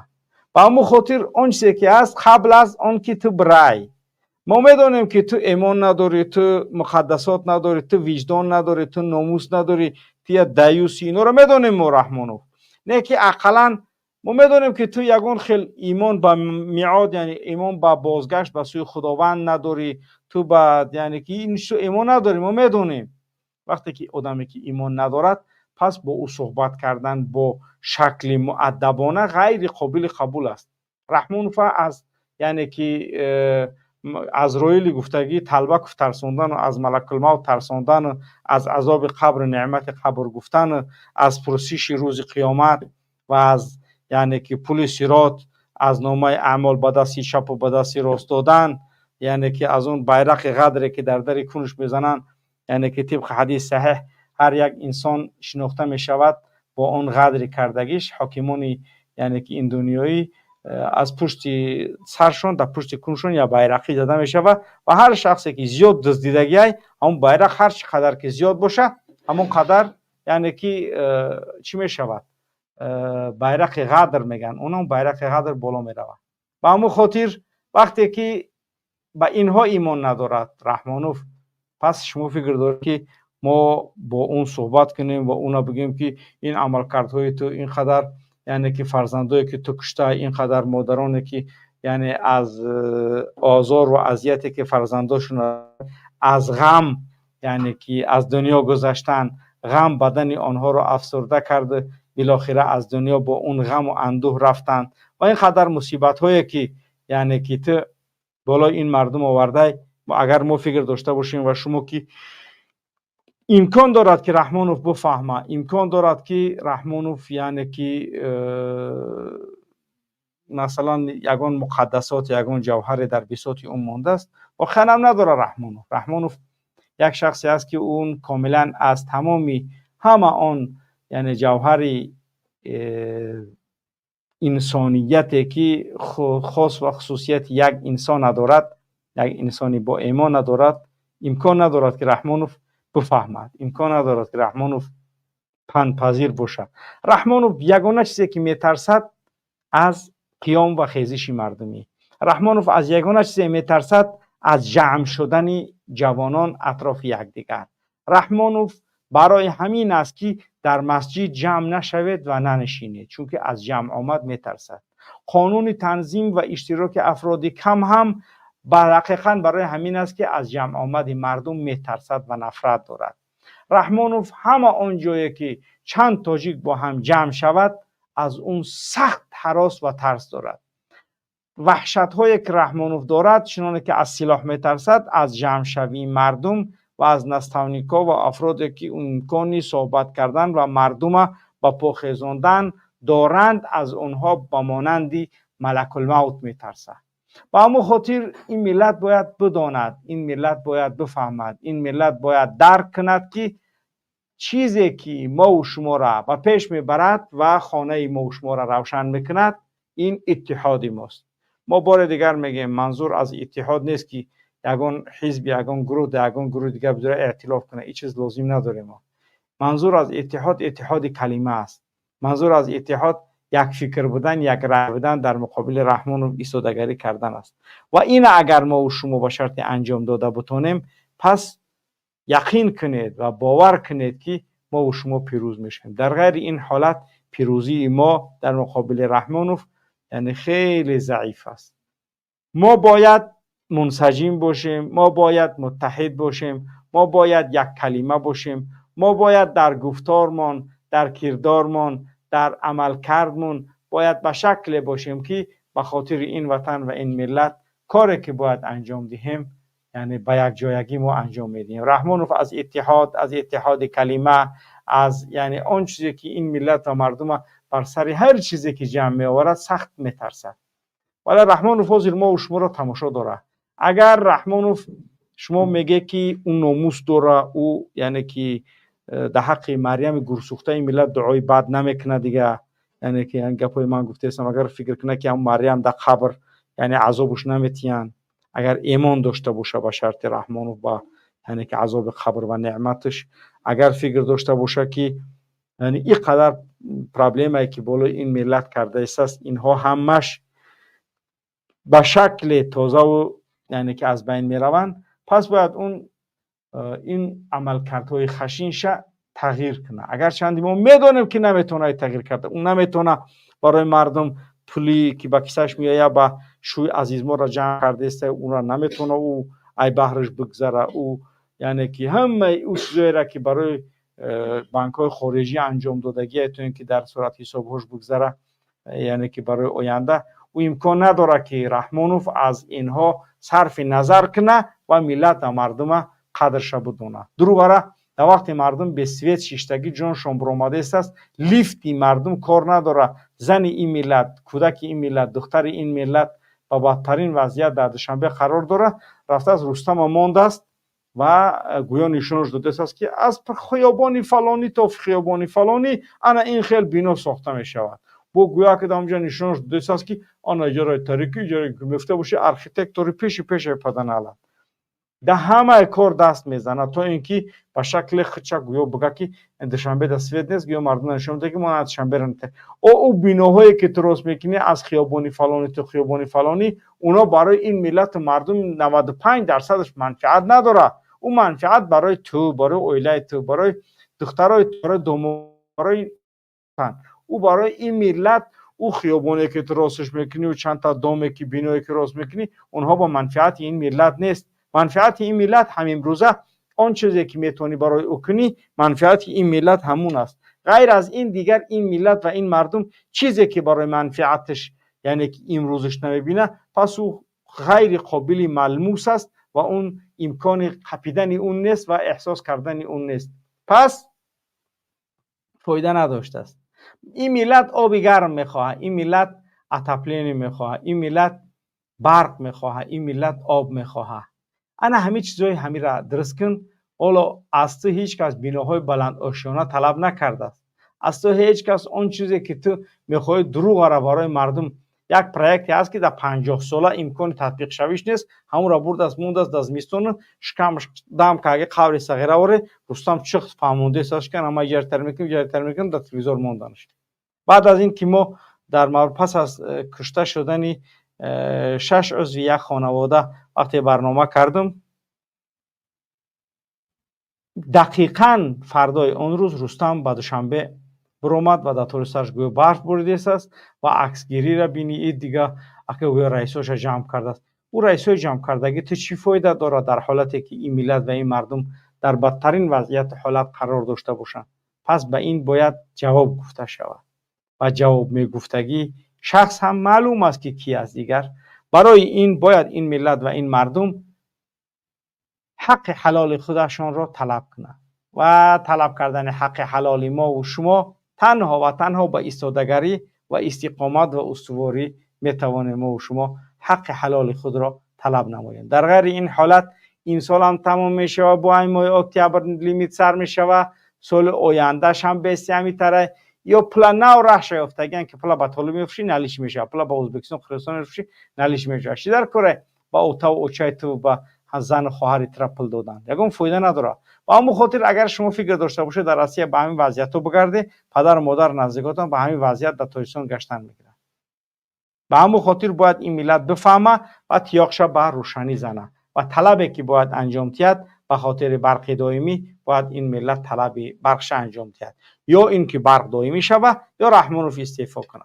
این رحمانوف دیگر راهی سومی نداره، یا اینکه برق همیتی این مردم میبینن با یگان فکر میکنن، یا اینکه استعفا کبرا خطی بچت تا اینکه یعنی که اونانی که امکان کار کردن و یعنی که ندزدیدن بیوجت برق سرمایه های این ملت دارند و در سینه میزنن که ما دزد نیستیم، یعنی بگذار که پس اونها کار کنن.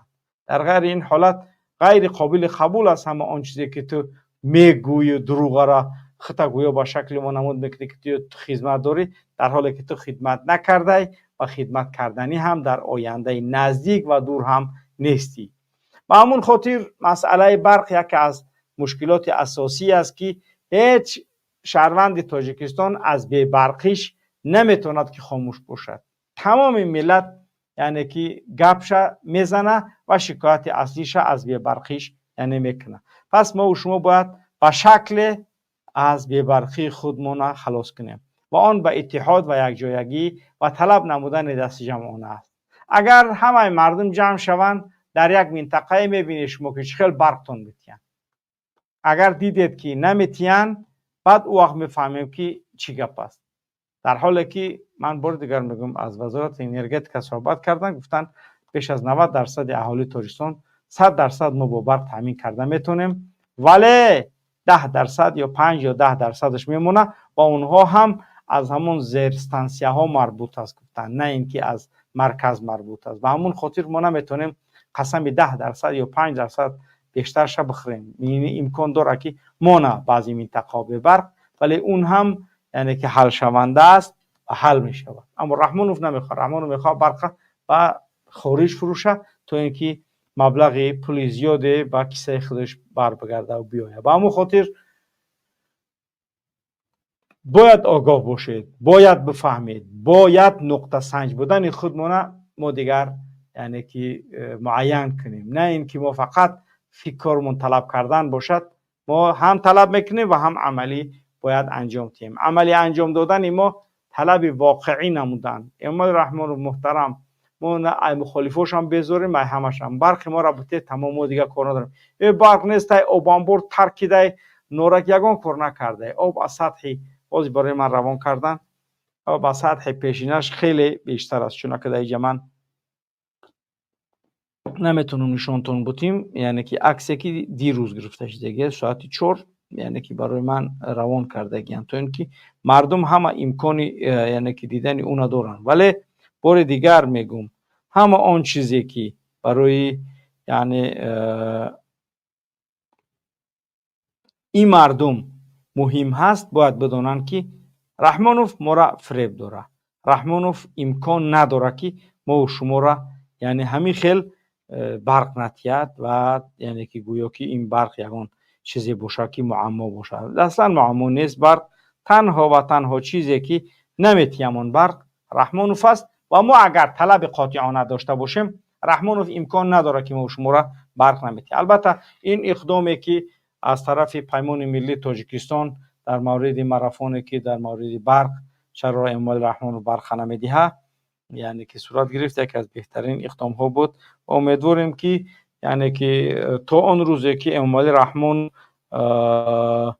یعنی که امکانی دادن و انجام دادن برق باشد، اگر یعنی که برای منتیت ما باید کارمون ادامه بدیم تا اینکه نتیجه های ملموسی را یعنی برای ما و شما یعنی که باور آورده. این حالت خیلی وضعیت ما آینده هم بدتر و بی‌زیبتر می شود. حالا با هم یک چیز گوش میکنیم تا اینکه بفهمیم. السلام علیکم همسایه ها. سوید تا دهم یا که تا 20 تا 1 اپریل گفتن این آوازی در کارخانه ما از برق تاجیک آمدن پول نصف تا کشتن. ای همین رو سر کده همه کارخانه مگزینا سویتا خاموش شده می شده است با پریکاز گنرال دیرکتر.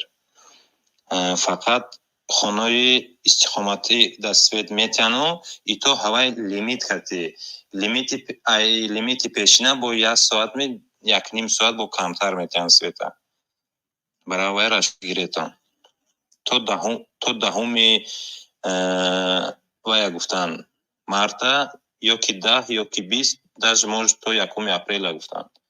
او زیرا که نه مو کارگروشنا وای کدیمو پول قراروش کتی نشان دادن. فهمیده گنرال دیرکتور گفت با هم خاطر خندم گرفت چون که گنرال دیرکتورش گابارسی خیا گفت که په هندی ای گنرال دیرکتور منظور که اساسزاده محمد عمر اساسزاده را نمیگم، ولی که گنرال دیرکتور گفت درباره فروش یعنی که اینو میره که اینو همش هندو نمیدونم برلاس از که جای پیدا میکنه میره میمونه شو رنگی همون شرکت IRS که دچرنی خودی دختر شای منومی خودش است همون خیلی کارها هم انجام میتید تو اینکه بتونه شکل انجام کید و ما یک جعبه معلومات خیلی عجیبی دیگر هم رسیدگی بود دزدیهاش که ما برای برق فروختن به افغانستان و از چگونه یعنی که تاجیکستان در مورد قوای برق کارهای انجام میتید البته ما یعنی که یک برنامه مخصوصی در این قضیه در اصلاح داشتیم یک مطلب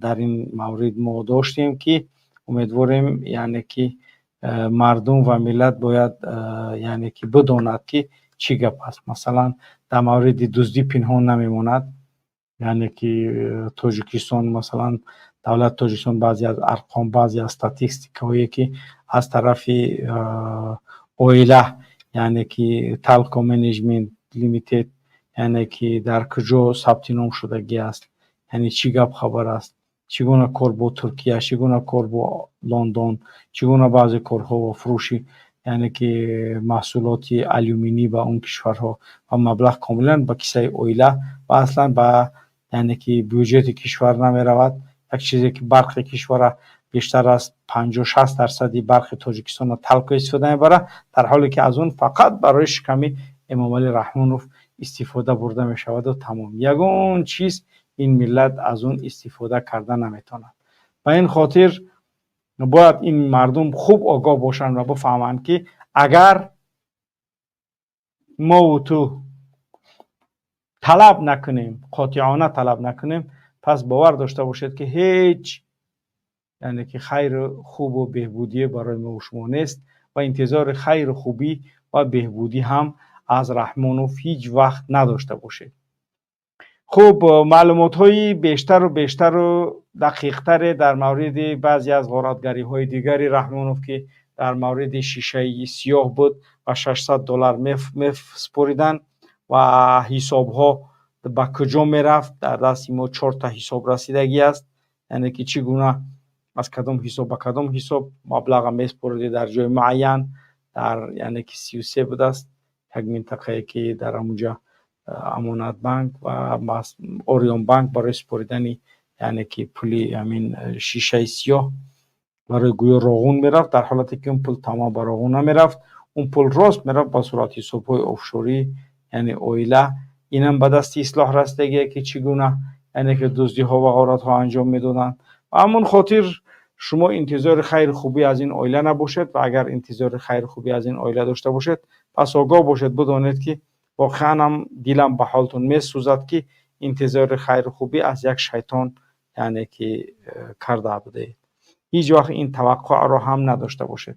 بعد جوانای عزیز و گرامی امروز امام علی رحمانوف قانون یا اینکه فرمانی ابله را امضا کرد که این دلالت بر آن میکند که امام علی رحمانوف یعنی که قانونی فرمانی به دعوت کردن عسکری را شروع کرد و جوانانی که در روسیه هستند با صد مشکلات و عذاب باید به وطن برگردانده شود آنانی که در وطن هستند باید که حتما به صف قواهای یعنی ظلم رحمانوف قواهای مسلح و قواهای ستم رحمانوف یعنی دعوت میشوند آنها با زوری برده میشوند. پس آگاه باشید بدانید که رحمانوف هیچ وقت نمیگذارد که پرابلم این ملت کم باشد. برقش تمام نشده که ابله‌اش سر میکنه ابله‌اش تمام نشده که یک مشکلات دیگه برای دهقانا میاره اوش سر نشده تمام نشده که با دیگه شه یعنی باید 12 ماه 4 فصل سال یعنی که باید این مردم در مصیبت مشکلات باشد تا هرگز نفس آزاد باید نکشند. به همون خاطر این مشکلات برقش همین است. بعد از اون مشکلات بچت هم میگیرن میبرن عسکری میبینی کشتش هم میارن و جسدش هم میارن کنتوزش میارن باید وضعیت بد میارنش اوش هم انتظار باش بچه که سرد معده داری اون باید سرد بخوره کمپیری مادر پدرت همسرت باید خنک بخوره خود در آسیای سوئد داری برق داری ممکن است هزار مشکلات دیگه دامنگیری تو باشه. پس همه همین ها چی فرزند چی همسرت چی بچه خوردت چی خودت چی پدر و مادرت همت گرفتاری مصیبته. برای چی؟ به خاطر اینکه رحمانوف یک شخصی پلید ما بر سر ما و تو و خانواده های ما و تو حاکمیت دارد. امیدوارم که خوب با دقت باشید و به خاطر نجات زن، فرزند، یعنی که پدر و مادر، همه آن چیزی که دارد باید ایستادگی نماییم. تجمع این ملت مهم است. همه آن چیزی که برای از دست ما و شما برای یک جای بودن کار کردن می آید باید ما انجام دهیم. بار دیگر میگم هدف من یک جای بودن نیست که 100 گروه مخالف باید یک جا شود. یگان این چیزا نگفتم من. هدف یک جای شدن اتحاد کلمه است. بگذار یعنی که چند نفر برادران بتونند به خاطر فکرشون عملی کردن، تطبیق کردن یک جایه باشن. انا میرم من یک جایه میگم، انا میرم من اتحاد کلمه میگم، انا همین من یعنی که همبستی و همرأیی میگم. خوب، امیدوارم که در این طول چند دقیقه در خدمت شما بودیم توانسته باشیم. دقتی سلامت عزیز باشید برادر عزیز گرامی. تشکر زیاد به شما. زنده باشید.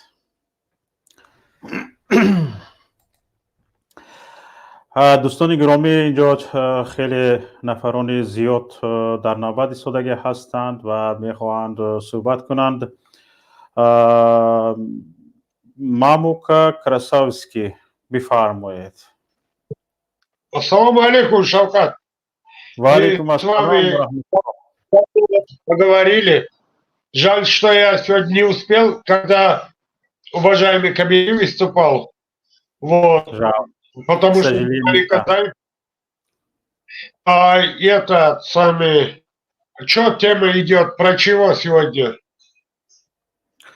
Тема это электричество. Ну, электричество в это Таджикистане. самая большая тема, короче, в Таджикистане. Вот. Я думаю, на дальнейшее, короче, они пока, вот мое мнение, пока руководство этих стран не поменяется, эта проблема не уйдет. Потому что это монополия, как ваши уважаемые коллеги говорят, они все набивают свой бюджет. Насчет этого, короче, то Афганистане продает, то туда, то сюда. Вот. И дальнейшее. Я вот смотрел, короче, я постоянно это радио ЗАДы смотрю, тоже. Вот в семье 6 человек умер. Хотя бы вот со стороны государства им какой-нибудь помощь был, вот этого хотел узнать. Никаких новостей не было, об этом никто ничего не знает. Да, потому что...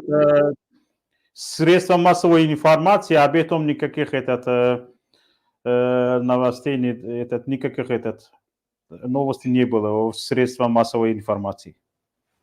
Потому что если, когда с государства Таджикистана, короче, или Рустам, или от этого Имамали, когда помощь будет, а весь радио, короче, и телевизоры, короче, там не молчат, потому что они рекламируют его каждый через, как говорится, есть простое это слово, ты включаешь, короче, Рустама и Имамали показывают, как бы они помощь сделали. А что-то я тоже этого не видел. То, что вот из семьи, короче, муж, жена и 4 детей умерли. Ну, это горе, конечно, да, Аллах, чтобы им как говорится, пускай в рае будет. Вот. А это, опять же, вот какой-то сердобольные люди, которые, да, вот в какие-то копейки вот собирают, короче, там какой-то это делают. А куда вот государство смотрит? Вот как вы думаете, что должны делать вот народ, чтобы это правительство? Я вот про это, я говорю, вот в прошлый раз у Хасена Ашурова, короче, вот передача был.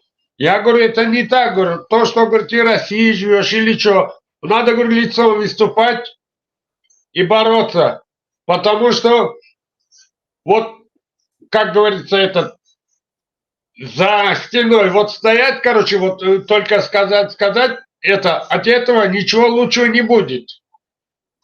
А что надо уже пора народу хотя бы вот уже выступать, какой-то вот организовать митинг прямо в Душанбе. А вы в курсе митинг в Хароге?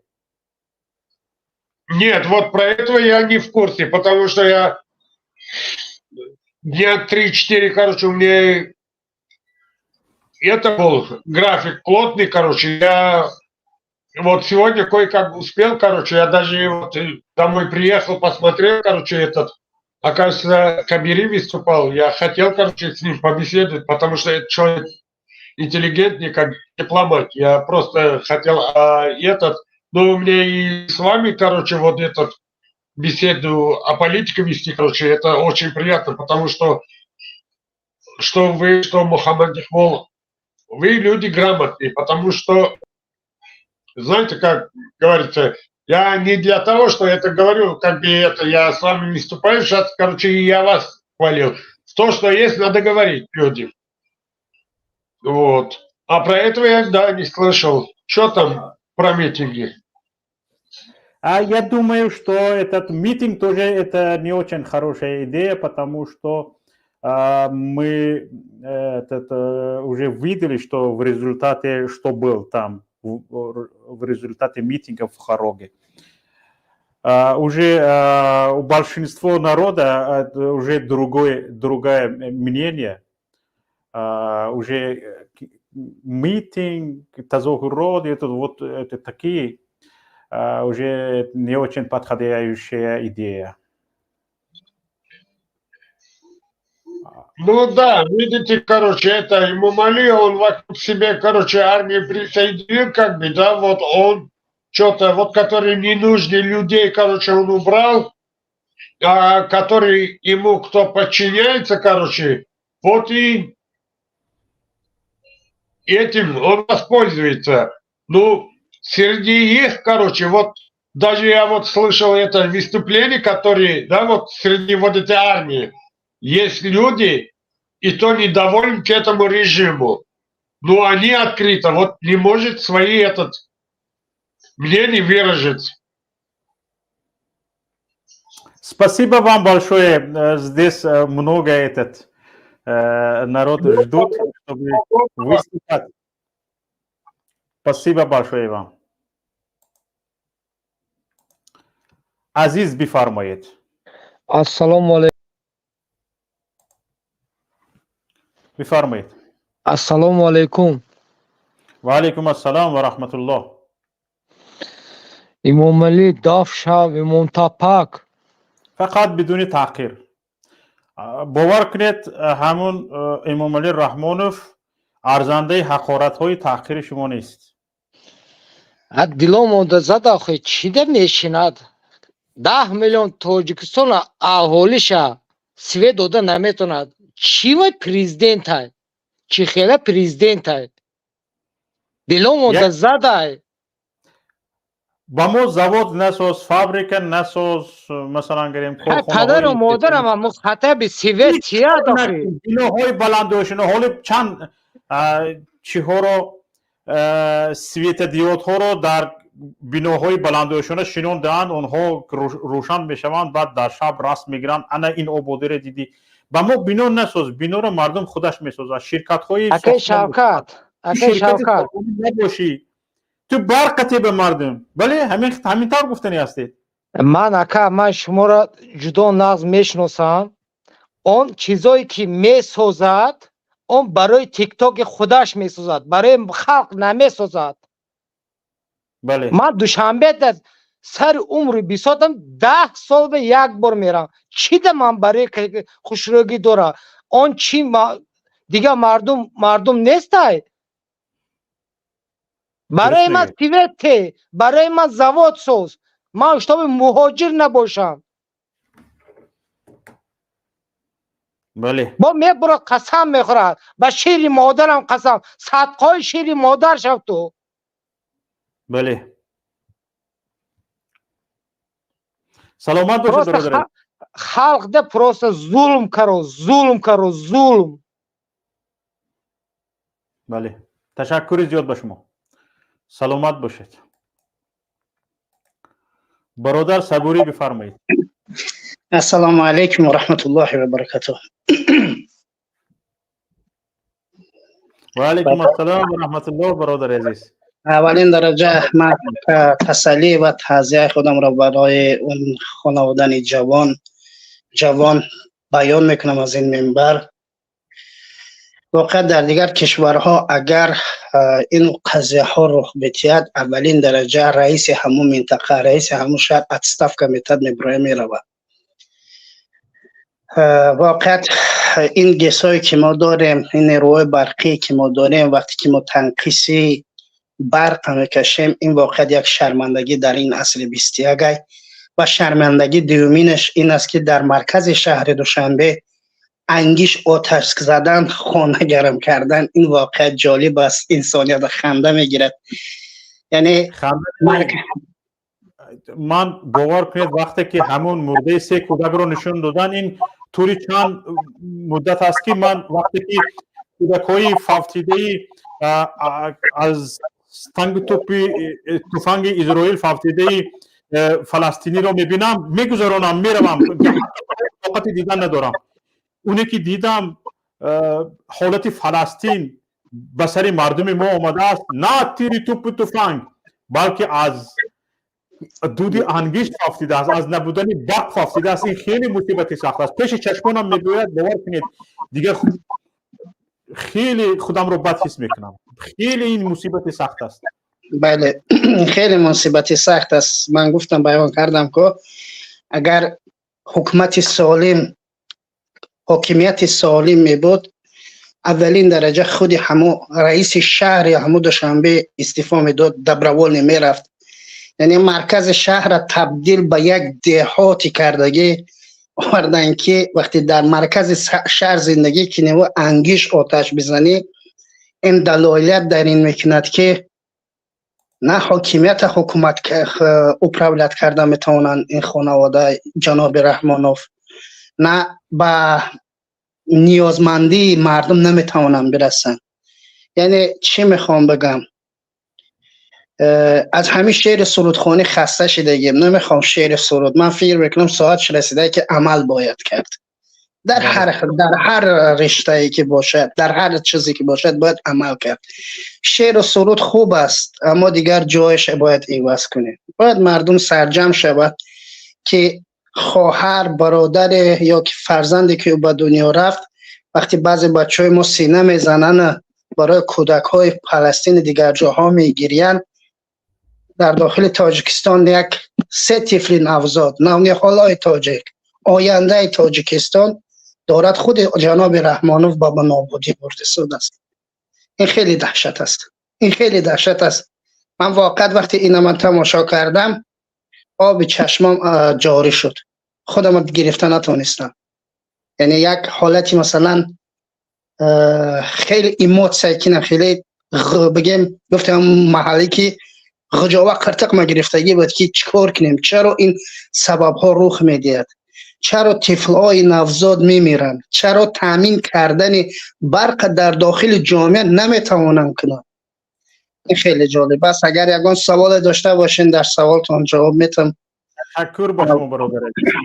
من فکر شما رو گرفتم، میخواستم که باید کرد با این حکومت که گپ مردم رو، یعنی زبان مردم رو بفهمد، یعنی درد دل مردم رو بفهمد.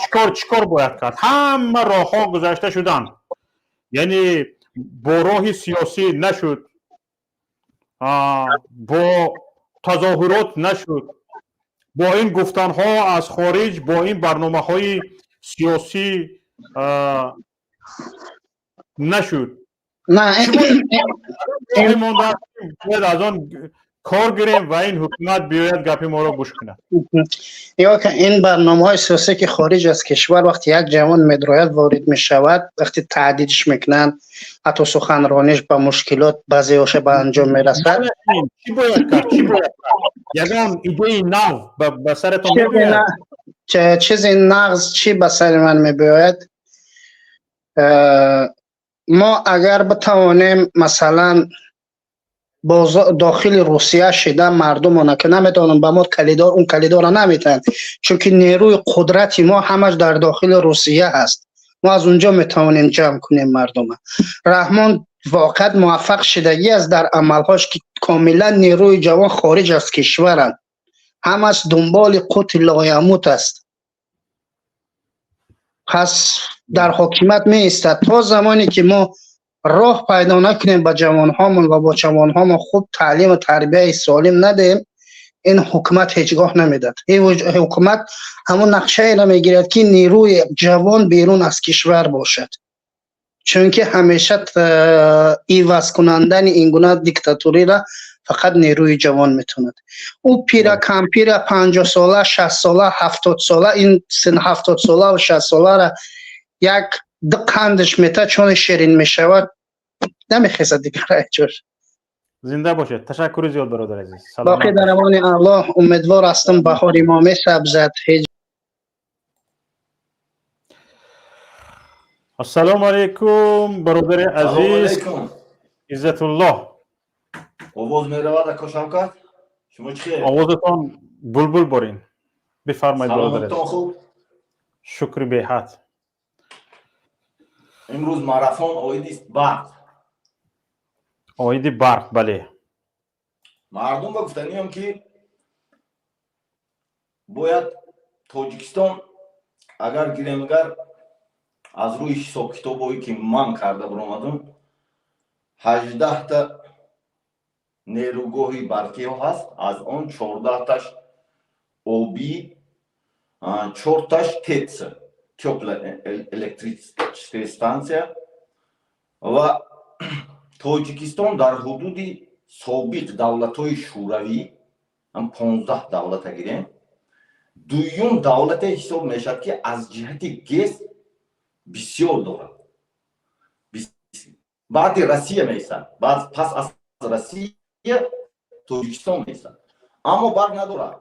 من اصول آنلاین میتینگ رو میگذراندم راستیگه وکای شوکت چند زبان کتی باید گفت اینجا مردم هم دانست این اینجا در کنورتو هست، این اینجا همش سپوروی انمون برق.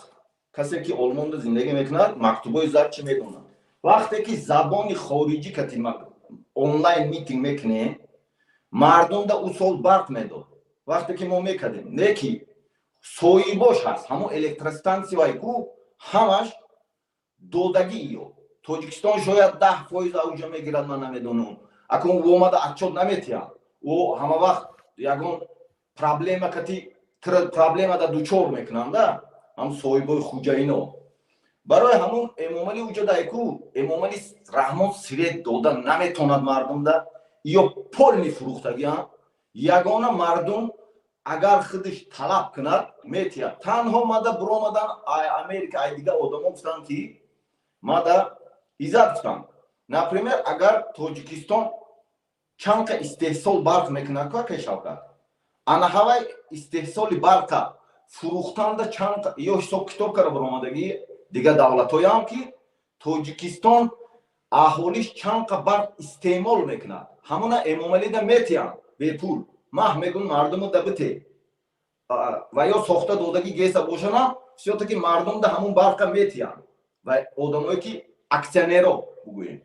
لیکن امامالی همون حق مردم کو اینو این هم قصال شد فروخته استن حق مردم فروخته استن هم ایوجه دوله میگیرن هم حق مردم میفروشن. ما این چیست همین کفته برآمدم ده تو درکاری جوی شده من قریب 1 سال زدم این مسئله ده باور کنیم.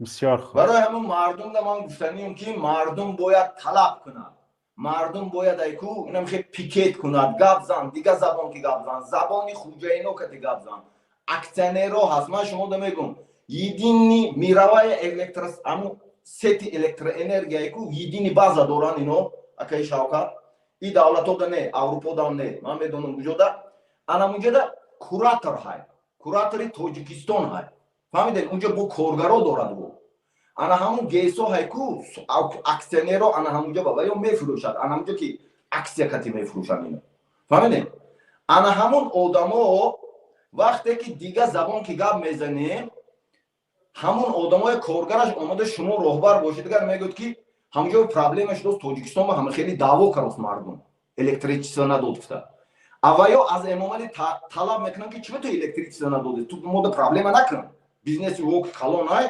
الکتریک انرژی هم از دست شونده پرابلم نکن برکته اون وقت امامالی میتید مردم حقش نمیدزد و با عورت نمیتید.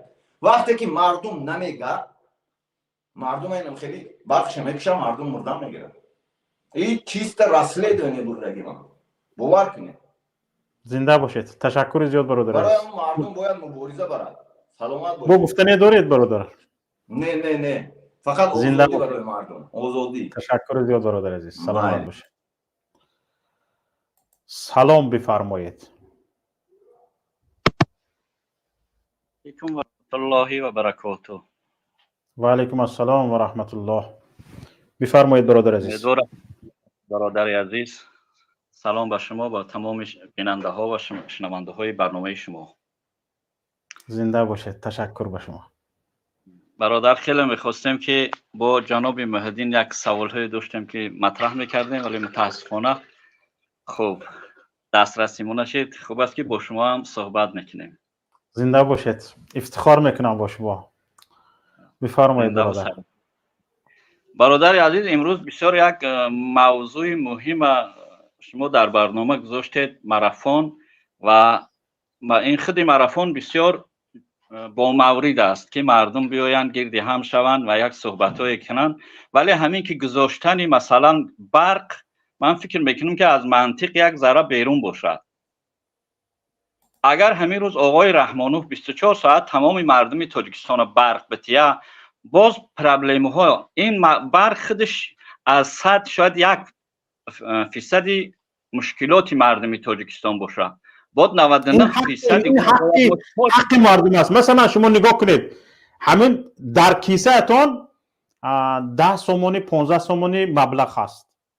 یک کس بیاید به همین کیسه شما دست دراز کند، چیه؟ او کی است؟ او رو بگیرد به کارهای خودش به نیازهای خودش استفاده کند. او کی است همین آدم؟ دزد. بله. این برق ان همون مبلغ درون کیسه شما است یا ان همون کورپه و کورپچه و بالشتی درون خانه شما است. این برق به این برق به خارج فروختن مثل این است که یک کس میباید از درون خانه شما کورپه بالشت و علاچه گلیم شما را میبندد، پشتوره میکند، گرفت به خرجین خرش بار میکند، گرفته میرود. این مانند همین است. این مال مردم است. این مال مردم است. این از مادر پدر امام علی رحمان یا اجدادش میراث موندگی نیست. این مال مردم است.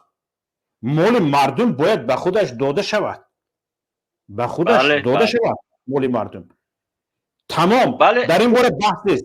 مثلا شما اگر شما خودتون ببینید، شما خودتون گرسنه باشید، هیچ وقت خودتون در حال گرسنگی مثلا گریم آخرین نانی که دارید اگر او را نخورید به گرسنگی میمیرید، به کسی دیگر نمیدید. اول خیش بعد درویش گفتن. لیکن در ما خودمون مرده میرویم، کودکانمون مرده میرود، در خانه دل میلرزی، بالای گواره 4 قوت و 5 قوت کورپه میپیچونیم، اما ما به دیگران برق میفروشیم. ببینید حالا به یک چیزی مهم اشاره کردم. طالبان شما تروریست میگوید، طالبان اکستریمیست میگوید، به مردمش غمخورتر از شما بوده است، به خلقش غمخورتر از شما بوده است و شما همون غمخوری طالبان ندارید. بمیرید از این روزتون.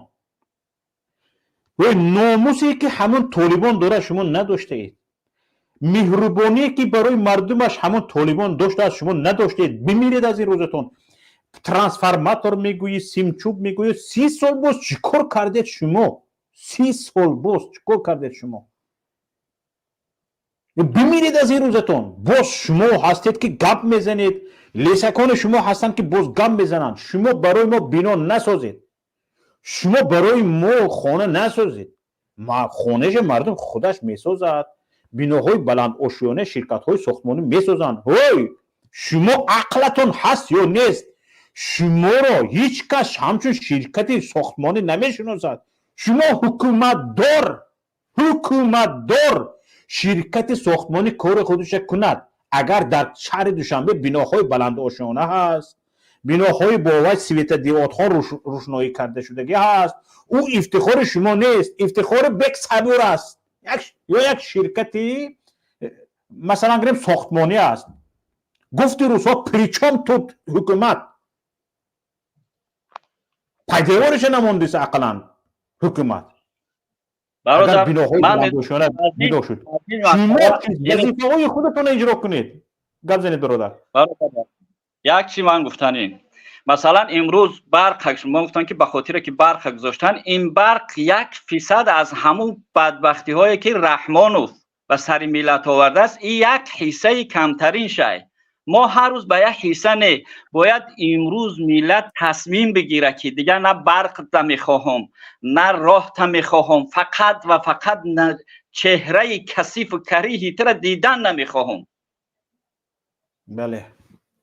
حالا امروز ببین برادر یک چیز برادر سوکتر من از اول خوب نفهمیده شما.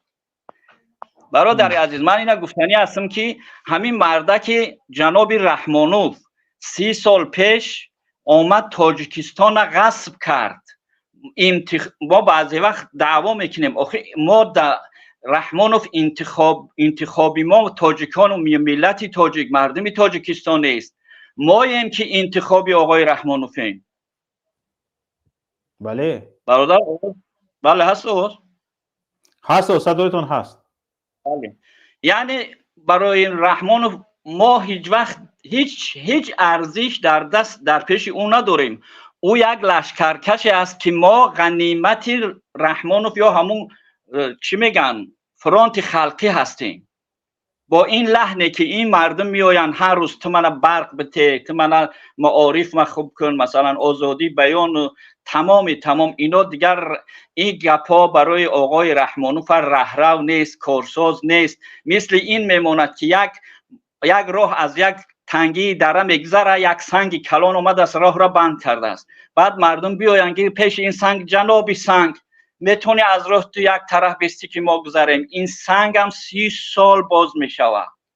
این سنگ دیگه با گفتن نمیشود، دیگه اینا باید اسباب خود شما پیدا کنیم. بسیار خوب. این تشکر جان برادر. این مانعی که راهی ما را گرفت از برادر دیگه این اسباب دیگر میخواهد. بله.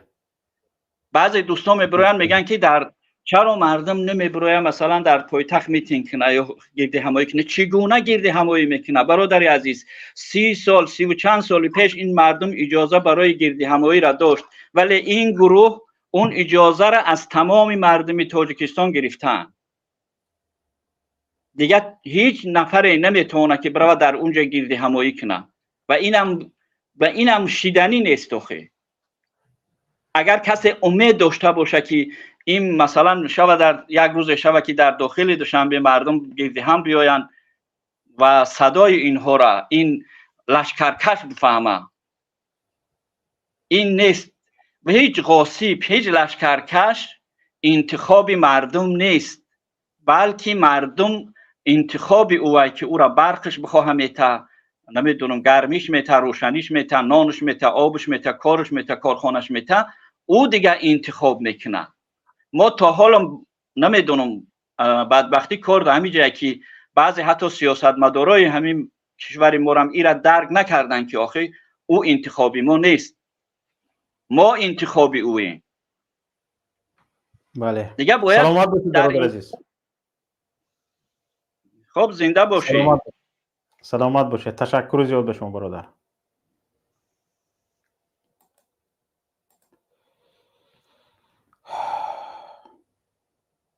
سلام علیکم و رحمت الله و و علیکم السلام و رحمت الله و برکاته.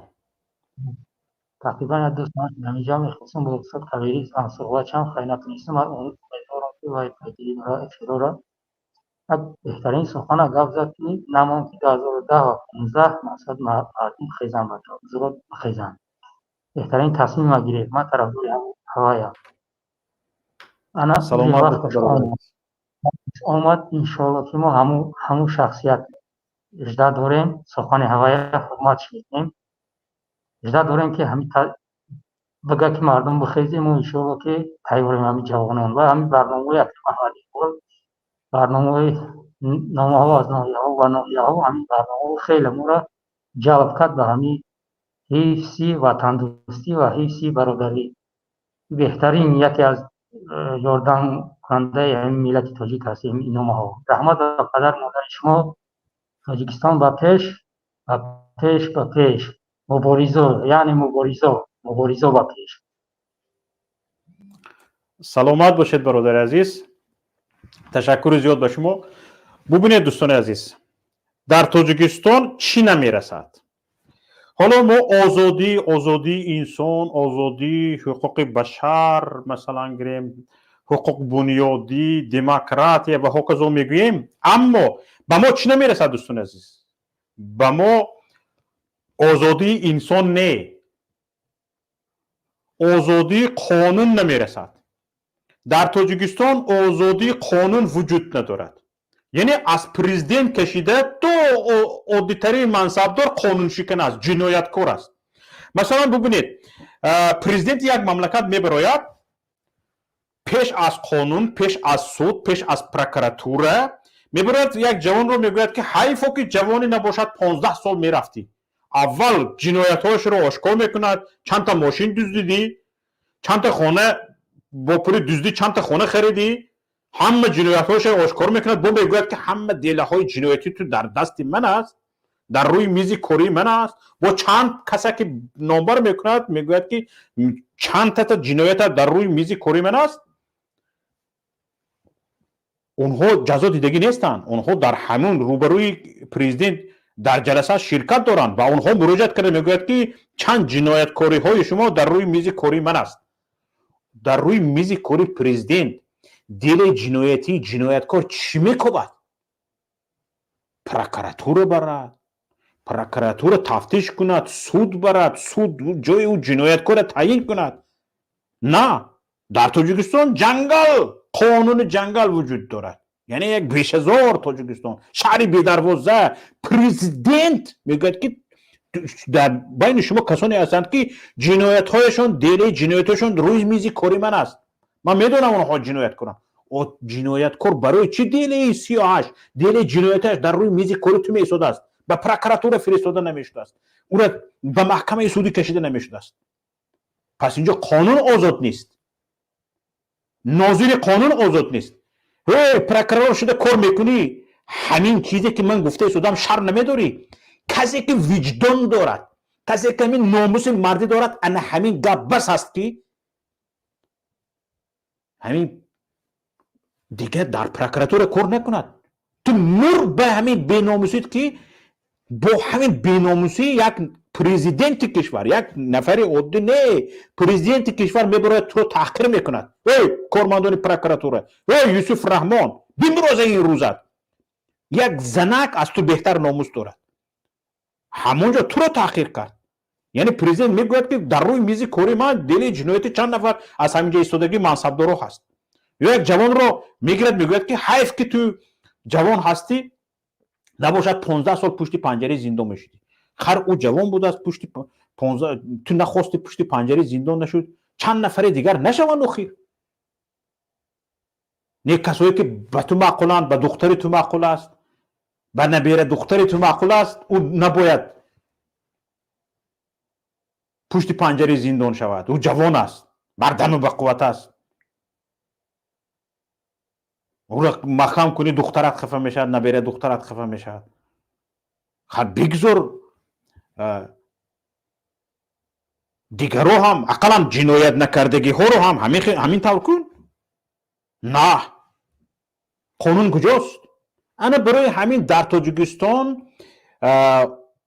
барои чӣ инсон озод нест? барои чӣ инсон ҳуқуқ надорад? барои чӣ ҳуқуқи инсон поймол мешавад? дороии мардум, сарватҳои табиӣ ки аввалин ҳақдор ба сарватҳои табиии як кишвар мардуми он кишвар аст, яке ба Хитой фурӯхта мешавад, яке ба Афғонистон фурӯхта мешавад ба Толибон, яке ба Ӯзбекистон фурӯхта мешавад, яке ба Аврупо фурӯхта мешавад, аммо худи мардум баҳрабардор нест. барои чӣ? барои он ки дар ӯ Тоҷикистон фақат қонун дар рӯи варақ аст, варақи сафедро қонун сиёҳ кардааст, халос. оддитарин чиз ҳамин барқ агар дар Тоҷикистон бошад, вуҷуд доштагӣ бошад, бовар кунед, ана ҳамин ҳукумати Эмомалӣ Раҳмон не, باور کنید یک جوان 25-30 ساله رو برید به سر حکومت مونه در 10 سال کشور رو به یک کشورهای پیشرفته تبدیل میده، پیشرفته منطقه. چرا ما این پتانسیل رو داریم؟ اولش این که همین چند کارخانه ها، چند شرکت های، چندین بار گفته بودم من، چند شرکت های یعنی در مهیت برای تاجیکستان چی لازم است؟ فرض کردیم ان همین برق تاجیک چی لازم است برای ما؟ برق تاجیک، شرکت برق تاجیک یک گانتین به تاجیکستان فایده نآورده است. بالای این نگفتیم مثلا گریم این برق کارتوشکای پیاز یا سبزی نیست که پوست، برق استحصال می شود، باید فروخته شود تمام. در همین حالت شرکت برق تاجیک قرضدار، از اندوز قرضدار، از استحصال کنندگان، از نیروگاه‌های برق آبی قرضدار، یکی از قرضدارترین ها از اندوز کشور شرکت برق تاجیک. خیر برق پوسید، به یغما رفت، سیل برد، چی شد که شما قرضدار شدید؟ پول مردم رو پیش پرداخت میگیرید، پولش رو ندهد سیمش رو رفته میبرید. پس اینجا همین دزد مگر شاخ دون دارد؟ همین از دزدی بغیر از همین چی شهر میدهید شما؟ مردم وقتی که سرمای زمستان میافتد برق رو زیاد استفاده میکنن، از تاب طاقتی ترانسفورماتورها زیاد، سیمچوبها، سیمها زیاد، کابل های برقگذرانی زیاد استفاده میکنن، برای من سوختارها به میان میباید. بمیرید به همین روزتون. در روسیه 50-60 گرادوس در بعضی منطقه ها هوا سرد می شود. همین روسیه شریک استراتژی تاجیکستان است. نمیبری یک داتا کارگرت، یک داتا متخصص رود در روسیه از نظر گذراند یا که سنجش گذراند یا که چی میگن پویشنی که وریفیکاسیون کند که در سرمای زمستان اینها چخیل مردمشون رو به برق دائمی تامین میکنن. روسیه شریک استراتژی است. نمیبری یک داتا کارگرت، یک داتا متخصص در اونجا تجربه آموزی کند. وای شرمنده ها. یکی میگن از گرمی، بلکه 2 سال شد گفتن که از گرمی آب شده رفت تو ترانسفورماتور، آب شده رفت تو سیم ها، آب شده رفت. یک بار آخر به عربستان سعودی به قطر بر که اونها در گرمی 50-60 گرادوسه چه خیلی برق به مردم تامین کرده ایستادن. این میمیرین در 30 سال آخر یک رو گرمی نسوزد قطر رو یا که عربستان سعودی رو ایران رو من هم زبان 30-40 درجه گرم می شود تا 50 درجه بعضی جایش گرم می شود. روین آموزین آخر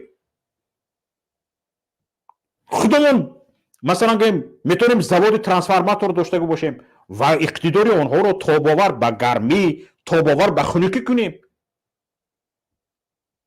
من مثلا یپونیا ماشین تویوتا استحصال میکنم، به عربستان سعودی موافق هوای عربستان سعودی، هوای گرم عربستان سعودی و کشورهای گرم ماشین استحصال میکنن. در کشورهای خنک مثلا در روسیه جداگانه مثلا استحصال میکند که به هوای خنک تاباور است. آخر شما چی کار میکنید؟ چی علف میخورین در حکومت استاده؟ زمستان گذرانی دو میکنین، از بهار سر شد کماند تشکیل میکنین، رئیس کیوای طاهر رسول زاده باید به زمستان آمادگیش دیده شود، باید تپک 2 ساله ذخیره کرده شود. اقلا شما تپک ذخیره کرده نمیتونید. چی علف میخورید در حکومت؟ باور کنید امیر روزتون به شما موندگی یک حساب کتابتون رو کرده برایید. حالا من از همین صحبت های همین روزه رهبری پیمان ملی تاجیکستان و چند از دیگران برداشتم که دیگه او میتینگ پیتینگ این خیلی تظاهرات نه، یک کمتر به زبان تندتر با شما گپ فهمانده شدنش میمونه. زبان نظامی ها با چشمم نمیرسد به زبان و با راه نظامی چشمم نمیرسد، شاید باشد نمیدونم، لیکن یک کمتر این گپ رو فهمیدید نفهمیدید و نه آمادگیاتون. این عصر سرعت است، عصر تکنولوژی است، نوع آمادگی های نظامیتون، آمادگی های حربیتون، اینجا مشق گذارونیتون، خطای برده مشق گذارونیتون یک گانتاش کار نمیتید، ابسلیوت نه، باور کنید یک گانتاش کار نمیتید، یک گانتاش کار نمیتید، جرستون میبروید. همین فهمیدید نفهمیدید نه، این تهدید نه. حاضر زمان اومده رسیدیم که نه ارمی میلیون نفرات، نه بیرقتر یک در عصر تکنولوژی قرار داریم. همین فهمیدید گپ فهمیدید، ولی همین قدر بهره گرفت، همین قدر من چی گرفتم و فهمیشه که دارم، ولی دنیا همین برو شده ایستاده است و در کسایی که جنگ میکنن با راه نظامی میبرن چی میکنن و دیده ایستادن که اینها هم صلاحی کار نبوده است. من روسیه هم جنگ کرده ایستاده است، چی نتیجه نداده ایستاده است. در مثلا اسرائیل فلسطین میخواست مثلا در 3 روز به خاک یکسان کند، هیچ نتیجه نداده ایستاده است. و راههای دیگر رو فکر کرده ایستادن که مثلا گریم یک کمتر آسایشته تر باشد ولیکن رزولتاتیو نباشد گفتی روزها. و این چیزها علاقه کسانی که در اروپا زندگی میکنند مثلا گریم یک کمتر به تکنیک و تکنولوژی شده ایستادند، این چیزها علاقه یک کمتر سرچشمه هاش علاقه به دست آمده است. برای همین که یک بار حساب کتابتون کرده برایید که خیلی خیلی به جان مردم رسیدید. بفرمایید برادر عزیز. تشکر. سلام و درود به شما برادر شوکت جان و دیگر دوستان و برادرانی که در این لحظه ها و در این ماراتون آنلاینی که پیمان ملی تاجیکستان اعلام کرد ما را دیده ایستادن. البته سخن بسیار از در این موضوع، سخنهای جالب و سخنهای خاطرمانه برادر سلیم جان، برادر محمد اقبال و شما همچنین رئیس و دیگر دوستا و برادرای همدیور و هموطنانی که اینجا اشتراک کردن گفتن. واقعا این تا اندمی که این رژیم این نفرها سر قدرت هستند، خدا میدوند که مسئله برق یا که مسئله آب و گاز سفید حل شود، ولیکن یعنی مردم باید آموزاندن در کار که یعنی بس گفتن نیست بود گفتن استعفا گفتن یاد بگیرن، چون که یعنی یگان ما عموما شاید که در مقیاس در یگان کشور عربی یا که کشورهای افریقایی نداشته باشیم که یک تاجیک، یک مسلمان، یک ملت مثلا در یک شبانه روز 2 ساعت یا که 3 ساعت آب و گاز و برق داشته باشد. این واقعا یعنی حتی حالا شما قیاس کردین با کشورهای اروپایی و آمریکایی که یعنی عقب مانده ترین کشور آمریکایی یا که عقب مانده ترین کشور اروپایی از این کشورهای روسی یا که از تاجیکستان شاید 50 سال 100 سال پیشتر بیستد.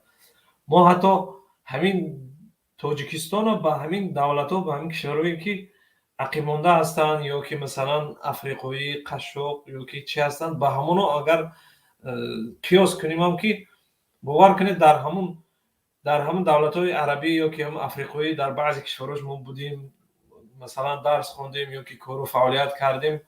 این وضعیتی که در تاجیکستان حکم فرما هست که آب، گاز، سویت این چیزها همش به لیمیت باشد، باور کنید در اونجا مشاهده نکردیم.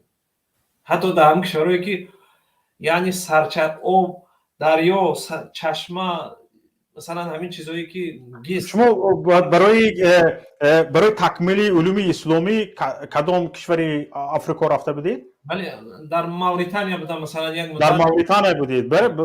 این بعد از ختمی مصر بودم به فکرم. بله بعد از مصر بود. حالا یک مثال آوردنی بودم یعنی در همین چگونه مردمی موریتانیا که در هم دولت موریتانیا خیلی برق استحصال میکنن، اگر چند موریتانیا یعنی در اقیانوس همسایه اقیانوس هست، لیکن علاقه همون سالی مثلا سالهای 2017 18 یا که شاید از اون پیشتر هم علاقه سیستم برق و آب و گاز و سویت این خیلی چیزا علاقه همون اپاراتایی که از آفتاب ضریان میگیرد اکثر سیستم هاش علاقه به همین چیز اومده رسیده است که من نمیدونم اونا شاید کشورهای مثلا خلیج یا که کشورهای مثلا اروپایی چیکنن تشکیل کنند و مثلا همین شرکت ها سازند که علاقه در همون افریقا هم با نظامی از آفتاب ضریات گرفته برق میدادن علاقه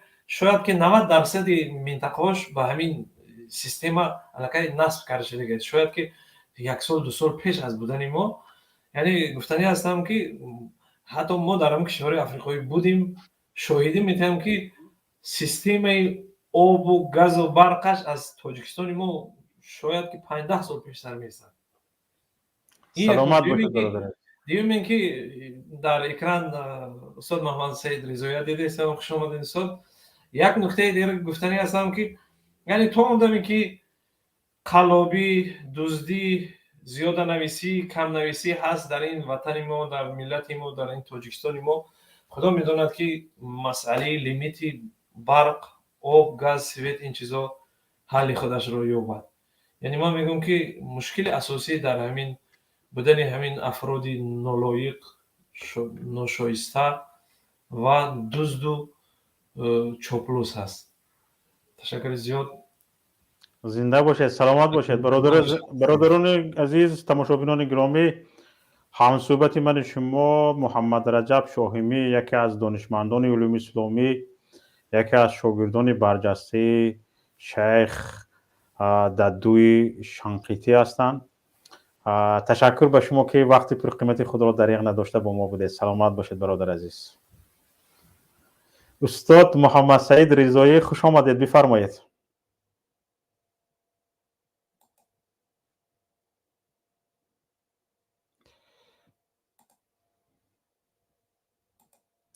استاد میکروفونتون خاموش است، صدایتان نمی بیاید، بفرمایید. سلامت باشید، صدای من هست؟ زنده باشید، بفرمایید. حالا استاد ببینید همینجا صدای من هست؟ صدایتان هست. اول میخواستم بعضی فکر اندیشه های شما رو بشنویم. سلامت باشید. حالا من نظر خودم را در رابطه با موضوع بگذارم. بخشش باشد بفرمایید. چون از ابتدا شخصیت‌های بزرگ بودن بسیار برای خواستم که از هر گوشه و کنار دیگر کسانی که واقعا هم درد دارند و واقعا هم دردی بیماری نه، دردی وطن، وطن آباد، سربلندی مردم را دارند، اونها بیشتر در برنامه شرکت بکنن و خبرها یا فکرهای نبیره از اونها بگیریم. حالا شوکت جان و دیگر برادرانی که در اینجا ما و شما را میبینن، من سلام برای هموطنان عزیزم برسونم و همچنین همدردی و تسلیت من نسبت به اون کسایی که در این روزهای نزدیک به سبب حادثه های ناخوش مقدرات شو همین قدر است، اما اسبابی که اونها را رشته حیاتی اونها را قطع کرد که اون در دستی شاید بگیم خطا نمیکنیم اگر بگیم که در دست ما یا رهبریت کشور یا حکومتدارهای ما هستند که خب میتوان برای آینده پیشگیری چنین حالت ها را بکنند. استاد لطفاً کمتر بلند گام میزدید. نسبت اونها همدردی خدمت تقدیم میدارم و در پیش و پیش هم ماه مبارک رمضان آمده ایستاده است که هموطنان عزیز را به این ماه بسیار بزرگ دعا و طاعت. استاد صدایتون پست، بی‌نهایت صدایتون پست، شنیده نمیشود. بخشش باشه، من نمیدونم در یک لپتاپ قطعی یک چی قطعی پلنشیت قطعی صحبت کرده ایستم. ان شاء الله حالا چی میگن سکورس یکم از دیگه میشه بعد سه تا چهارم بعد شاید автомاتی نیستیم واقعا که به صورت خودکاری که بلند گپ زنیم. خب من ماه مبارک رمضان را هم پیش و پیش مبارک بایی میکنم. خداوند ما را روزی ببیند که طاعت عبادت این ماه را انجام بدیم، دعاهای ما را هم قبول کند از تمام مسلمان ها را. و اینچنین برای ما یک جشن ملی هم داریم که جشن نوروز است، جشن ملی و وطنی است، احیای طبیعت است، بر کشور ما به دنیا میآید. این را هم برای همه هموطنان، کسایی که این جشنواره را استقبال میکنن، خوشباشی میگم. خداوند سال نو را هم با برکات و با حسناتش برای ما و شما برای عالمین بیارد. مشکلاتی که در شرق نزدیک هست، در خاور نزدیک هست، در برابر فلسطین غزه و در اونجا هست، خداوند اون را هم حل بکند و اونها را سربلند روزی بگرداند، همه مشکلات بشریت را آسان بگرداند. حالا ما در رابطه با موضوعی که خوب اینجا در مارافون گذاشته شده است میخواهم بگویم. خب نظر خدمت. حالا من خیلی سخنهای دوستها را شنیدم، برادرها را شنیدم و کسانی که در این در رابطه صحبت کردند، درد داشتند، پیشنهاد داشتند، خب آرزوها داشتن، اونها را هم دیدم. من فکر میکنم که از شما یک خواهش بکنم. البته یک خواهش است و بعد از آن پیشنهاد برای همه مردم ملت از واقعیت آن چیزی که کشور ما را یا حکومت دارهای ما را خب دامنشون را گرفته است. و اینچنین روشن فکرها را، اینچنین کسانی که اونها زیایی هستند، روشن فکر و دانشمند هستند، به یک قول اونها خب رسالت امت به ذمه اونها هست و اونها هم یک پیشنهاد و یک انتقاد یا اینکه یک شکوه دارم که اونها را بیان کنم، اگر گنجایش بدهد و برای من این فرصت را بدهید. شوکت جان، شما چرا اینقدر سخت میگیرید همین کشور را، همین حکومت دارها را؟ به حد سختی بد میگیرید، یک چیزهایی را طلب دارید که هیچ فکر میکنید که خب یک کسی که با زحمت زیاد 20 سال یا 30 سال می شود که قدرت را در دستش گرفته است و می خواهد که اون را برای نسل خودش، برای عائله خودش بگذارد، چند قدری که دزدی کرده است، چند قدری که مثلا خلافکاری کرده است، اونها پوشیده شود و بعد سرش هم عائله و فرزندانش در سایه سیاست و قدرت و در همین قدرتی که باید کشور را، ملت را اداره کند، اونها عائله خودش، نزدیکای خودش بتوند که حمایت کند و یک مدت دوام کند. فکر میکنید که همین اینقدر نادان است یا اینقدر مثلا که ظالمی هست که همین برق را دستش بیاید برای دادن و نتید، یعنی همین مشکلات شود که در آینده سرش بخورد؟ این فکر میکنید که همون را اینقدر نه، اینها برق اینها رو به خلاصه رساندگی استاد، اینها رو به خلاصه رساندگی هستند که یگان چیز شما رو تهدید نمی کند. ما همه را اخته کرده شدیم، مردها را، زنها را، همه را، یعنی پیر و جوان را همه را سرخم کرده شدیم. یگان کس سر برداشته به سوی شما نمی نگرد، هر کاری از دستتون میباید میکنید. اینها به همین خلاصه آمده رسیدگی هستند. درست است اینها نادان نیستند، احمق نیستند، لیکن شما ببینید همین اساساً به نظر من جنایت های صادر کرده اینها را نمیماند که از قدرت بروند. یعنی جنایتکاری های زیادی کردگی هستند که اینها را نمیماند از قدرت دور شوند. چرا؟ اینها برای آن که اینها خودشون میدونن که از قدرت دور شدن جایشون زندان میشود. برای همین داناگیشون هم همین است، یعنی جان خود را در قدرت حفظ میکنن. یعنی دل خود جنایتکار فکرش همین است که جای باشد که بازداشت کنند. شما متوجه سخنهای من شده باشید، من یعنی با شما هستم در این فکر. این یک پهلوی کار است. اما خب اگر همین فکر را داشته باشند که با سیاست، با قدرت، با قانون‌هایی که برای حفظ خودشون چی میگن دخالت ناپذیری قبول کردن این قانون‌ها میتوانند که خودشون عائله‌شون بعد از سر خودشون یا کشورشون حکومتشون نگه بدارن، اینها واقعا هم ابله یک احمق و بی‌فکر هستند. اما من به دیگر نظر هستم. خب اینها در 30 سال قدرت را گرفتن، خب پیشوا شدن، قانون‌ها برای حمایت خودشون عائله‌شون همشون قبول کردن، اما مشکلاتی که دامن اونها را میگیرد ناتوانی آنها است. یعنی باید ما و شما نقض بدونیم اون نظر شما، اون چیزی که شما گفتید اون جای خودش، اما نظر من این است که آن چیزی که دامن اونها را میگیرد، حکومت اونها را کوتاه میکند و اونها را به محکمه میکشد و اونها را به غریبی به بیرون میبرد، کدام هایش که بتونن که دور شوند جانشون را به سلامت ببرن، با جای آواره ها را میگیرند، این آواره ها میگردن به کشور برمیگردن، این ناتوانی آنها هست. مثلا من چی گفتنی هستم؟ من گفتنی هستم که حاضر وقتی هست که اونقدر پول و میلیون و میلیاردی که جمع کرده‌اند اونها اگر بتوانند، یعنی همونو در اختیار خودشون باشد و بتوانند، همین ناتوانی را برطرف میکنن. نمین حادثه که برای کشور اومد و برق نرسید، نمی کشور واقعا نمی حادثه واقعا هم باید همه ما و شما بدونیم که ضعف و ناتوانی و ناکارشایمی خب دستگاه های خب تولید برق، رسانیدن برق و مرکزهای ترانسفورماتورهایی که برای در قشلاق ها و در دیگر جاها گذاشتن، ناکارآمد شدن خودی انمونها است.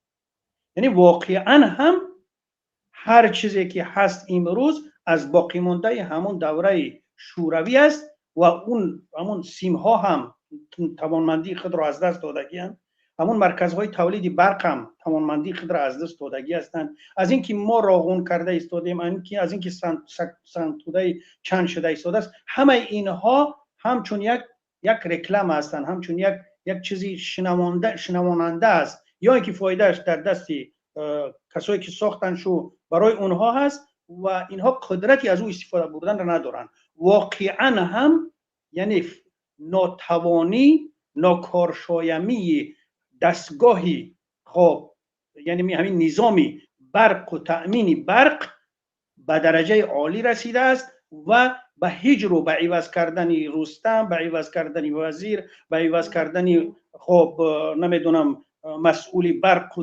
دیگرش نمی شود که اون را دیگر تأمین کنند. اینجا واقعا یک ضعف، یک ناتوانی، یک ناکارشایمی وجود دارد. بیاید ما و شما اگر ما هم که یا یک کسی دیگر هم سر قدرت باشد، ضرورت دارد که برق را بفروشد، خب به طالبان میفروشد، خب به دیگر جا میفروشد، این چیزی معامله است. ما به این زید نباشیم. حتی اگر شما شنیده باشید چند بارها همون طالب ها هستن یا افغانستان هستن، حکومت پیشینش برای حکومت رحمان گفته بودن که اگر برق به ما نرسد، اون قراردادی که قبلا پولش داده بودیم، پیش پرداخت کرده بودیم، ما از اونها دست میکشیم، ما از دیگر جا میگیریم یا یگان کار دیگر میکنیم. یعنی در رسوندن برق به اونجا هم مشکلات دارن، گرچنده که فایده یعنی عاید پولی او به کشور نمیگردد، لیکن برای یعنی آن به طرز باید و شاید و لازمه که برای اونجا بدهد، همین رو هم تامین کردن نتونسته شدن. این یک واقعیت است که باید ما این را بالای این فکر بکنیم که امروز این ساحه تنظیم یا که تأمین برق کارناشایم شده است و باقی ماندهش مثلا همون باقی مانده دوره اتحاد شوروی است و دیگر یگان پیشروی در این ساحه وجود ندارد. به همین نظر شما ما برای این مثال آورده میتونم، حالا خواهش میکنم گوش کنید، برای این من خواهش میکنم مثال آورده میتونم. وقتی که ما در تاجیکستان بودیم تقریبا 10 سال قبل، برای ما در یک منطقه همون بگیم که کشورمو زمینی نزدی حوالگی دادن، ما عائلمو زیادتر بود دادن، خب رفتیم خب برای آب کشیش عریضه دادیم، برای برق آوردن. کارمندهای برقی اگر ما رو بشنون یا اینکه کدامایش اگر زنده باشند بشنون، وقتی که برای برق آوردن سیم چوب ها و سیم هایی را که آوردن، یعنی سیم چوب ها هم کهنه بودن، بیتونهای کهنه از دیگر جا گرفتگی آوردگیان که به این منطقه زمینی نوی که حالا باید که مردم در اینجا بشیند به اینجا آوردهستن. حتی همون سیم هایی که باید که بکشن بیارن، یعنی باید که در داخل چوب باشند، بسیار با یک استاندارد خوب پیچونده باشند، اما اینها همون سیم های کهنه بدن که نمیدونم که از کدام کجای اونها را گرفته آورده، چند وقت در کجای ماندگی هستن، زنگ زده و دیگر همونها را با میارن میکشن. باور میکنید 10 سال پیش همین کارها بود. یعنی نیست یگان چیزی که برای کشور یگان چیزی نو بیاره نیست، یک چیزای کارفرمیده، چیزای از بگم که استعمال شده و کارنایم شده را با گرفته از یک جا به یک جای دیگر انتقال میدهند. این چیز وجود دارد. این چیز وجود دارد. من همین مثال را در تمام ساحه های حکومت داری، پایه های حکومت داری کشور میگم که همه ساحه های کشوری ما کارناشایم شدند. از خودی همون یکم نفر شروع کرده که بین خود، بین خانوادهش، بین دیگر جاش نمیتواند که دیگر یک کاری را انجام بده، جز دزدی، جز غارتگری، جز سخن کردن، جز فریب کردن، دیگر چیزی وجود ندارد. یک چیز ظاهری هست و خلاص. این را من این خیلی فکر میکنم. یعنی اونها اگر حاضر بخواهند که همین کار هم بکنن، دیگر کار به جای رسید که نمیتوانند تامین بکنن. باید که اگر انصاف داشته باشن بگذارن به یک گروه نو یا که از اون پولایی که جمع کردن یک مقدارش بیارن برای آینده خودشون، فرزنداشون همین کارها را بهبودیش فکر بکنن، هم خودشون راحت میکنن هم آینده هاشون، اگر عقل داشته باشن. یکی اگر بی عقل باشن با همون قدرت خودشون تکیه میکنن. حالا من پیشنهادم برای ملتم چی است؟ من برای اونها همین قدر گپ دارم. برای برادرها هموطنان باید بگم که واقعا هم هیچ کار به تلفات نمی شود، به مشکلات نمی شود. من در اینجا هستم، برادرام یا پدرم در خاک است، یا نزدیکام، کسانی که به من نزدیک هستن در مشکلات هستن. شما در اینجا هستی همچنین، یک برادر دیگر هم هست همچنین. یعنی انمی مشکلات وجود دارد، اما باید ما مطمئن باشیم که دیگر این گروه که در قدرت هستن، اینها اصلاح شونده نیستن. باید با هر راه اینها باید که از سر قدرت بروند و اینها هم هر چیزی که من بعد بیارن. حالا گفتیم که در 2010 یا در 2015 اونها میخواستن که مردم رو با خاک خون بکشن دیگر. هر وقتی که همین کار بشود اینها همون کار کردنی هستند و میکنن، اما این نوبت دیگه به او کارم نمیرسن، زیرا که همون چیزهایی که برای تهدید مردم، برای مثلا که شکنجه مردم آماده کردن، همون چیزها هم وجود ندارن دیگه. خودی همین مردم هم همون چیز. خب اگر همین خاموش بشینیم، یک تا به یک تا زندان کردن، نمیدونم دیگر کردن وجود میگیرد، اما اگر مردم یک جایه اگر پیش راه این کار را گرفته شود، دیگر هیچ کاری از دست اونها نمی آید، چون که اونجا هم کارناشایم شده است. دیگه اونها هم کدام کاری را کردن نمیتونن، بجز سیاست کردن، بجز یک مثلا مثل همون نظربایف و مثل همون دیگرهایش که دیدیم، مثل همون در خاور نزدیک دیگه نمیدونم حاکم هایی که 30 سال و 40 سال بودن و در پیش طوفان مردم دیگه از بین رفتن، امیخه کاری دیگه دارن، یگان کار از دست اینها نمیاد. حالا من برمیگردم به کسانی که اونها روشن فکر هستن. اونها یک خب چی میگنش، یک نهادی اساسی مردم و ملت و کشورداری هستن. امروز من سحر یک در همین شبکه مجازی دیدم، من را خوب نغز میشناسمش، همه میشناسیمش، برادر راهنما، خب دانشمند هم هست، سیاستمدار هم هست، زیایی هم هست، در قطار همون نمیدونم 300,000 که ولی خودش گفته است که زیایی ما داریم، در قطار همونها هست. ممکن اگر همون 299,999 باشد یا که آخرانش باشد 300 باشد، همون هم در همونجا وجود دارد. اما من چرا این گونه گفتم؟ من راستیگه اون را نغز میشناسم، اما در موقعی که همچون یک تحلیلگر امروز یک چیزهایی را از یک حکومت یا که از یک نهاد دارد حمایت میکند و دیگر طرف ها را، حتی کشور همسایه را، مثلا افغانستان را قیاس میارد.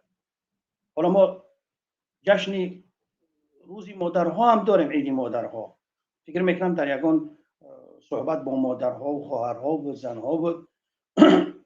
یعنی اینکه از طرف حکومت، از طرف پرزیدنت، از طرف نمیدونم مقامات کشور مردم را برای شکرگزاری، برای صبر کردن، ذخیره کردن، برای مثلا که همه همین کارها را بالای مردم زنهای ما میکنند، این بستی نمیکند. باید کسایی که اونها پایه های اساسی ساختن ملت و مردم و بیداری مردم هستند، اونها هم برای به همین کار شروع کردن. یعنی باز منت بالای خواهرها، مادرها و دیگرها میگذارن که یعنی به فرق از این که در اون طرفی آب چی است، در این طرفی آب چی است. و این هم به برکتی کی است؟ به برکتی مثلا که جناب عالی است که نمیدونم که کدومی است. واقعا هم انمینش این علم آور است. این است برای ما مثلا چی میگن جای تأسفش که یعنی تو تحلیلگر باشی حداقل همین قدر تحلیل کردن نمیتونید که یعنی امروز که حکومت یا اینکه کشور از شما بر این انسان هایی که باید ملت را بسازد از شما کمک خواسته ایستاده است. خود اون قوت و قدرتش و زندان و حبسش و از بین بردن اونهاش یقین کرده است که دیگر او دوام دادش نمیتوند. امروز رو به شما آورده است که شما باید که مردم را مثلا که آرام بکنید. شما باید که مردم را، شما که باوری مردم هستید و دیده و قوت و انرژی مردم هستید، باید که شما مردم را همین کارها را کنید. نخواد که همین فکر، همین تحلیل برای او نباشد که بخیزد مثلا بگد که یعنی امروز میگد که شما باید که چکار کنید، یعنی این برکت یعنی همین است، پس بیاید فرق بکنیم. در اون طرف آب طالب ها از مکتب منع کرده دستن، از بازار رفتن منع کرده دستن زنها را، حالا با سخنشون هم حبس کرده دستن، مایلش باشد. اما فرقی همون که اونها به یک طریق قفاماندگی این کار کرده ایستادن، اما تو یک شخصی دانشمند به شکل مدرن، به شکلی نمیدونم به یک علم، به یک چیز آورده تو خواهر و مادرها و زنهای ما را قانع کننده ایستاده که تو شکر کنید و باید که منتدار باشید، باید تشکر بکنید. یعنی فرق بین تو و بین همون طالبا در چی است؟ هیچ فکر نمیکنید که امروز کشور به تو بار این کسب، به تو بار این شخصیت نیاز پیدا کرده است، رحمان و قدرتش، همه سیاستش، حکومتش، که باید که شما مردم را همین به شکرگزاری یا اینکه به قناعت کردن یا به دیگرش وادار بکنید. یک بار تحلیل درست بکنید. و فقط اون یک حکومت داره که امروز در سر قدرت است، خب برق دزیده است، خوبه که او پول دزیده است، خوبه که او خون مردم را ریزونده است، خود در محبس بوده است و به ترمه بیگناه برده است، ژورنالیست‌ها و امثال شما را برده است حبس کرده است، فقط به نفقه می‌فروید، فقط میشیند حکومت دیگه. بعد او میگرده میگه که میگنش که شما همین کارا کردین، میگن در وقت ما نمیدونستیم، ما یک اجراییه بودیم. در وقت در بسیار دانشمندا بودن، مثل راهنما، مثل دیگه و دیگه‌اش بودن، کسایی بودن که ما را میگفتن که این کار درست است. اونها برای خودشون ما نمیدونستیم، ما مجبور بودیم را پیشنهاد میکنن. اما در اون روز اگر تو زنده باشی یا در صحیفه تاریخ نامی تو بماند، تو چی میگویی؟ تو چی میگویی وقتی که پیشوا مرد، وقتی که سیاستش از بین رفت، وقتی که بهبودی خوبتر از اینش اومد؟ پس در اون حالت تو چی میگویی در اون حالت برای مردم؟ برای مردم چی میگویی که در وقت اون تعریفات، اون چیزات، اون منت نهادنت که مثلا شما شکرانه کنید، شما از این ببینید رهبری دولت نمیدونم دیگر کرده است، در اینها چی میگویی در صحیفه تاریخ؟ تو شما چی میگویید؟ و امثال شما یک کمی فکر بکنید که حکومت فرسوده شده است. اونها خودشون باور دارند که دیگه با قدرت زور و توانایی و حبس کردن، بیرون کردن دیگه نمیشود مردم را پیش راهش گرفتن. امروز فقط مردم قیام میکنن، رو به شما آوردن و از شما کمک خواسته ایستادن. شما چشماتون رو هوی بکنید، ببینید. و جای اینکه اون خواهر و مادر را یک بار شما بگید که شما مثلا که خب منت بگذارید بالای اونها که شما را این خیل کردند و شما عید دارید و دیگر دارید، یک بار به بالا مراجعت کنید، بگید به اونها که به مادر، به خواهر، به این زحمتکش ها و نیروی کاری که در روسیه به سرپرست و به پشتیبان در اوجن در خار و زار در زمستان ها گشته است، به اونها رسیدگی بکنید. یک بار این خیل بگید چیکار میکند. تشکر زیاد. نظری من نسبت حکومت، پیشنهاد من برای مردم که دیگه مطمئن باشن که دیگر این حکومت همون گونه که امروز نتوانید در 2 روز برق را تامین کند، یک خدا نگه دارد. اگر قرقیزستان نمیدونم یگان جای دیگه اگر هجوم کند، اگر اولین شده همین ها میخیزن خودشون از کشور دور میکنن. و اگر نیروی مردمی بخیزه دیگه نمیدونن که کجا برن چیکار بکنن، برای اینکه کار ناشایم شدگیان، اونها نمیتوانند فرمانشو از همون چی میگنش روی همون میزش به بیرون نمیرود، فقط برای یک آدم بیچاره بینوا، کسی که پشتیبان ندارد در اون میگذرد. اما برای قدرتمندا، برای کسایی که اونها را تربیت کرده است، حکومت‌هایی که تشکیل شدن در اونجا، اونها دیگه نفوذ نمیکند قانونشون. شما مطمئن باشید که شما غالب هستید. دانشمندها، مفکرها، سیاستمدارها، تحلیلگرها، زیایی‌هایی که هستید، شما بدونید که امروز واقعا هم این حکومت فرسوده، این پیشوایی که خود را پیشوا نهاده است، به شما نیاز دارد و میخواهد که از راه شما دیگه مردم را سرکوب کند. شما یک تحلیل درست بکنید و یک کار درستی را برای کشور مردم تو بکنید تا اینکه فرصت هست. همین بود نظر من. سلامت باشید. زنده باشید، سلامت باشید. تشکر زیاد به شما. فیض‌الله بفرمایید. سلام علیکم. و علیکم السلام و رحمت الله و برکاته. این موضوع شما درباره چیه؟ مهاجر بفرمایید. برادر فیض‌الله اول موضوع آموزید، اعلان های بخونید، بعد وارد شوید، انشالله گپتون رو گوش میکنیم. مهاجر بفرمایید. مهاجر هستید؟ میکروفونتون خاموش است. مهاجر اول میکروفونتون رو فعال کنید، بعد گپ زنید.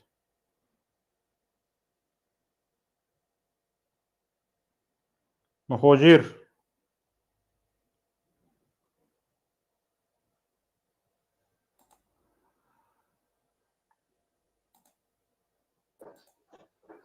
فیض‌الله موضوع فهمیدید که موضوع چی بوده است؟ فهمیدیم موضوع تو. موضوع خوینو اخی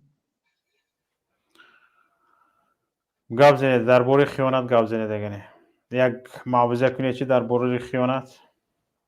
اخی نمی شما هم وطن خیانت کاری نمی وطن. گوش کن بچه، گوش کن. تو برنامه 4 ساعت دوام کردگی است.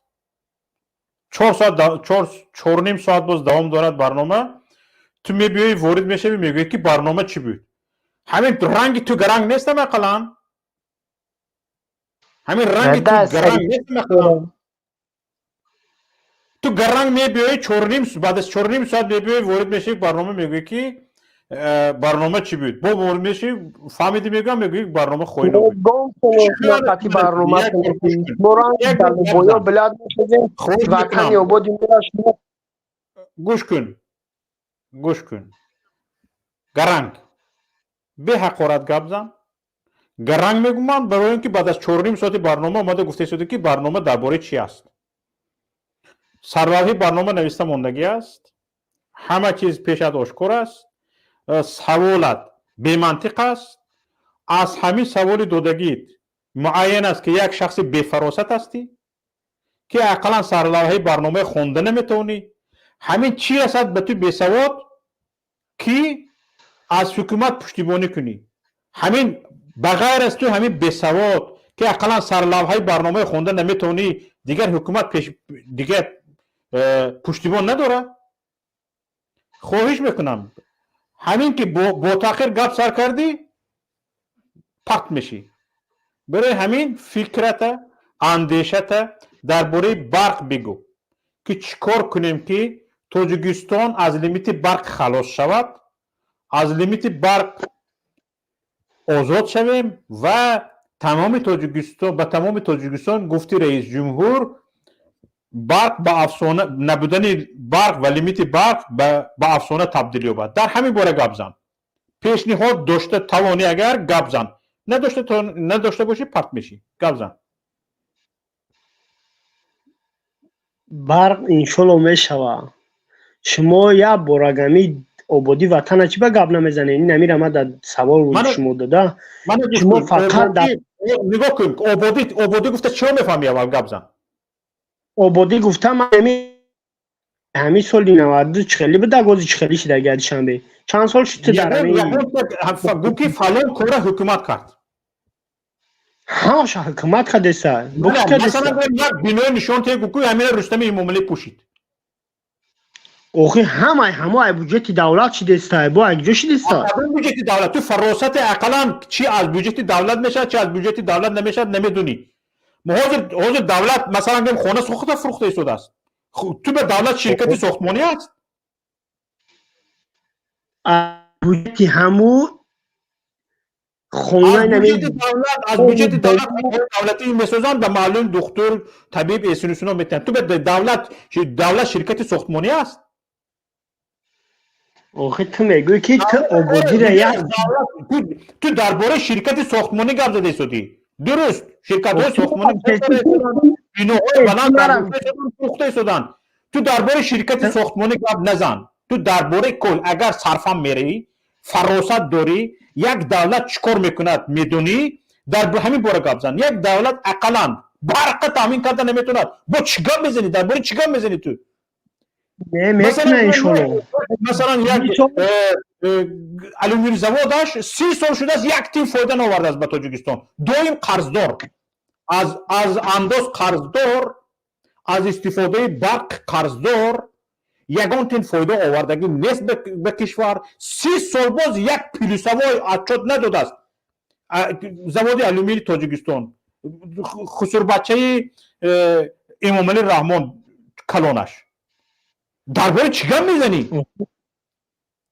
مرا گوش کن مثلا حکومت داری صرفم روی تو درباره شرکت ساختمان گپ بزن حکومت شرکت ساختمان نه فلان بنا ساخت فلان بنا بلند کرده شد این حکومت شرکت ساختمان نه فرق کن حکومت اداره کردنش در کار تنظیم به درآوردنش در کار وقتی که حکومت صرفم نمی رود که همین برقی که در تاجیکستان استحصال می شود اول باید اهالی کشور تامین کرده شود بعد از اهالی زیاد کند بعد فروخته شود مثلا یک قابچه آرد به خونت میبری مثلا مصرف یک ماهی خونت یک قابچه 50 کیلو ها آرد است تو همین اگر 50 کیلو اش رو به همسایه بفروشی در 15 روزی باقی مانده فرزندانت بیمون میماند همین چیز حکومت صرفا نرود مگر همین حکومت است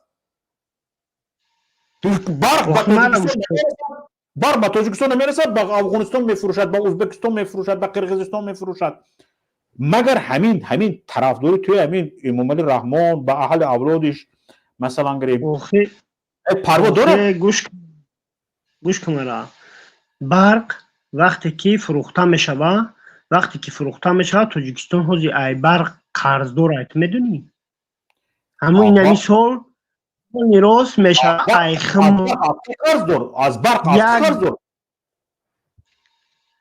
روسیه همی برق همی چیزا را گیسو که جاسوس کرده گه میتونی تو مرا خیلی توصیه دید پرینسیپی یک سرمایه گذار خارجی در تاجیکستان یک اینوستور خارجی در یک کشور پرینسیپ یک شرکت ساز کردنش یک شرکت استحصالی ساز کردنش این است که اول اهالی همون کشور تامین میکند بعد به خارج میفروشد زیاد کند نباشد این خیلی شرکت خارجی به تاجیکستان لازم نیست تو میفهمی همین چیزه صرفا میری اوسط داری همین چیز که کلمه تور کرده است تو میبری از همین حکومت دزد غارتگر نگاه کن وقتی که تو برق نداری در تاجیکستان لیمیت برق هست در خانه تو برق نیست مردم بالای گهواره کودکش 3-4 قوت کورپه پیچونده است این نشانگری اون است که به کیسه تو امامعلی رحمان به اهل اویلش چشم دوخته است یعنی از همون کیسه تو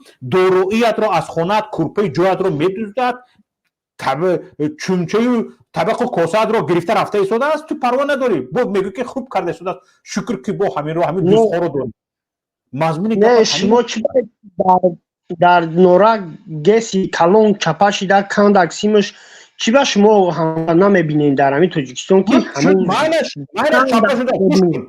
گوش کن بسیار خوب به چیز اشاره کردی نباید این چپه میشد و اگر چپه شود هم یگان تا اهالی کشور نبودن برق رو احساس نمیکرد چون باید در حالت های صدموی پیشکی به اینوبت گرفته میشد و چیزهای زپاس میگویند یعنی چیزهایی که دارن مثلا در زپاس اونها به فعالیت آغاز میکردن. برای چی این خطر میگم؟ برای اون که در تاجیکستان تیمی آمادگی به زمستان وجود دارد، تیمی زمستان گذرانی وجود دارد و سردارش سروزیر جمهوری تاجیکستان قاهر رسولزاده است.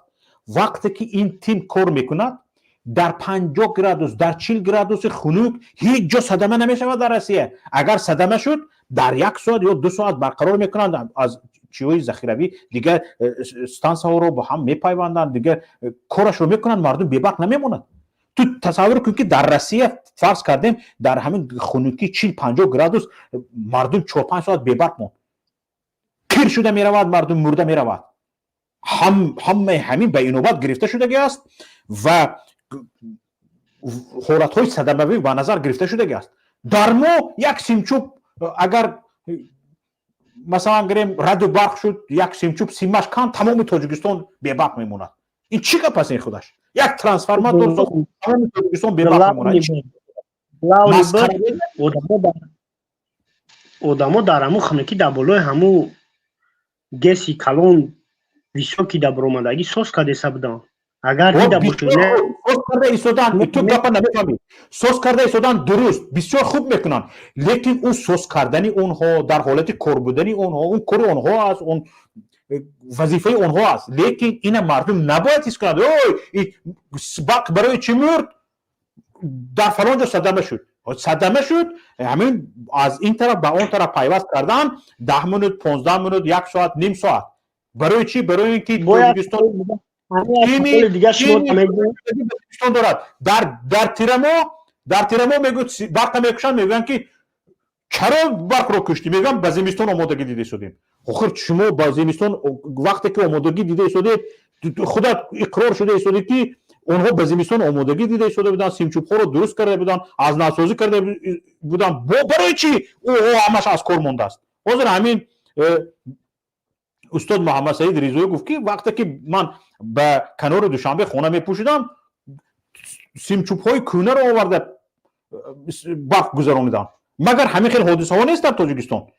همون ستون پایه های سیمنتی کونه 40 ساله 50 ساله از دور شوروی موندگی رو آورده به محله های نو به زمین شینانده برق میگذرانند. پس این گناه کی است؟ جرم کی است؟ این مسخره بازی نیست؟ به این سوال ها جواب بیار برادر عزیز. به جای اون که تو کیسه از کیسه داراییت رو برده نانت رو از دهانت کشیده گرفته خورده ایستاده است، تو میبری میگویی که این شده است و این شده است. سلامت باش برادر عزیز. نونی دهن مرا ایش کنه خورده. همه برق نداری نونی دهانت است. نبودن برق. السلام علیکم، بفرمایید.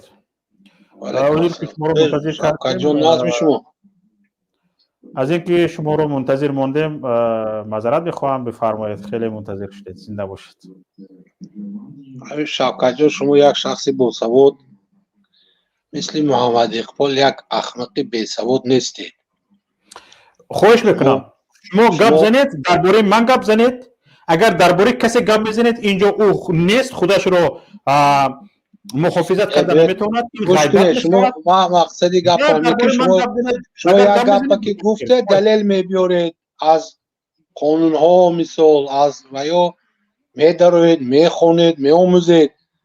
این کار کردن در کار نیست. مثال ده من یک شخصی مهاجر، من این گپا در رو بروش برنامهش در آمده محمد اقبال گفت تو خوینی با اثبات کرده دادم یک به یکی و برای همین شما برادر همین موضوع برق است. موضوع شما برای چی مثال دلیل میبیارید، دلیلاتون از روی قاعده از روی قانون ها اساسناک میکنید.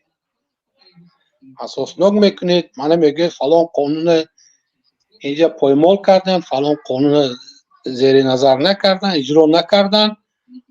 از همین سبب که میخونید میآموزید از ویو فرق دارید با سوادترید.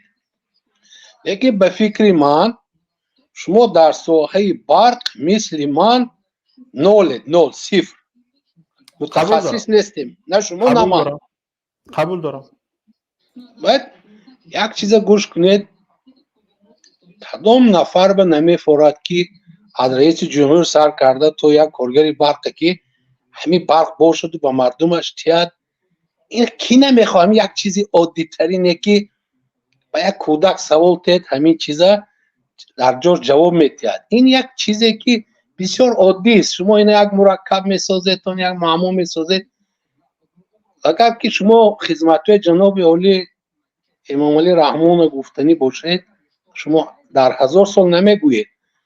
لیکن وقتی که همین گیس روغون اسلام کریم با همین قدر ویسه که داشت هیچ جای انکار کردن نیست. نسبت مثال از همه جهت نسبت جناب عالی در مرتبه جهانی ویسش بلند بود و همین قدر مبارزه برد که همین گیس ساخته نشود. همون سالها مبارزه که جناب عالی با همون کماندشون بردن این خودش قهرمانی است. این خودش تاریخ است. برای امروز تاریخ نویسان تاجیکستان با من ناراضی ام که نمیتوانند یک خدمت های جناب عالی حتی بدماند همین جنگ های شهروندی دیگر خدمت های جناب عالی تو امروز ننویستن. بسیار خوب. یک تا گوش کنید. یک بار گوش کنید. شما برای چی ما حرمت میکنید؟ برای اینکه گوش میکنید با سواده. یک سبب دیگره که حاضر همون یک نفره که چند نفر منتظر هستند که گپ زنند و هم من وقتی که به شما سخن دادم از چند دقیقه که انتظار بودید سخن کنید من از شما معذرت خواستم. باز اینجا از چند نفر دیگر باز من باید معذرت پرسم. نگاه کنید ما عمومی گویی نکنید. حاضر نگاه کنید. بسیار خوب. همین خدمت های شایان جناب عالی گفته شدید. اولش این که اون جناب یک نفر برو من نیم ساعت گپ زد. یک گپی به معنی به منطق زد. خود دقت گوش کرده چیشته گپ زنم. نگاه کنید. در دست من میکروفون شما است. من میتونم صدای شما رو خاموش کنم گپ زنم. برای همین وقتی که من گپ بزنم خواهش میکنم گپ من رو نبرید. من برنده هستم، مجری هستم، حق دارم گپ شما رو برم گپ زنم. شما حق ندارید گپ من رو برید. برای همین بیاید در گجا که حق داره است اینا رعایت کنیم. وقتی که من صداتون رو خاموش میکنم خفه نشوید چون که من حق دارم. اینه من مجری هستم، برنده همین برنامه هستم. ببینید برادر عزیز وقتی که من صداتون میکروفونتون فعال بکنم فقط گپ من نبرید. ببینید برادر عزیز وقتی که ما میگیم جناب عالی این یک وقتی که یک مرد جناب عالی گفته گام بزنه این تحقیر به خودش است. یکم برای اون که در کشور دموکراتی ما خادم دولتی داریم و از همه کلیچکه بلند برای یک خادم دولتی این پرزیدنت است. در کشور دموکراتی جناب عالی گفتند با این کلیچکه های ارخئیستی برای یک مرد که اونم مرد است اینم مرد است نخود یک مرد جناب عالی داشته باشه این برای شما تحقیر است. خودتون تحقیر کرده شدید. یا اینکه پیشوا گفته گپ زدن. وقتی که پیشوا گفته گپ میزنید پیشوای قبیله میشد. این فکر شخصی شما خواهش میکنم پیشوا قبیله میشد. در مردمی آزاده در کشور صاحب استقلال در ملت شدگی مردم پیشوا وجود ندارد و وقتی که این گپا پیش میبیاد اگر شما پیشوا هم گفتنی باشد باز هم خودتون رو تحقیر میکنید. انکنون با چوس و چی میگود نیست که سماعت سینکه شما میخواید که از چون نیست که سماعت سینکه دارید و کی مثلا یک مردک به خودش حق میتید که یک نفر جناب عالی گفته گپ زند. این بی‌نظیر موضوع بگذارید.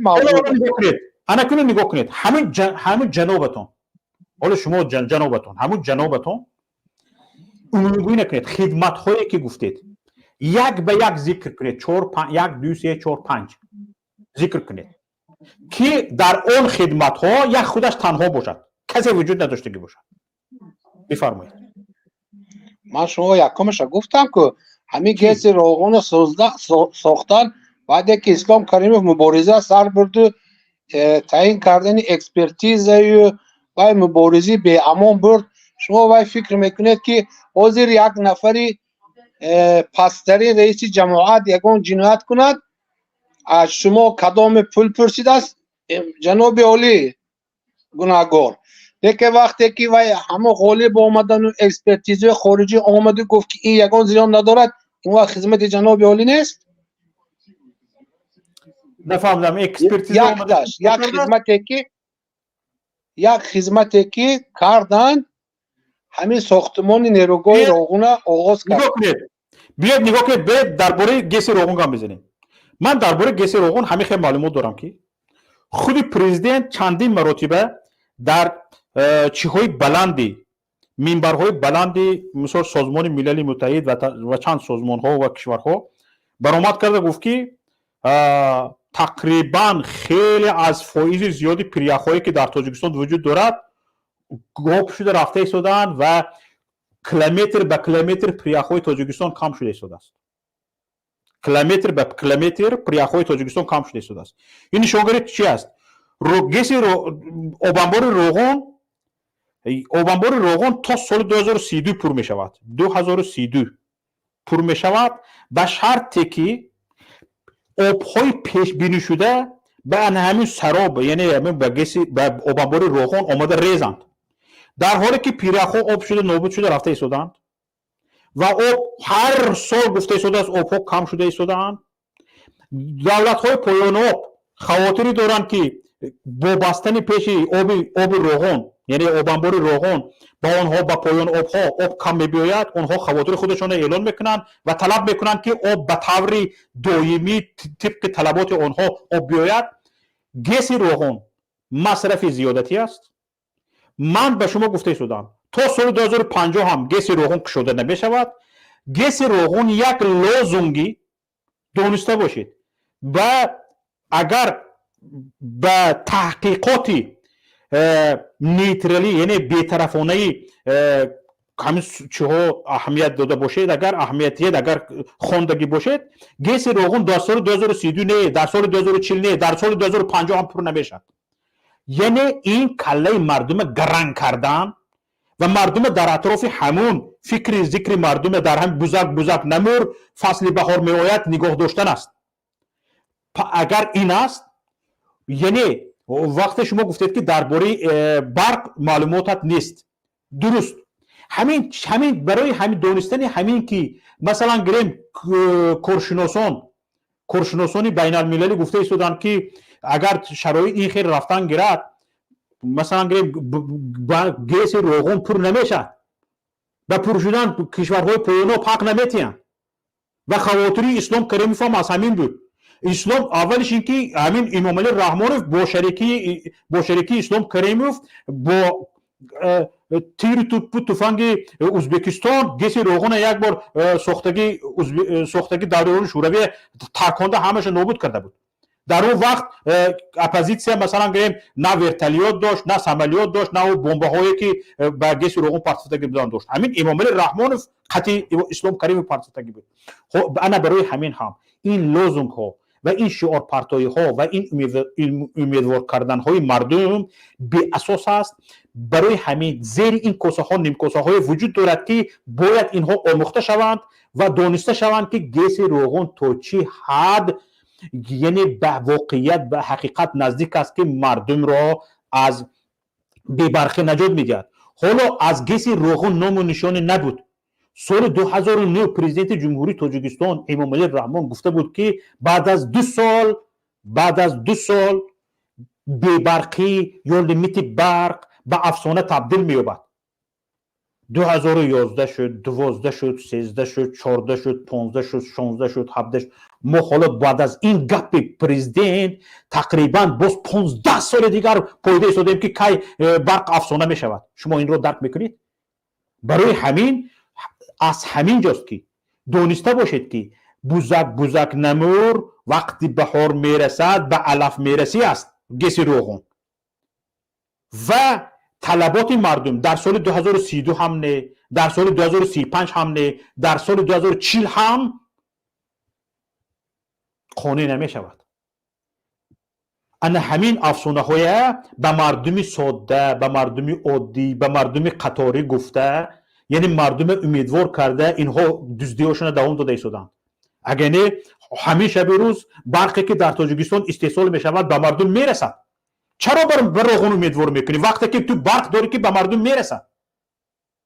روغن پریچام اینجا گفت روزها وقتی که برقی که در تاجیکستان استحصال میشود به مردم میرسد برای چی به روغن امیدوار میکنی؟ روغن ساز بفروش چند خویی لیکن برق همین روزه بدون روغن به مردم میرسد. برقی که همین روز تاجیکستان استحصال میکند به مردم میرسد. روغن فروش سرت روغنت کیف کن فروش بگرد. لیکن برای چی هم برق نمیدی هم به روغن مردم امیدوار میکنی؟ گپ در سر این است اکی جان اکی خاندان. فکر شما برای چی نمیدی برق به مردم؟ همین فکر شخصی شما چیست؟ گوش کنید برادر عزیز یک چیز وجود دارد اینجا.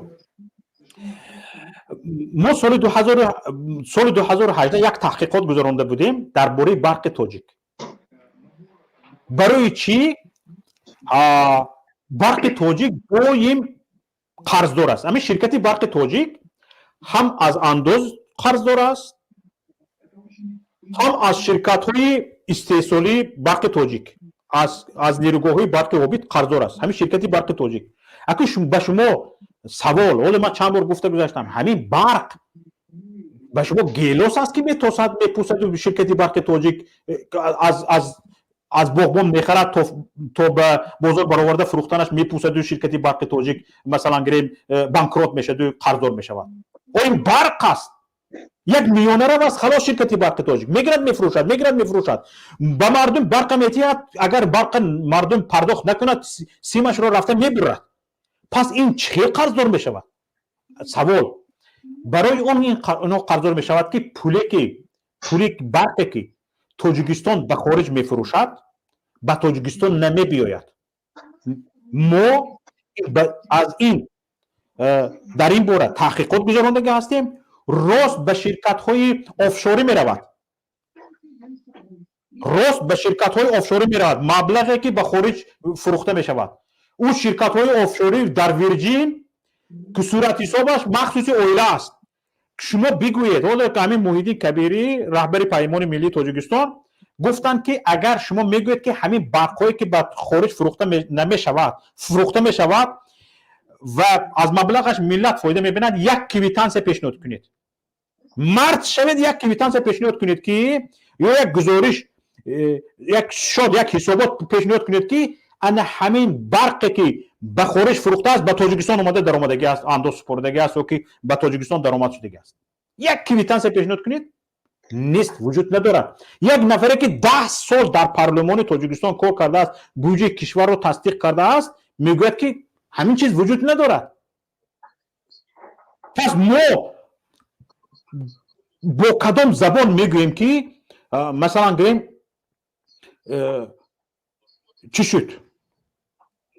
برق رو فروخت چی شد؟ برق نداد چی شد؟ این برق کجا شد؟ بیایید یک بار چی میگوید؟ شما نگاه کنید. ما احترام داشتم نسبت شما که تصورات دارید. شما گپای میزنید که آخر برای جناب عالی مثال اگر که میگوید افشار خارجه همین پولی برق هم گفت که بیار افشار من با پرتو یگان کس یگان چی کردن نمیتواند. خود شما قبیده دوی پولی که خارجه میفروشد افشار میرد نه برای پولی که در برقی که در خارجه میشود وای کنترلش سخت‌تر است چه پولی برقی که در خود داخل جمع آوری میشود.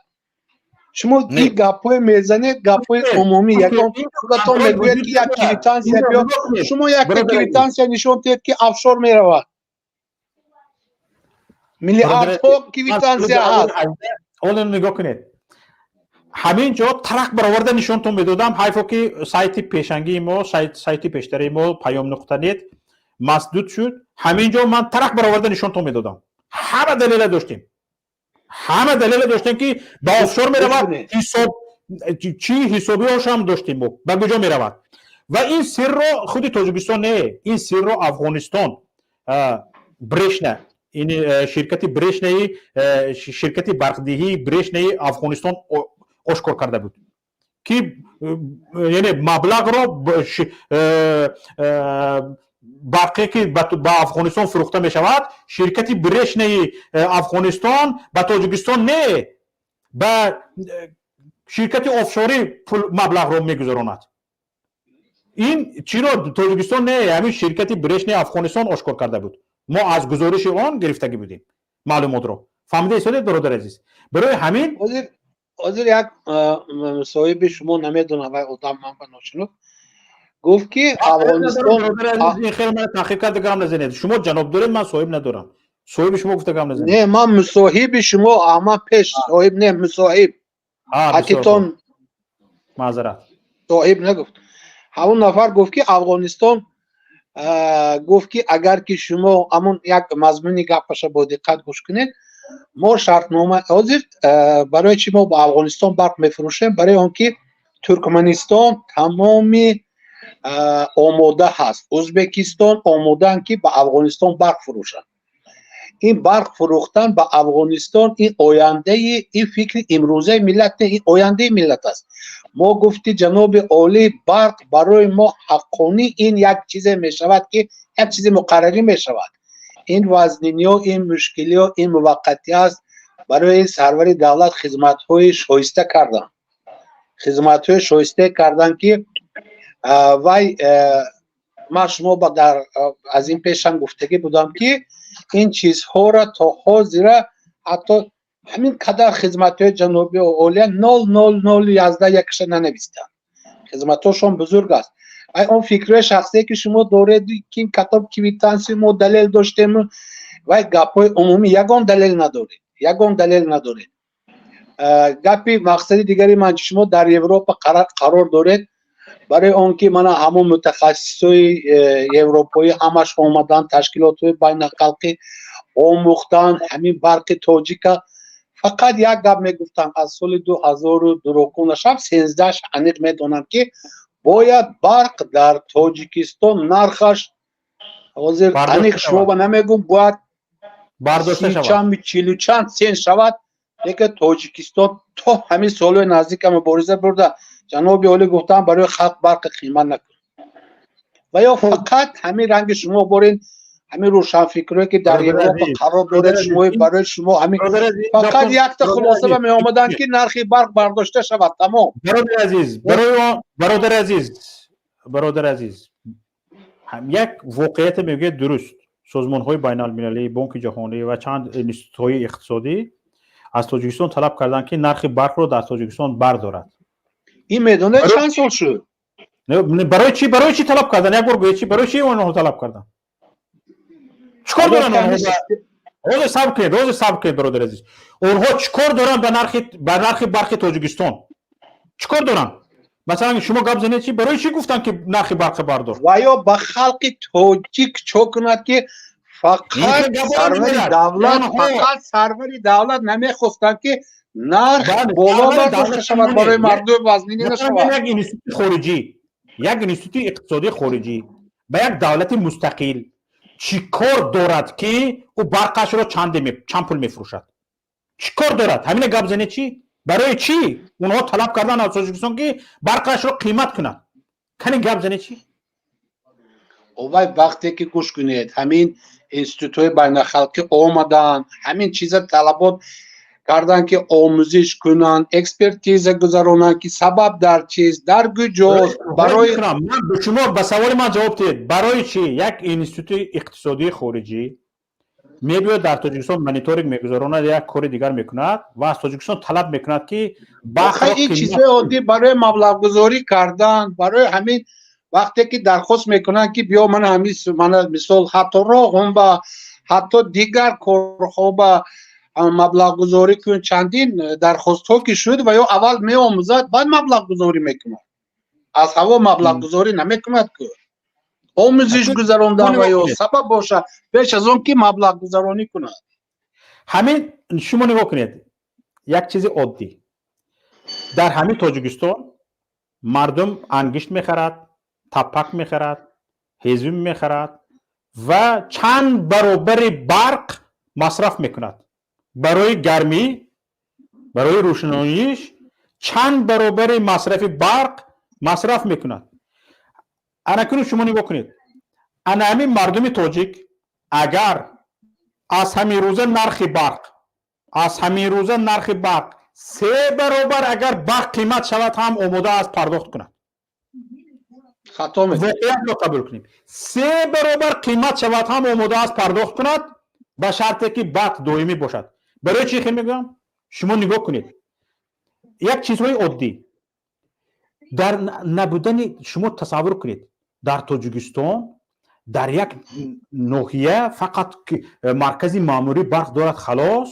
مرکز تاجیکستان یگانه کشوری است که کمترین شهر رو دارد، یعنی 3 4 5 6 شهر دارد، دیگر اکثریتش مرکزهای ماموری هستند. شما ببینید در همین حالت 70% اهالی کشور را مردم دهات تشکیل میکنند. یعنی این حال در 70% تاجیکستان برق لیمیت دارد، یعنی در یک شبانه روز 2-4 ساعت برق داده می شود، ماکسیموم 5 ساعت در یک شبانه روز. یعنی 20 ساعت برق وجود ندارد، 4 ساعت برق وجود دارد در 70% تاجیکستان. همگی در 30% تاجیکستان در مرکزهای ماموری برق وجود دارد و خلاص. شما نگاه کنید، یعنی 70% اقتصاد تاجیکستان کساد است. برق نیست، اقتصاد از کجا می شود؟ کارخانه از کجا در 70% مقیاس تاجیکستان کارخانه استحصال کار نمی کند. مردم یگان سخت شده نمیتوند، یگان کارگاه استحصالی شده نمیتوند، اقلا یک کارگاه روغن براری شده نمیتوند. اقتصاد در کجا پیش میرود؟ پیش نمیرود. پس شما نگاه کنید وقتی که برق وجود دارد که این خیل بود اون خیل بود، برق اول به مردم خودت بده، کارخانه های استحصالی فعال شوند، سیخ ها کارگاه ها فعال شوند، مردم یک قامتش رو رشد کند، برق بده به مردم. قیمت مثلا اگر وقتی که کارخانه استحصالی یک مردم کار میکند در کارخانه های استحصالی به کار میدارند، انداز سپرنده زیاد میشود، یک جای کار به تامین میشود، مردم زیاد، 2 نیکو احوالی مردم بلند برداشته می شود، 3 همه همین یعنی قدم گذاشتن به ترقیات هست. لیکن برای چی برق نمیدن؟ یگانه سرچشمه اساسی ترقیات در تاجیکستان برق است. برق برای اون به تاجیکستان به مردم اهالی تاجیکستان داده می شود، به خارج فروخته می شود که پیشرفت و ترقیات مردم اینترسی الیت حکمران نیست. فهمیده برادر عزیز؟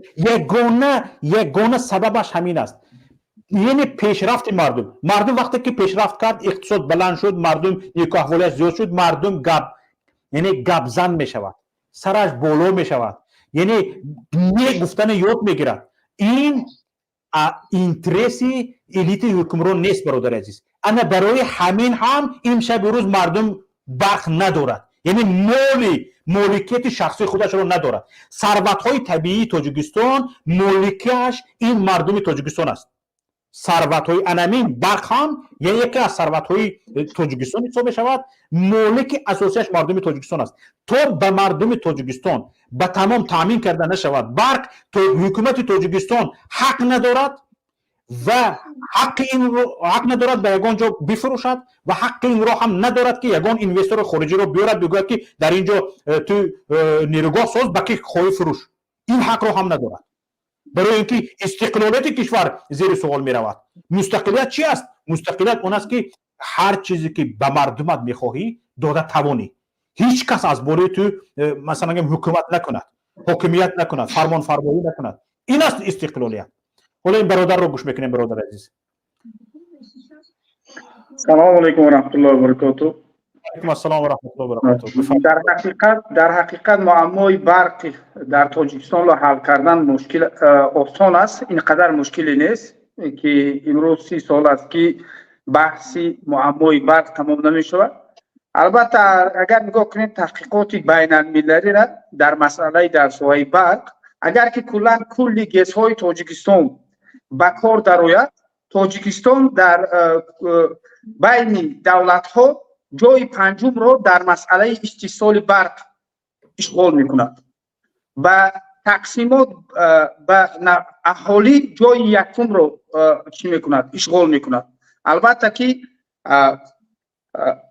نمیدونم که چی سبب است که اینقدر 30 سال گذشت، حالی هم مردمی تاجیکستان با برق تامین نه. البته که خیلی که شما ذکر کردید، من میگویم که اگر که در حقیقت امروزه حکومت میخواست که تاجیکستان اقتصاد تاجیکستان رو بردارد، یکمی چیکار میکرد؟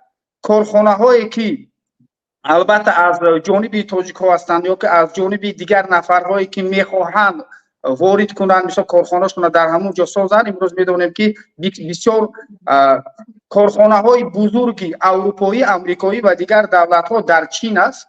ما این میدونیم چین در چین این کارخانه ها کار میکند. برای چی؟ برای که البته که اون معاشی که در اروپا کارگران میگیرند و اون معاشی که در آسیای مرکزی انسان ها میگیرند فرق میکند و زندگی هم یا که خوراکواری هم در اونجا ارزان تر است. از برای همین بسیار کارخانه های بزرگ کارخانه هاشون را در دولت های آسیای مرکزی و دیگر منطقه ها تاسیس میدهند. لیکن مسئله این است که ما گویم که برای چی در طول 30 سال در تاجیکستان برق برای اهالی داده نمی شود؟ من میگم که امروز چه خیلی که باز شما ذکر کردید که امروز حکومت تاجیکستان برق ها را می فروشد و پول آن را البته که به منفعت خودش استفاده میکند. این چی است؟ سال 2022 با استحصال به افغانستان و ازبکستان تقریبا 75 میلیون دلار چکار کردن؟ برق فروختن. تاجیکستان به افغانستان 54.1 میلیون دلار چی برق فروخت. به افغانستان باشد 23، به ازبکستان باشد 23 میلیون دلار چی برق فروخت. البته این خیلی گویم که پولی بزرگ است، لیکن مردم از این چیز نمیپرسند برای چی اینقدر برق فروخته می شود، لیکن مردم تاجیکستان بی برق است.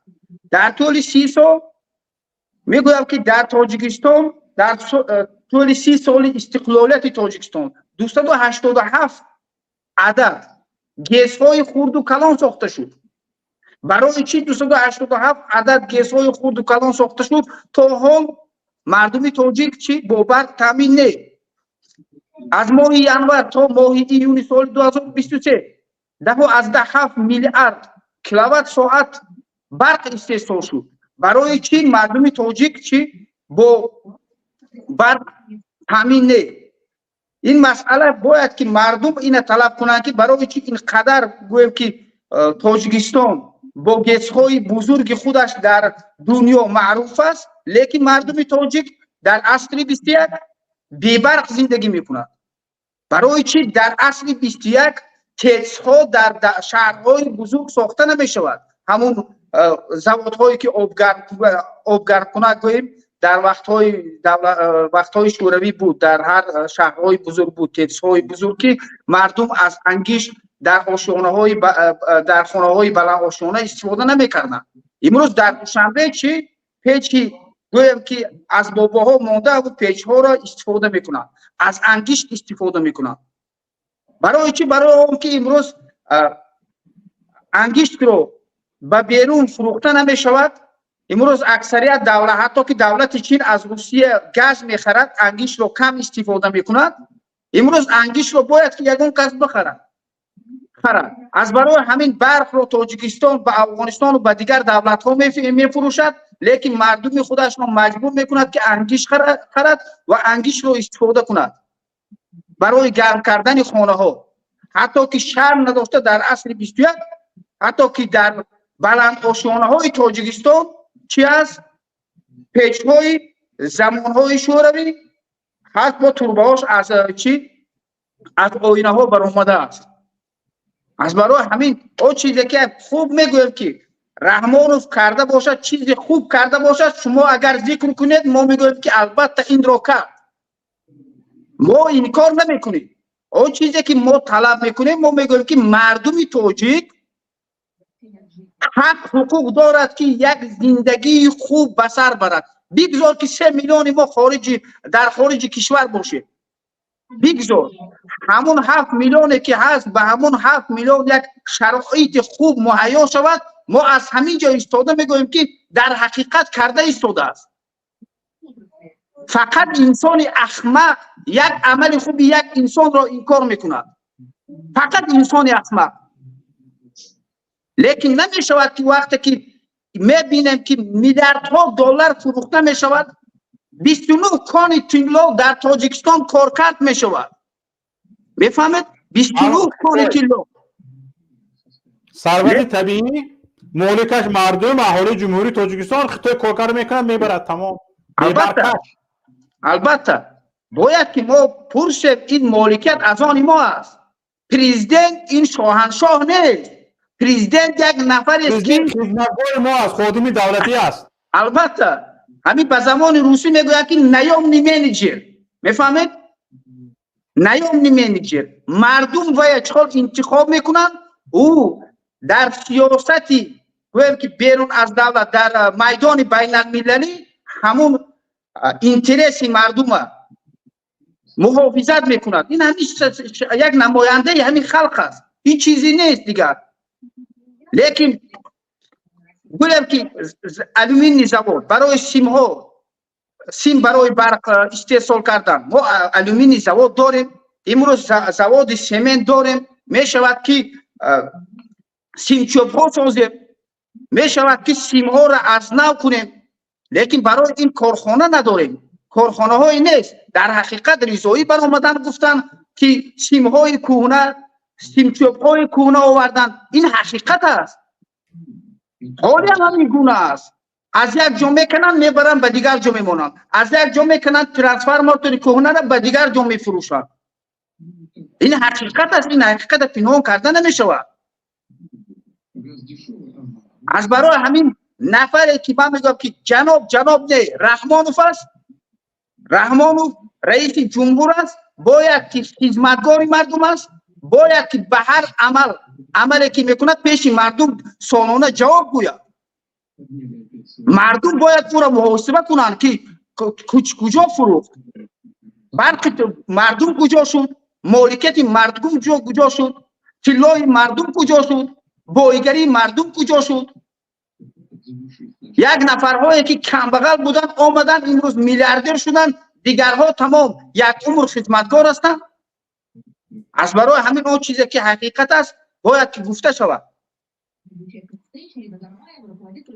ما اگر که خواهیم که بهبودی مردم تاجیکستان و خود تاجیکستان باید برآمده حقیقت را گوییم. فرقی نمی کند امروز رحمانوف در وظیفه است، فردا برادر شوکت یا که شما یا دیگر نفر است، باید که چی مردم تربیت کنیم که مردم حق خودش را طلب کند. فرقی نمی کند که در وظیفه است. اگر که ما این گونه تربیت نکنیم مردم فرزندان خود را فردا چی می شود؟ دولت یک غلامداری می شود، یک دولت فئودالی می شود. تشکر به هر دوتان برادران. سلامت باشید هر دوتان هم به نهایت خوب. و من جواب تیم به این برادر جواب تیم گپ شما مایلشو فقط خواهش میکنم مختصر، چون که اینجا چند نفر دیگه من مختصر جواب میدم. من برادر شما میگم که اگر که یک نفر سیم چوب کونش آورده است یا یک چیزی زنگ زدگی آورده است میگوید خب شما برای همین چیزا جناب عالی گناهکار کردن تا این خطا است. من گفتم که رئیس جماعت خطا کرده است. در یک خانه یک بچه‌تون بیادبی کند میگوید گریبان شما میگیرد مردم. نه گوش کنید برای رئیس جماعت سرور دولت جوابگو نیست. گوش کنید همون شخصی که میپذیرد نه فرمان امر قرار پرزیدنت قطعی میشود جوابگر است. توغلی گپتو لیکن برای رئیس جماعت برای سرداری یک کارخانه برای یک سیمچوب با سرور دولت خود شما میگوید که یک چیز هم میکنه. یک برادر من خودم شاهد بودم که هر یک دهه به جناب عالی اجازه داد مسجد کشید ولی باز پوشی بر هیچ موندن عموما دخل نکرده بود. لیکن من شاهد بودم که در یک مسجد استرافشان 17 تروریست برآمد. تو برادر ما نتونستیم، ما رسوا کردیم همه جویه. ما مجبور کردیم که همین خیلی بعد شما من شاهدم که اگر که همین یک قشلاقی 4 تا خانه میپوشونه، حکومت میبیاد میگود که ما مسجد مرحمت پروژه تیار کنیم مسجد سازید. ما هم مشه رسوا کردیم برادر، ما مجبور کردیم که بعد همین خیلی قرار قانونا قبول شود. من خودم شاهد بودم که در یک مسجدی استرافشن 17 تروریست برآمد. برادر عزیز بیا سفسط نگوید، خواهش میکنم. چی سفسط گفتم؟ بسیار گپی خطا گفتم. برادر عزیز، من شخصا خودم مسئله مسجد تحقیقات گذراندگی هستم و تحقیقاتم نشر شدگی است در چند رسانه ها. برادر عزیز، این مسئله گپ نزنید. با اکسکواتور مسجد چاپ کردنش هم دیدیم، منوره های چاپ کردنش هم دیدیم. حضور در تاجیکستان تا 18 سال مسجد رفتن ممکن نیست، تا 18 سال تعلیم دینی گرفتن ممکن نیست، از روی قانون ممکن نیست برادر عزیز. و در استرافشان چند شخصای بزرگو، چند شخصای صاحب احترام تروریست گفته برده محکم کردن، بعضیش در داخل تورمه مرد. برادر عزیز، وقتی که شما به همین کارها حکومت رو سفید میکنید، خونی همین مردگی به گردن شما هم هست، فردا در روز قیامت جواب میتید. و در همین دنیا هم اگر به همین گمان باشید جزاتون خدا میتید، چون که در بین او 17 نفر شخصان گفتگیتان نفرانی بودن که یک پشه از زبانشان آزار یافتگی نیست، شخصان صاحب احترام، صاحب کرامت بودن، محترم بودن و 1 سال 2 سال نشسته برآمدن. برادر عزیز، خواهش میکنم، اونها با تهمت نشستگی هستند و چند سال فرزندانشان زنده یتیم شدگی است و بعضی از فرزندهای اونها با تهمت زنده یتیم هستند. شما شخصا خواهش میکنم وقتی یک بیگناه با تروریست گفته گپ بزنید، یگان تحقیقات نبردید که آیا تروریست بود یا نه. اکثریتش بیگناه در کنج زندان نشسته است و فرزندانش زنده یتیم است. دعای بدی همون زنده یتیم ها میگیرتون، بس در خانه شما رو میکوبد. برادر از من به شما دیگه سخن نمیتیم، چون که شما بی انصاف آدم بوده اید. میفهمید وقتی که حکومت با تهمت مردم رو تروریست گفته برده ترمه میکند، شما اون رو سفید میکنید و به او جامعه رسمی میپوشید و میگویید که اونها تروریست بودن و تصدیق میکنید. شما بی نهایت بی انصاف آدم بوده اید. برای همین خواهش میکنم بین همین حرامکاری های حکومت که هزار نفر پشت پنجره زندان بی جرم و بی گناه نشسته اند، شما همه این رو چی بخشیده ایستاده اید؟ یعنی واقعیت کار، قانونیت بخشیده ایستاده اید به همین جنایت های امام علی الرحمن و کمانده اش. وقتی که در شما نگاه کنید امام علی الرحمن گناهگار نیست، امام علی الرحمن گناهگار نیست میگویید. وقتی که در بدخشان مردم را کشتند، تیرباران کردند، مردم بدخشان سوال داد این به فرمان کی بود؟ امام علی الرحمن گفت که من فرمان دادم که لیکویدی را آتشون کنید. ببینید به فرمان امام علی الرحمن. انا برای همین هم در تاجیکستان یگان جنایتکاری نیست که به او امام علی الرحمن شریک نباشد. عادی‌ترین دورترین جنایتکار در دورترین گوشه دوردستترین گوشه کنار تاجیکستان جنایتکار شریکش امام علی الرحمن است. با فرمان امام علی الرحمن جنایت میکند. وگرنه کسانی که با امام علی الرحمن نیستند، مثلا گریم یک لایک اونها را به کنج زندان برده شناندگی است. یک لایک به کنج زندان برده شناندگی است. و نفرانی که دزدند، غارتگرند، پول مال مردم را غارت کردگی هستند، با امام علی الرحمن هستند، آنها در آزادی هستند. برای همین هر جای یک کمبودی وجود دارد، یک دزدی وجود دارد، یک کسادی وجود دارد، در اونجا دست امام علی الرحمن وجود دارد. در اونجا دست امام علی الرحمن وجود دارد. انا برای همین برادر عزیز، هر جای گپ میزنید خواهش میکنم از انصاف دور نروید، از روی انصاف گپ زنید. من به شما گفتم که چند کارنمایی های امام علی الرحمن گفتید که یک پاییزش هم این مردم، میبخشید برادر عبدالله، گفتید که این مردم یک فایزی کارنامه‌های امام علی رحمان ننوشته است و نگفته است. اوی همین قدر ایمیج میکر خود دارد، یک فابریکه پرقوتی ایمیج میکر دارد امام علی رحمان. اگر یک فایز نگفتگی باشه علف خوره اونها معاش میگیرن، علف خوره اونها مثلا گریم ایمیج میکر میشن به امام علی رحمان. ده ها مثلا گریم چاپلوس و لگند بردار تاریخ شناس و همش در اطرافش جمع کرده است تا از امام علی رحمان یک خواجه احراری ولی بسازند. اگر این طور یک فایزشون کرده باشن با 99 فایز دیگرش موندگی باشد، پس این کی بود است؟ این اولیا، این پیغمبر، این کی بود است؟ این حالا این جناب عالی گفتن پیشوا گفتن کم بود از این برادر. ببینید چقدر شما چقدر مثلا گریم مبالغه میکنید از یک شخص. چی گفتید؟ نیامنی منیجر گفتید برادر عبدالله؟ نیامنی منیجر.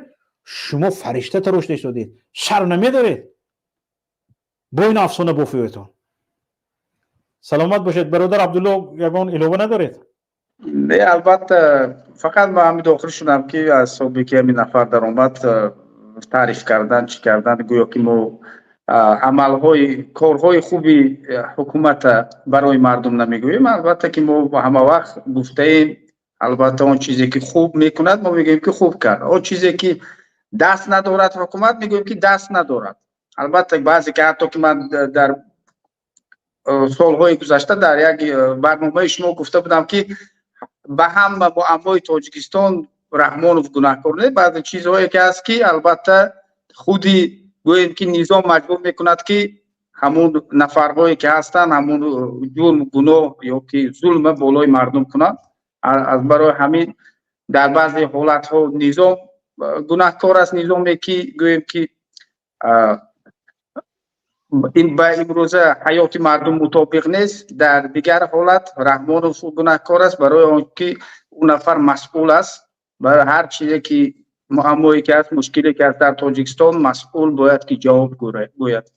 همین خیلی سلامت باشید. سلامت باشید. تشکر زیاد برادر عزیز، زنده باشید. تشکر. سلام علیکم.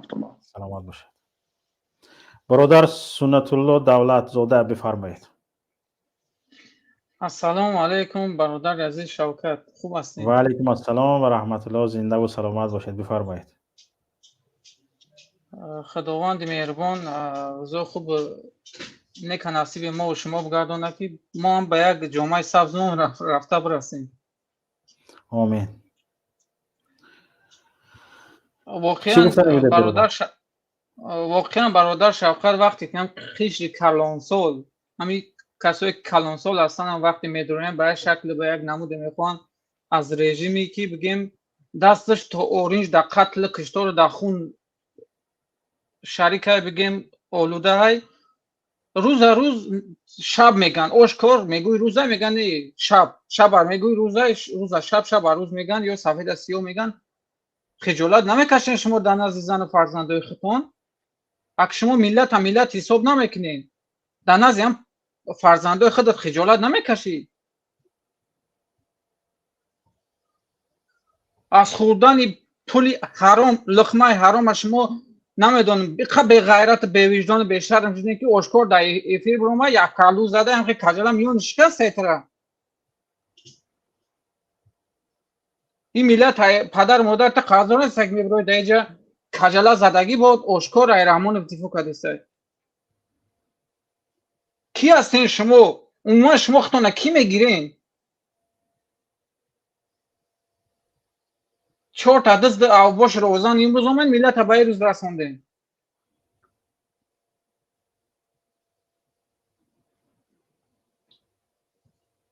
ما از شما چی عبرت بگیریم؟ اگر وقتی نم شما میگن ما حق هستیم، میگن ما قشر کلانسال یعنی بزرگسال، ما با عقل با معرفت با عقل دانا ما جوانا، شما چی عبرت بگیریم؟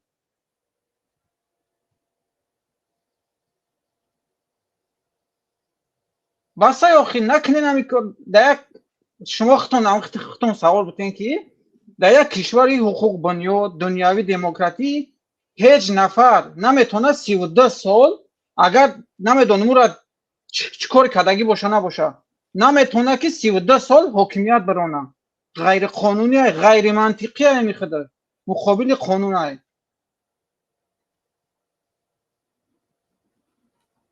سلامت باشید برادر.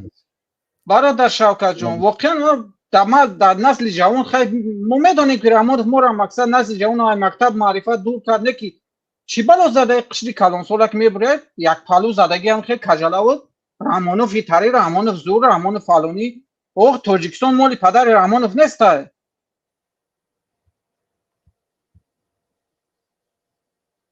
شما همین کاری کرده هستین که ملت شما را جواب تو نبتیه. شما همین کاری کرده هستین که مثل همین اشرف غنی انشالله میگرزین فرار میکنین میرین.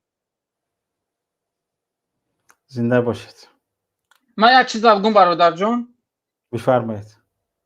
مثلا همین سال 2023 اگر فقط سال 2023 حساب کنیم، سال 2023 جمهوری تاجیکستان فقط در سوای برق یعنی سودای برق بگیم 110 میلیون دلار فقط با افغانستان، ازبکستان و قزاقستان یعنی صادرات کردگی برق. قرقیزستان بله. فقط در سه کشور فقط در یک سودای برق بگیم اکی پول کجا میروه یا ما را گفتن نمیتونن ما حق نداریم اینا بپرسین که پول کجا میروه. ما وقت میبریم حق خودمون طلب میکنیم این پدر لعنت ها این توده دزد اوباش نمیدونم توده که نمی هیچ فراست انسانی ندارن. امروز رژیم گرفتگی مگیم با سرکرده حزب خلقی دموکراتی ما را خائن، تروریست، اکستریمیست نمیدونم کیم چی گفته میگردین.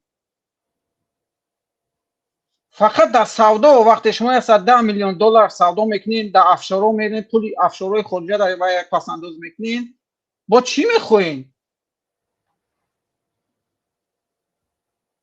اگر کسایی که توقع دارین که رحمانوف روغون میسوزه ملت های روزی میشه نمیدونم ملت را بود نمیدونم چیش میگه. من شخصا خودم اینم من سندلو دولتزاده اگر رحمانوف روغون میسوزه بعد ای روغون ما نمیدونم کیم چی میسوزه من نوریزو هستم این سیاست پیش گرفته. ما طرفدار یک شخصی هستیم که بیاید جامعه مردمی بسازه در داخل تاجیکستان جواگو به تمام معیارهای حقوقی باشه. یا جامعه که دو بتونه دیر خو انسان کفالت داشته بتونه در زندگیش حقوق آزادی فطری پوزیتیوش کفالت داده بشه. فرق نداره کی است کی نیست از کدام حزب است از کدام گروه است جامعه مردمی ساخته بتونه نه با خیلی حزب خلقی دموکراتی و مردم ها بگیرین تجاوز کنین مردم ها بگیرین قتل کنین مردم ها بگیرین در سرمای زمستان برقش نکنین بگین این فلاکت طبیعی. خوب سلامت باشید برادر عزیز. چند نفر روی همین کسایی که هم خیلی آشکار میبرین دروغ میگین آشکار با چشم مردم خاک میپاشین روی چتون سیاه تمام. سلامت باشید برادر عزیز. سلامت باشین برادر جان. زنده باشید برادر.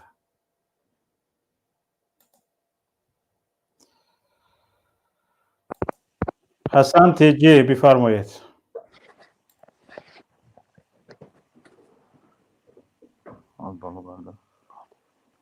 سلام علیکم. و علیکم السلام و رحمت الله. بفرمایید.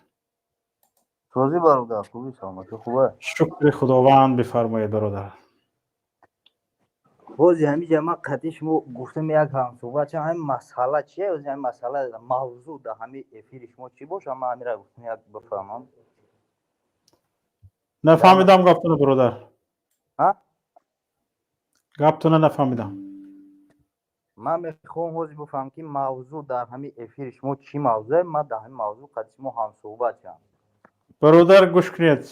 از من شما خارج میکنم برآمده موضوع فهمیده یک دقیقه وقت موضوع فهمیده بعد درایید. وقتی که موضوع نمیدونی یه تقریبا 5.5 ساعت باز صبح رفته شده است سرلوحه میبینی در اپیسانی میبینی که چی نوشته شده است میخونی با مثلا گریم توسط سیلکه که در پایین موضوع نوشته شده است او رو میگیری وردی برنامه میشی بعد میپرسی که اینجا موضوع چی است این چی گپ است خودش چی پس خودش؟ تو این حد آدم خودش پس نمیزند برادر. حسن بفرمایید. موضوع اگر نفهمیده باشید با دلیلتون میکنم برنامه تموم میکنم. حضور ما امید هستی؟ هست دوستون بفرمایید. وقتی نما کتیمو خواستم هم صحبت چند موضوع را اشما پرسیدم. بسیار خوب برادر. موضوع چی بود؟ ما اشما پرسیدم موضوع چیه؟ ما در مسئله کتیمو هم صحبت چند. موضوع نبودن عدم برق است. نبودن برق در تاجیکستان یا لیمیت برق. نبودن برق در تاجیکستان؟ بله.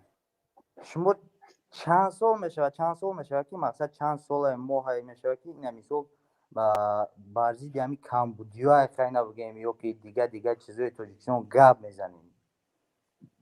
خب بگذار 20 سال شد. 20 سال باز گپ میزنم. در همین دوام 20 سال شما با گفته خودتون یگان چیز علیش کرده تونستین یا نتونستین؟ سوالی عادی. من اینجا درباره شخصایی که مسئولی علیش کردن هستند در همین باره گپ رفته شده است. من مسئولی علیش کردن نیستم. من درباره کسایی گپ زده شدم که صبر.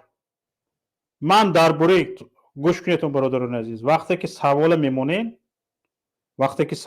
یک بار فکر کنین که چی خیلی سوال داده شده. اینجا گپ درباره کسانی رفته شده است که مسئولی شرایط زندگی مردم علیش کردن هستند. من از مسئول پرسیده شدم که چرا شرایط مردم تو عوض نکرده شدی؟ من چی مسئولیت دارم در حکومت که تو من میپرسی؟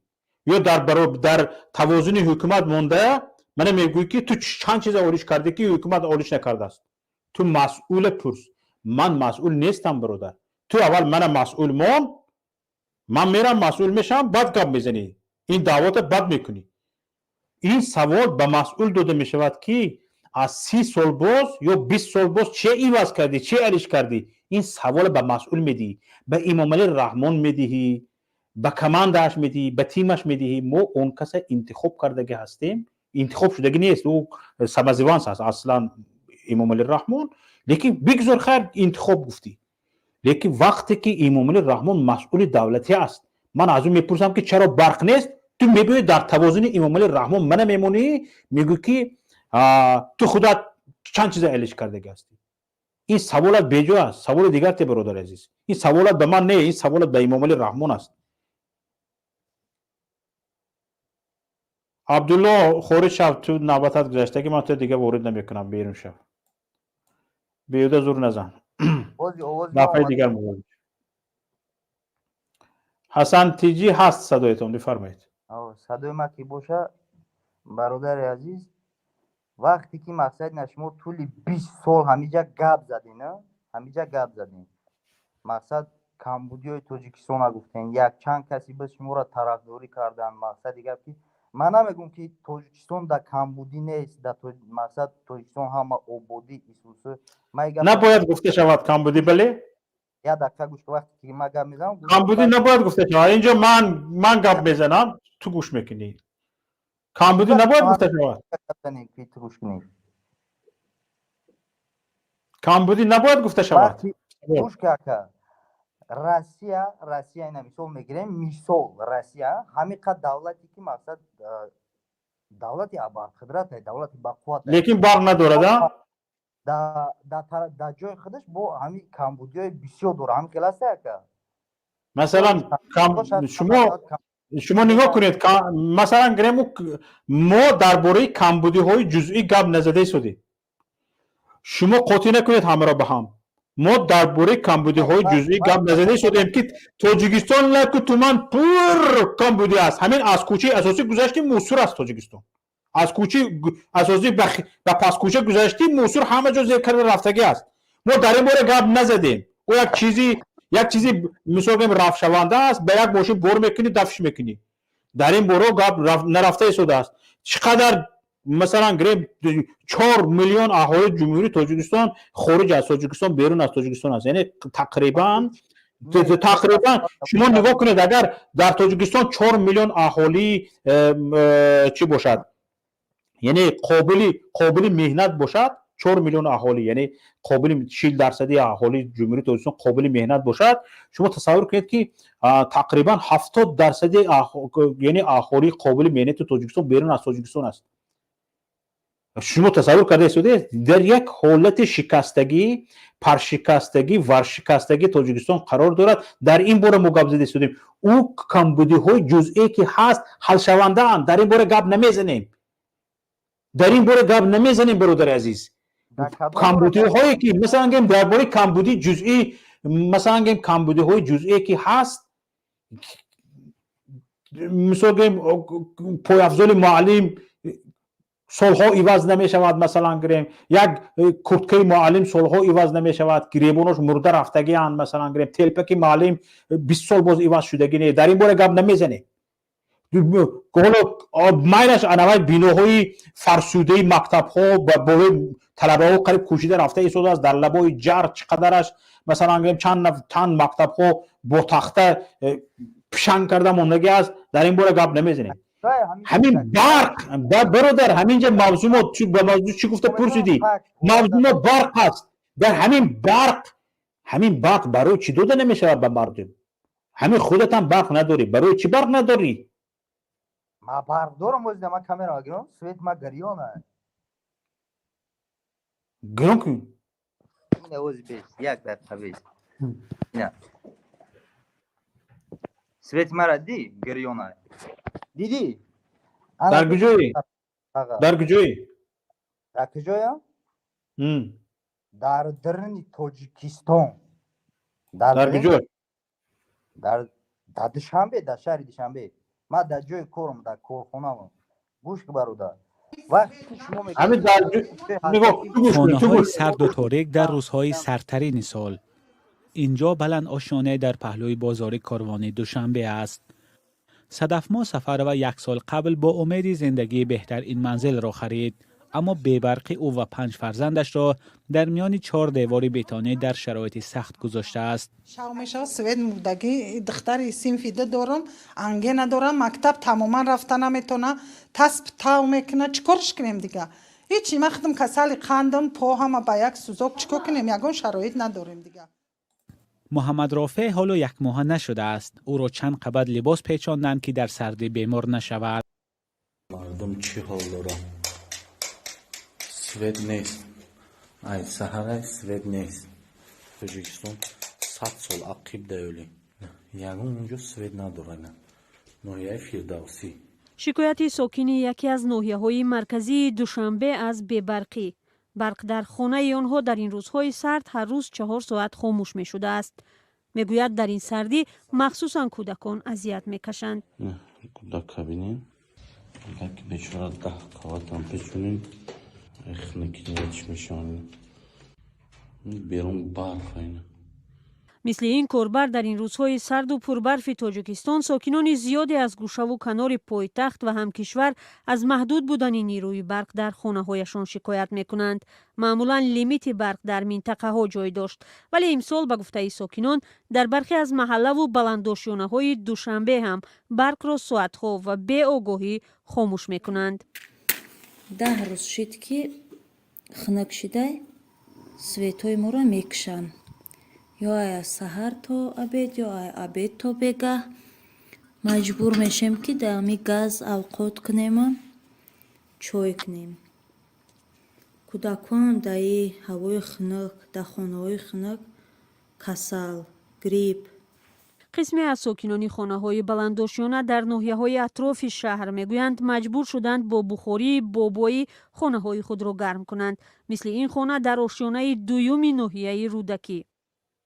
محدود بودن برق و سردی سببیان شده که بعضی از ساکنان در خود را بسته به خانه‌های خویش و تبار یا اجاره بروند. این راه گریز از سردی برای یک ساکن ناحیه سینا مشکل دیگر را پیش آورد. سیتام را بیسو کشتن در رو سیر کشتن خیسیم رفتیم کوارتیر را گرفتیم بودا کوی مایده قطعی خنگ بخرن گفتیم بچه ها کلین مینو خیسیم رفتیم او 10 هفته سو اینکه خونه را دزده خیسیم اومدیم بود. محدود شدن برق در این روزهای اخیر در پایتخت را مقامات شرح ندادند، اما ماه پیش وزیر انرژتیکا یک سبب رو افزایش طلبات به برق گفته بود. دوی مسئله این به واسطه وابستگی دارد به تغییر یابی اقلیم. برای مثال در تیر ماه گذشته و 2 ماه زمستان بارش شد قریب که 95% نسبت سال گذشته کم شدگی و این البته ریزش آب در دریای وخش که اکثرت اقتدارهای استحصال نیروی برق در همان جاگیر هستند، البته تاثیر منفی خود را در این باره رساند. برخی به این گفته ها شک دارند و صادرات نیروی برق را به خارجه دلیلی اصلی سرد و تاریک ماندن خانه های خود می دانند. به برقی مخصوصا در فصل سرما سالها باز یک مشکل اصلی ساکنان در تاجیکستان است.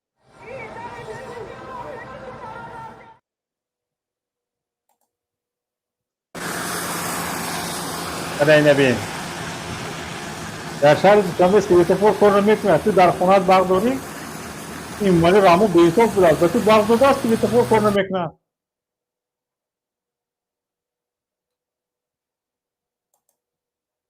برق بدو داده است سویتفور کار نمیکنه. بچه ها برای میگذارن ماشین میزنند. ببین دست شغل است. عبدالله دست نبردار. اونجا چقدر مودم و گاب زدگی نیست. من عبدالخلیل چند مرتبه در اومد ولی گاب نزده است. مثلا گریم حسن تیجی تشکر به شما. سلامت باشید برادر عزیز. در برنامه های دیگر فعال باشید. فقط با دلیل با اثبات موضوعی صحبت کنید. حتما انشالله صحبتمون گرم خواهد شد. با شما صحبت خواهیم کرد. با شما خیر خوش میکنیم تا به دیگران نوبت رسد. ولو خیلی کم وقت ما مونده است. اینجا تقریبا 10 نفر نوبت پویده شدند. برادر بفرمایید. سلام علیکم. و علیکم السلام و رحمت الله و برکاته. من نخواستم در این موضوع راستش ما بسیار زنگ میزنیم به تاجیکستان، میفهمیم عیار و دوستان چند روزها شد که با در ناحیه های ما سویت نیست. در شهر توس، قبادیان، ناصری خسرو یک 5 روز شد 2 ساعت بگاه میتین، 2 ساعت سحر میتین سویت نیست. یک چند نفره که در روسیه بودن رفتن در خانه هاشون بگم که سویت نیست، گفتیم که چی باش سبب در چیه که شما دعوا نمیکنه که شما را سویت بتین. بچه هم گفته خیلی گپ نگو که اگر سویت بگوی یا که 24 میگن یا که نهضتی میبرن محکمت بینن. امو 21 هفته و بره اون روسیه ادم سویت در کارته بره اون روسیه بیست. هیچی نگو. این مردم تا این درجه را آوردگی ترسو کردگی هن که مردم ای حقی خودش دفاع کرده نمیتونه. دفاع را فقط من شما و همین انسان هایی که با چهره میبرویم صحبت میکنیم همین ها طلب میکنن. ما باید واقعا هم مردمی همین مبارز باید یک کار بکنیم که همین مردم تاجیک ثواب شب بگیریم. یک کار بکنیم که همین رحمان به استعفا روان بکنیم ثواب همین ملت تاجیک بگیریم که بیایم سویت چون بتیم. یک حکومتی که 30 سال در یک سویت داده نمیتونه گیجا دیگه کم بدیشه گپ زد که این چیز طبیعیه. این چیز ما را خداوند بگیم که تحفه کردگی چخیلی به عربو نفت گاز پدرکه کردگی به ما همین آب سویت. باید ما این چیز دولت عاقل عادل باشه باید به پلش بکنه یا که یک نرخش بکنه که دسترس باشه به مردم. و یک دیگهش در یک برنامه برآمده میگه که ما ایدیم لینیا سویت میگیریم. مثال یک لینیا باید لینیا دیگه بده اون لینیا سویت میگرفتیم. شما شرم نمیداره که قانون شکنی بینه که در یک دولت دموکراتی 2 تا لینیا و 3 تا لینیا میشیده. یا لینیاش برای آدم های منصبدار، یک لینیا دیگه برای بگیم که همون کمبغل و بیچاره و برای همینا. این خیلی دولته باید یک لینیا باشه با همه باشه، یا که در همه سویت نباشه یا که در همه باشه. این قانونشکنی ای طرف حکومت ای پروست اینو یگون چیزی یک تشکیل روز پیش ایمان بود برو اومد که یک دو آدم پیش سوال کرد که شما 20 سال شد گپ میزنه یگون چه ازمینید نکرده او ازمینید میکردگی من در دستی من نیست که من ازمینید بکنم اگر من در نیم ساعتی کار ازمینید میکنم در نیم ساعت پروست هم روبیلیک در دستی رحمانوف ای پروست میکشش پلش بخچه میروه کو بویا رحمانوف یک بار نشان بتیه که همو پلوی که میفروشه سویت هم میفروشه پلش گیجا میکنه در گیجا مصرف میکنه در اون مکتب ساخت مدرسه ساخت نمیدونم مسجد ساخت سرکف ساخت چی ساخت یگان چی نداره به همین خاطر مردم من طلب دارم همین مردمی تاجیکستان که بیای یک بار من خواهش منم یک بار شما در این میدان ها بباره برای رستم میتینگ کردن اجازت بده در پیش OBS برآمدن اجازت بده است خانه کبیری رفتن نمیدونم خانه دیگر مخالفین رفتن میتینگ کردن اجازت بده است یک بار بخیزه حق حقوق خودتون دفاع بکنه اگر رحمانوف زید شما اگر یگان کار کرد پلانی بیش بود اما هسته با پلانی بیش هم استفاده میبریم دیگه نمیشوه که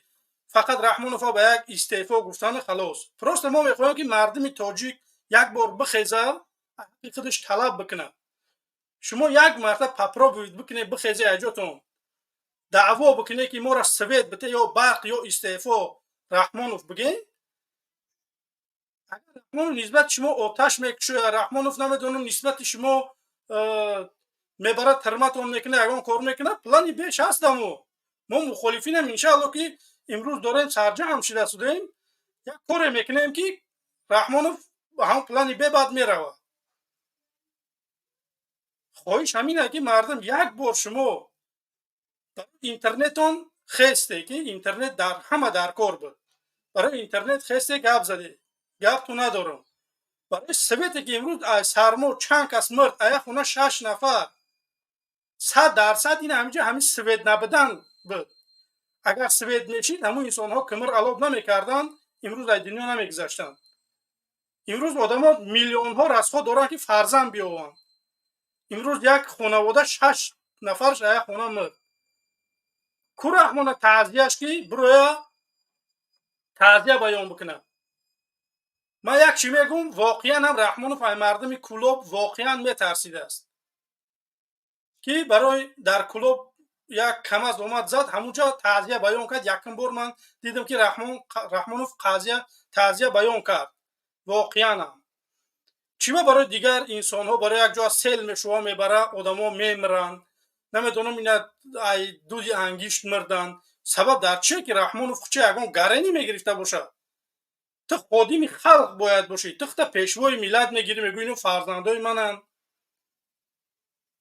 اما یگان پدر ندیدم که وقتی که فرزندش اگر یگان گناه مینه یا که یگان کار میکنه بر از دیندانش کنه و بکشش همین یک بار میفهموناش که بچه می صغیره میگفتی هم کوچگی و ایخه نه که ایخه که یا گوش همه قپتا میتونه خلاص امروز رحمانوف بعد مرگ مردم برده شده متاسفانه امروز مردم ما نمیخیزن من خواهش منم مردم شریف تاجیکستان شما یک بار بخیزین حق و حقوقتون طلب بکنین درباره همین سویت دیگر چی نه تنها سویت بروی بگه یا برق یا استعفا رحمانوف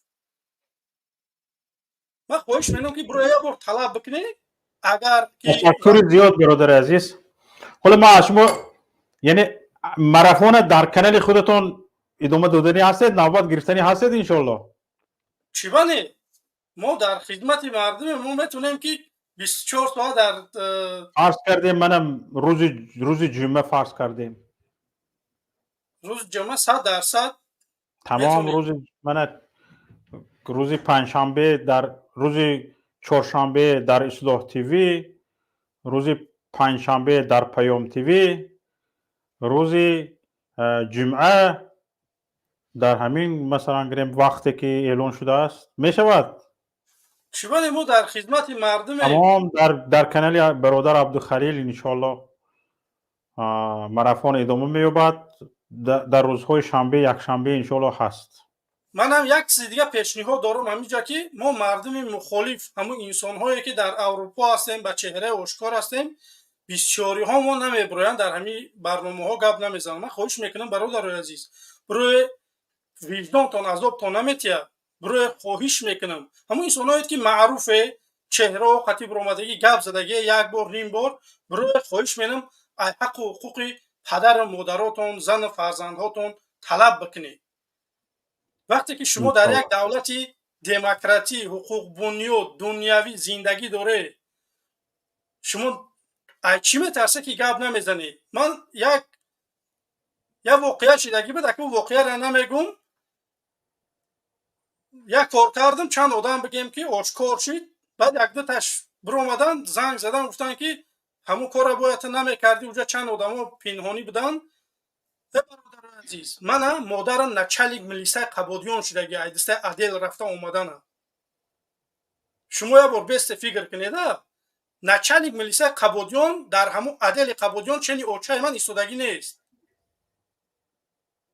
هم 5 مینوت که سحری دمیاد 5 مینوت قدم مردم مجلس میکنه میره تمام هر سحری 5 دقیقه در عدل.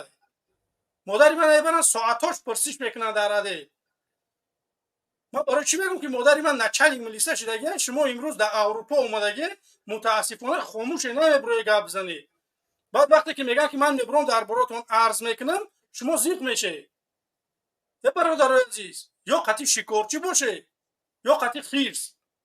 همین کسی که در اروپا پوزیشنش معلوم نمیکنه تماشا کنه که چی گپ میشه. من گفتگی من 3 ماه گفتگی یک ماهش گذشت 2 ماه دیگه وقت داره. اگر کسانی که نمیبرویند گپ نمیزنن میره پیش رحمانوف. بعد من یک چیز دیگه در همین منبر میخوام بگم که مردم اروپا ما را 20 نفرها تماشا میکنه. خواهش میکنم اروپا را بیای با مثل روسیه نکنی. خواهش من همینه. یک انسان خدا رحمت کنه دنیا گذشته است. امروز در روسیه هم رکلامش کردن در اروپا هم. برادر عزیز این دولت ها آوردن پسال داریم نمیدونم کنسولگری داریم. این کار در کلای اونها وقتی که یک مهاجر مهنتی و یکم پلیتیک نمیدونم سیاستمدار نبود که اینجا بیا پناهندگی طلب کنه و خیلی مرد بعد سیاسی که میشید من در اکشن میافتم میرفتم گور و چوش میکردم. یک مهاجر اومده است کارکنی اومده است باید پلی مهاجر در شما در کار آیا مردش در کار تو نیست بیای مرداتون اسایبی کنی. این چه خیلی دولته همین جمرنگ روسیه کردنیه که گپ در او 50-100 یورو نیسته. به خدا قسم دروغ نمیگم 5 مرده را روی مینم 5 مرده را همین اروپا روی میکنم. یک خدم یگان مشکلی نیست نه که باید ما اروپا را به مثل روسیه نکنی. بیای خواهش میکنم که همین کارا را نکنی. کارت مونده نمیدونم گفته است که بیای کمک کنی با پسال مراجعت کنی. پسال بیاد درک بیا خوبان همین پسالی در آلمان بودگی در فرانسه بودگی نمیدونم در کجای بود همین اروپا همینا خوبان همینا یگان کار ندارن. تشکر زیاد برادر عزیز عبدالخلیل زنده باشید. روز جمعه آمادگیتون رو بینید انشاءالله. یگان کمک لازم باشد یگان چی لازم باشد در پهلویتون هستیم. زنده باشید. چند نفر دیگر موندن که اونها رو سلامت باشید. وقتی مردم هم نمیگیرم نه که مردم تاجیک بیای یک کار بکنیم که همین نقطه یا که همون تصمیه که غلامی همون را بگیریم اگردن ما خواهش میکنم بیای یک کار کنیم. ما لایق زندگی خوبه مردم واقعا ما لایق زندگی خوبه. 10 میلیون چیه مردم 100,200 میلیون اهالی پرزیدنتی دارن. 10 میلیون چیه که ما مردم تاجیک همون زحمت کشیم. های مردم پروست سویت چون بتیم که آزاد چون بمون لبوی کار میکنه. از یک چیز دیگه نگفتن همونا برادر عزیز در ناحیه ما مثال سوم جمع میکنیم راه میکنیم مستقبل میچسبونیم سیمی سویت همه چیزا میکنیم ما خودمون.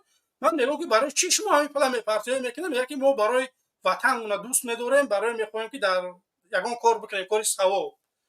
برادر عزیز کاری ثواب یک بارای دو بارای این کاری حکمته. حکومت باید سیمت تازی و چوچک بکشه، راحت اسفال باشه، باید آب داشته باشی، سویه داشته باشی. نه این کاری دولته. شما نالوگ میتی. وقتی من بدونم که شما نالوگ نمیتی این کار رو میکنی، گپ هم ندارم. نه کی؟ خیلی سخن دراز نکنیم، اینجا انسان ها زیادن. انشاءالله ما در خدمتیم. سلامت باشید برادر. خدا نگهبان. سلام علیکم. تشکر زیاد برادر عزیز.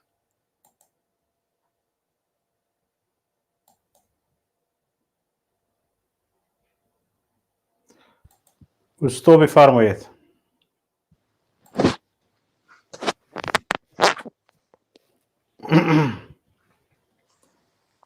استو هستید؟ هستیم نفر دیگری را قبول کنید، بعدا من یک سخن داشتم حاضر نیست. بعد مالا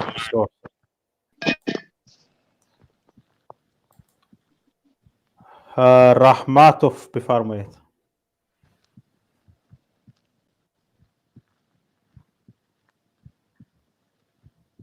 رحمتوف هستید؟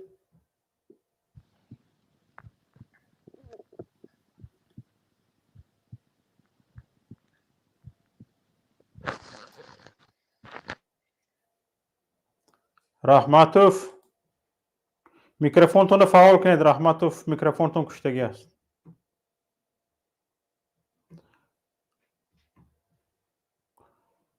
استو گپ زنید. نوبت شما شد. استو هم برمدن. عبدالله من ترداف میکنم. خب بیا چی میگویی؟ گپ زن. بله. سلام علیکم اکا شوکت خیلی. بیا گپ زن. اکا جان سوزه السلام علیکم. و علیکم السلام و رحمت الله. رحمت کلام. در تاجیکستان 85% برق هسته، 15% لیمیت اکا جان. فهم شما هم ما میخوایم که سویت باشه اکا جان. طرفدار سویت باشه. میخواد سویت باشد لیکن نیست. نه هسته سویت هسته. 85% در تاجیکستان ما سویت هسته، 15% لیمیت های. خیلی جایی هسته که ساعت قطعی میتیم. خیلی همینه یگان جای چی نیسته. من حقا میگم اکا شما فقط وای نکنید. مثال چی میگن با خوبی هم نمیدو که حاضر نگاه کن ده. شما باید در درد مردم باشیش اکا شوکت. نگاه کن برادر. همین بعضی همین شما برین دوستان گپ میزنن، گوش میکنم میگم که یا من احمق یا تو احمق. از بین هر دومون یکی ما احمقیم. چرا میدونی؟ من معلومات 100% دارم که برادر عزیز در تاجیکستان مشکلات برق جدی است. در پیش هم ایستاده است معلومات که مشکلات برق در تاجیکستان خیلی جدی است. اگر همین حکومت استاد جان زمستون سردی همه طرف گوش کن.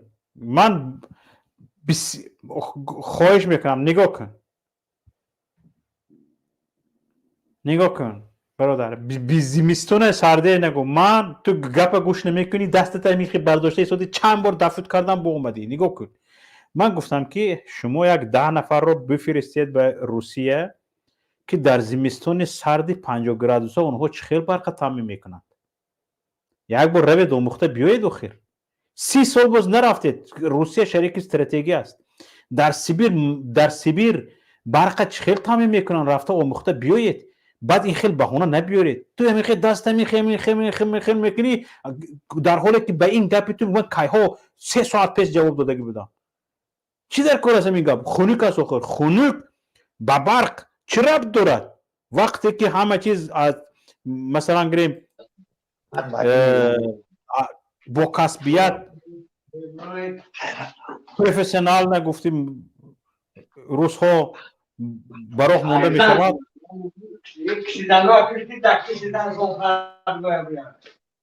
من تمام دیدی همنشینی تو از تو به باید تا تو رو عقل دانش برافزاید. تو همنشینت سگدهان است. اکنون یک نفره شناختنی شوی جورش میبینی که کی است، همنشینش میبینی که کی است. حالا همنشینات دیدیش خیلی سگدهان هستند. من با او سوال دارم، بفرمایید. چرا میبرید؟ گپ زنید با همین شما برنامه با آخر میرسد.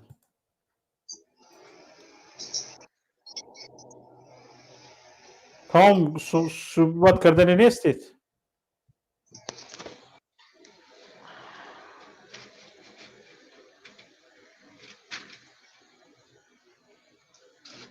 سلامت باشید دوستان عزیز. 6 ساعت است که برنامه ادامه دارد. یک نفر مهاجر التماس گفته برآمدن، به فکرم این که صحبت کرده بودن. نه من صحبت نکردم. گپ زنید نباشه. السلام علیکم شوکت و علیکم السلام و رحمت الله. بفرمایید. من امجا برادرست امون یک تا چوپلوس برآمد گفت که از شما پرسان کرد که برای چه نباشد همین رحمان سوید نمیتد. من هم جواب میتم که سوید دادن نمیتوند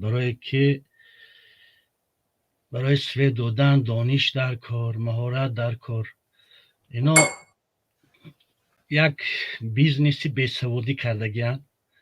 نگاه کنید که همین رحمان از کجا فقط درآمد میگیرد؟ از همین گیس نارک، الومینی زباد، همون چیزایی که در دوره شوروی ساخته شده بودند. از کارهای خودش از یگان کارخانه که خودش ساختگی یا نساختگی یگان خیلی درآمد نداره. من باز از کانهای طلا درآمد میگیرم. لیکن اساسا من یک چی گفتنی هم که همین آشکار بیانی در بین ما و شما همین پوره دیده نمیشود. توغری ما همچنین همین مخالفا درویگی میکنیم، یک جایی نمیشویم.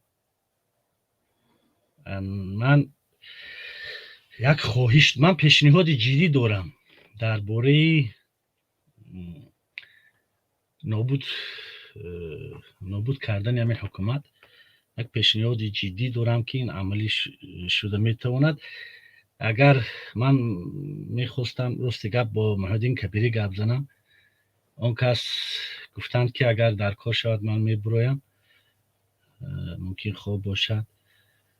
من پیشنهادم رو گفته میتوانم، لیکن با همه کسا یک میخوام که از دیگر گروه ها هم خواهش کنم که همه در همین دوره یک جایه شوند، خصوصا حسین اشرف، سهراب ظفر، سلمان، عبیدالله، همه یک جایه شوند و همین ماراتون رو یک جایی بردن گیریم. من دیروز به من نوبت نرسید، خیلی که من عضو با شما از اول شدم و هیچ به من نوبت نمیرسد.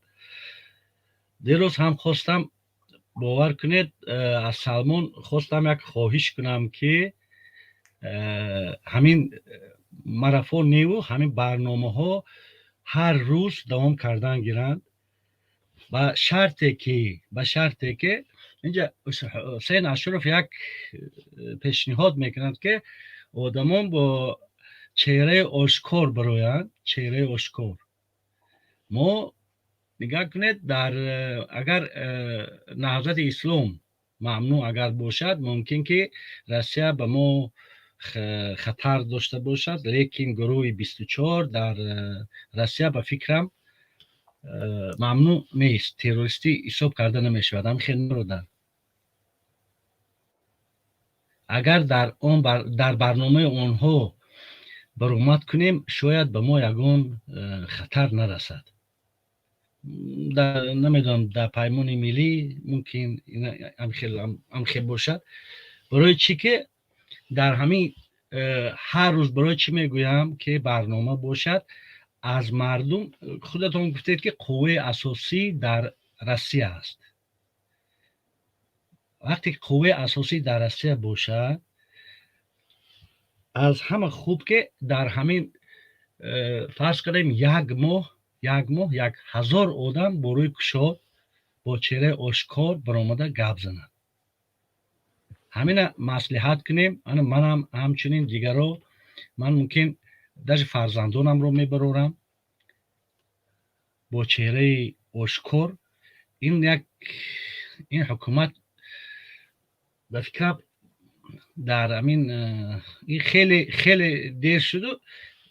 شاید حاضرم وقتش باشد، چون که از این برق اساسی، لیکن از همه ضرور در ما وقت است. ما وقت رو از دست داده ایستاده. نگاه کنید که برای چه وقت؟ چون که با یک چند وقت دیگر میگذرد. عمر ما در روسیه هم نگذشت، تمام شده. عمر شما هم، عمر دیگران هم میگذرد و باقی مانده همه چاپلوس تربیت کرده ایستادن. همه چاپلوس، همه درویه میبراید و هیچ کس غم خلق را نمیخورد. فقط به همین لگن برداری، به همین حال مردمی عادی باشند، فقط در عذاب و در ظلم میمونند. من سلامت باشید برادر عزیز. من میخوام که نورا با شما شهر دیم. شهر میدید.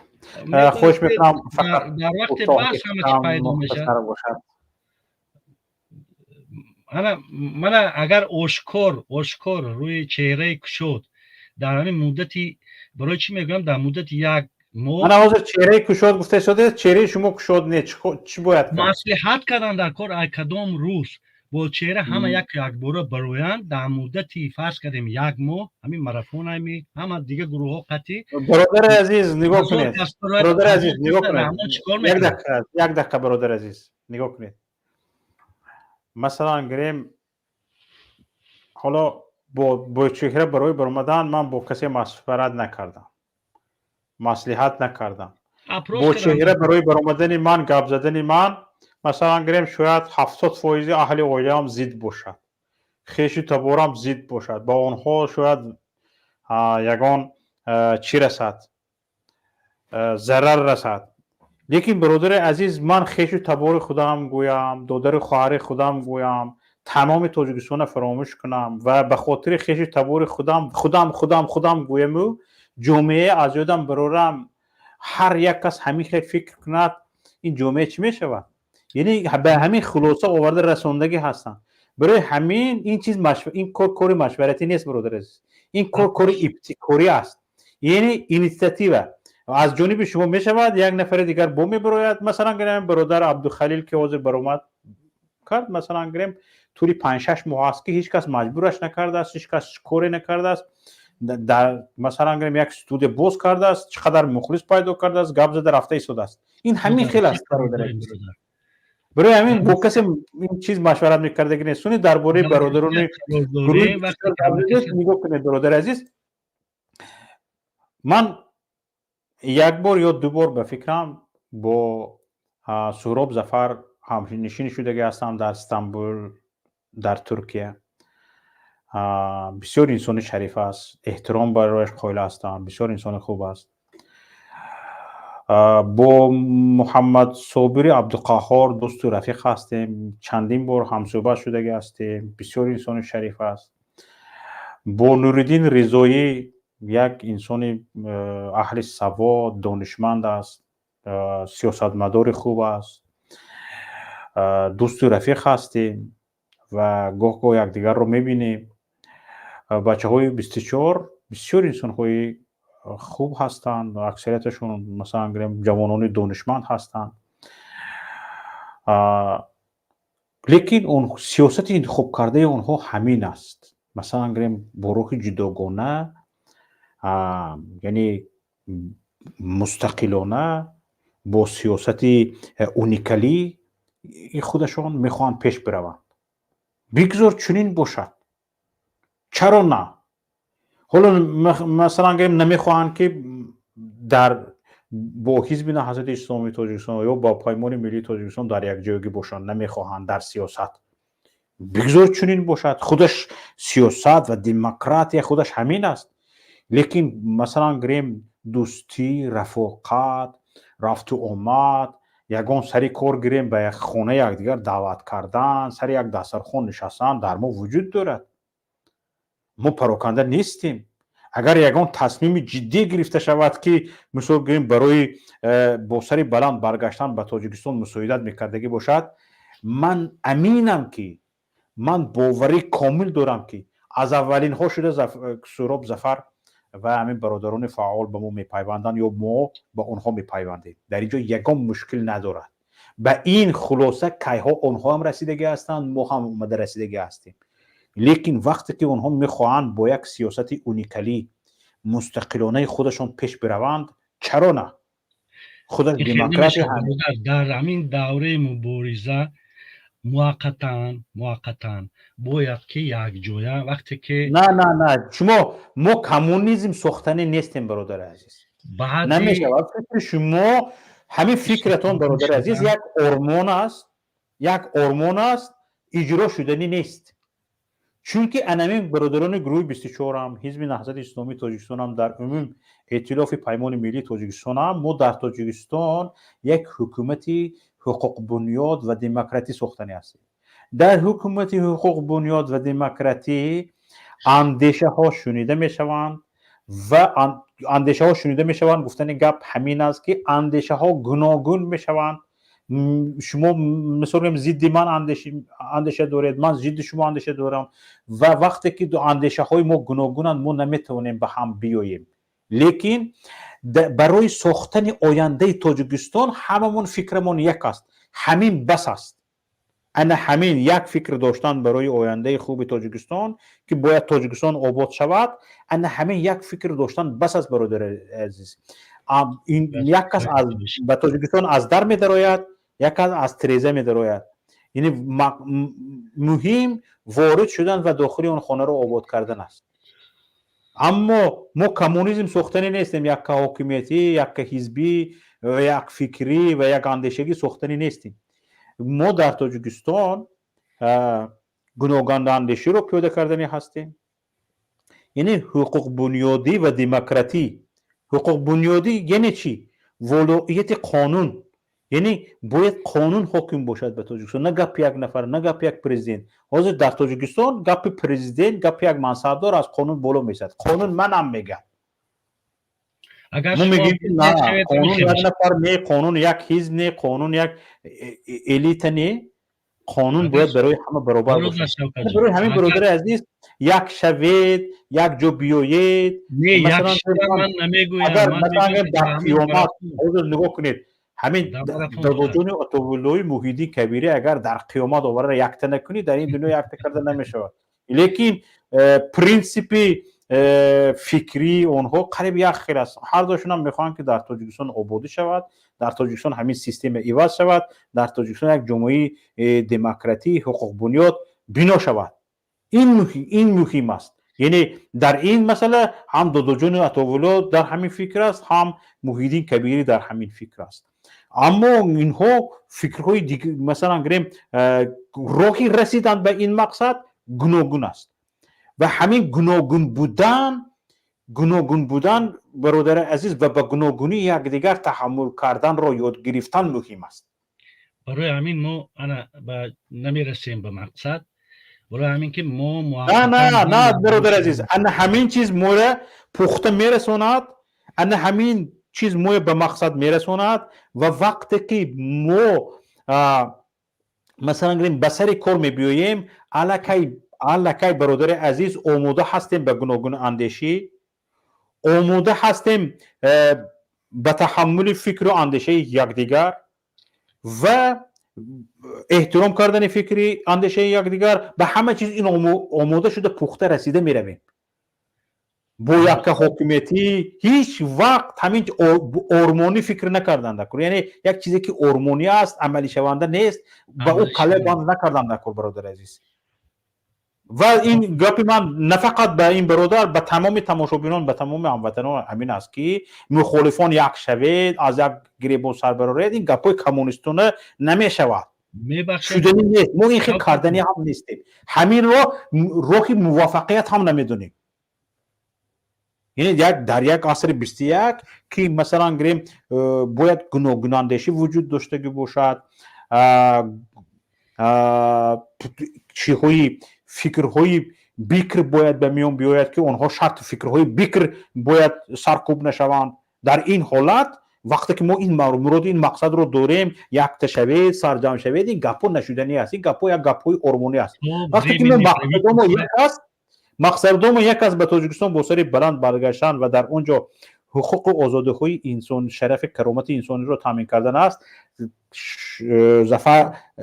سهراب ظفر هم همین گپ میگوید، محمد صابر عبدالقهار هم همین گپ میگوید، حسین اشوریف هم همین گپ میگوید، برادر دودرم سلمان هم همین گپ میگوید، محیدین کبیری هم همین گپ میگوید، مثلا گریم محمود جان، فیض رحمان، بابا جان، قیمزاد، تیمور ورقی، علیم شیرزمانوف، موجوده صاحب نظر و مثلا گریم شرف الدین گدایف، همه همین ها همین گپ میگویند.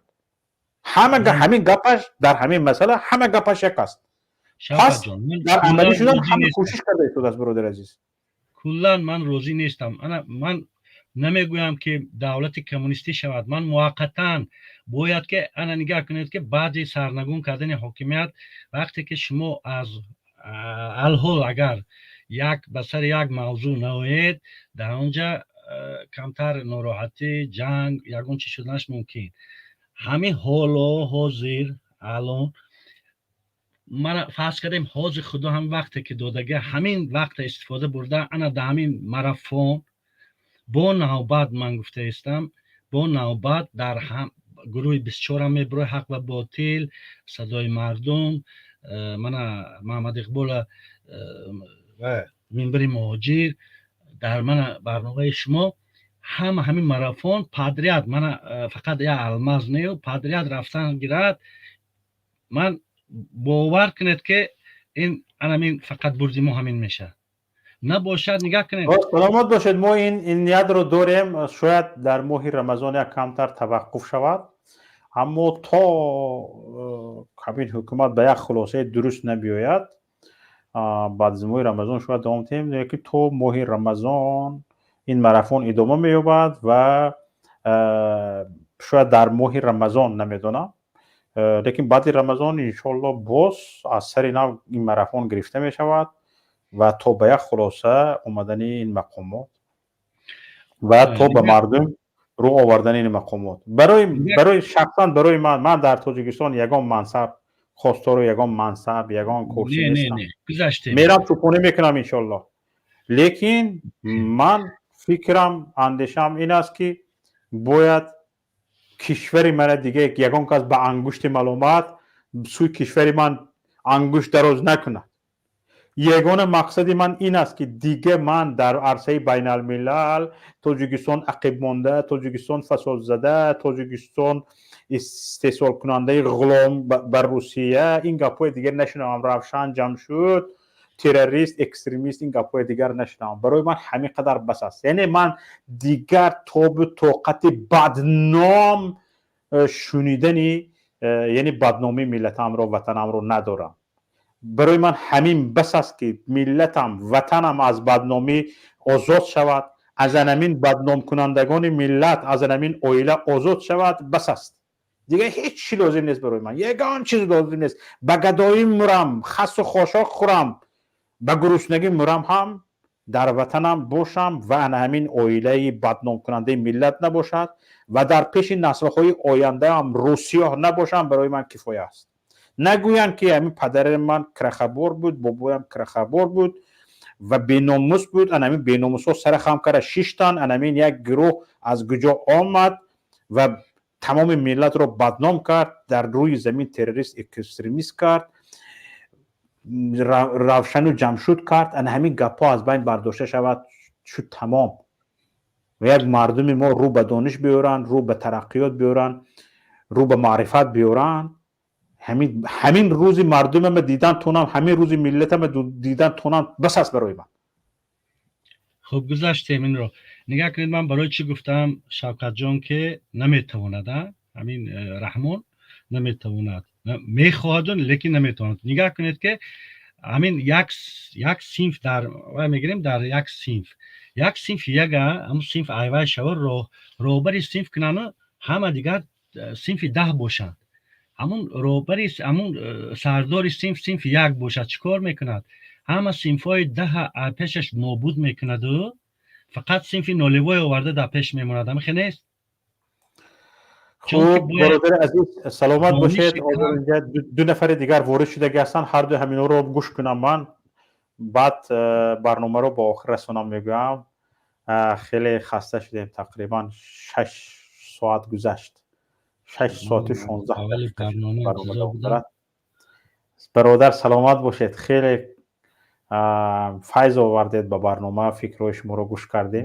هرچند من به فکراتون زید هستم لیکن این فکرهای شما مخلص دارد. همه اینا را شرح داده، اینا تحلیل کردن در کار. زنده باشید برادر، زنده باشید.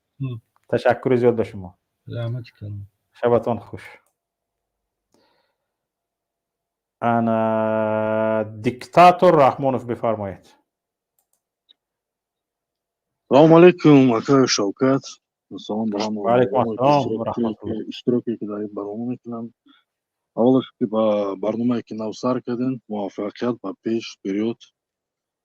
زنده باشید. چی گفتنیم که تمای درباره همین بار نبودن که течение 20-25 سال شده رفته است در تاجیکستان. некоторые одамایی که میدونن در اینجا هم جوانایی که خلقمون میدونن تما را حلش میکنن چی شده. راجع چی گفتنیم коротко ясно گفتنیم که وقتی که تاجیکستان وقتی انقلاب کشید неважно групп 24 кадом поймоне ки боша дар уҷа бояд вибрат кардан нашавад, дар уҷа бояд свободный вибор шавад тамом. И хеле нашавад ки ма ай группаоим, ма итари омадам. Свободный ҳазор ҷавонои басаводе ки бояд то ҷавонои 25-30 сола ҳазор та басаводое ҳастанд ки на качестве уровне истодагиам ваё. Дар дига уровням. Наёро вибор кардан мондан дар кор. Ита не ки ма ай паймону, ма ай группаем, ма ай ҷа не. Честный выбор, честный интихаб. Будьте мараканда фантазировать мекунем, вақти фантазировам нест, вақти шумо камай, дар вақти 5-6 саат барнома кардан тона, не ки течение 25-30 сол Рахмонов действительно издеваться кардан халки мода. Валлах, действительно издеваться кардан. В наглости.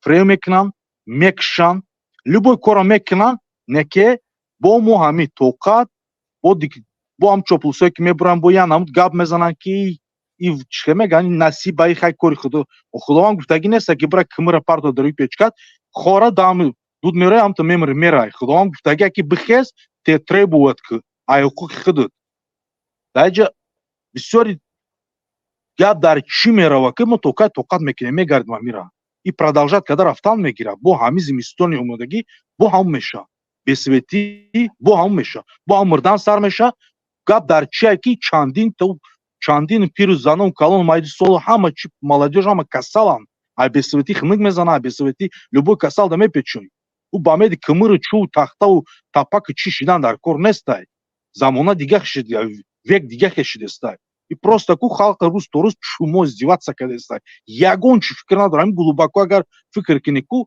ам последний просто ам чумарит мекунам партоя любой кора мекуни худи чумо газе бо далш бачаш чумо када мерава ман намедонам барои чи хапан хал ин ам хе тоқат мекунанд ҳар чи мебурам просто сказка рассказывать мекунанд не ки ягон чи хеле кор карда наметонам ман барои чи постоянно мегӯям ки кор кунен тайна кор кунен гап давай нест ки ҳама группа якҷоӣ шава як бародаре ки биромад қариб ним саат як саат гап зад ки мо бояд якҷоӣ шавем группа ва якҷоӣ шидан маъне надора любой мировой политике ку чанд намуд меша и чанд группа як группа яке 30 сол 50 сол против давлат мезанад ва тайна секретни кор мекунанд мо бояд ҳамихе кор кунем не то что ма рӯ или ма бояд якҷоӣ кор кунем қатъи ҳама группа не вай якҷоӣ кор кардан ито мумкин нестай ту кор ки тайна секретна вақти саат шид ба ҳамая ҷой меша ки вақти диктатор убрат ки кардем ба у вақта ма меша ки обсуждат кинем ки чӣ гап буд дар ин байн. саломат бошед бародар азиз. бахшиш мефам вақтон хеле камак бути чи короткия не ки сиё пешниҳодатон хуб бародар азиз. не мефамам дар ин ҷо як гапи дигар ки халқ и ба мед сказкаву тоқаткиниву ай худову ай ич фикра накинен.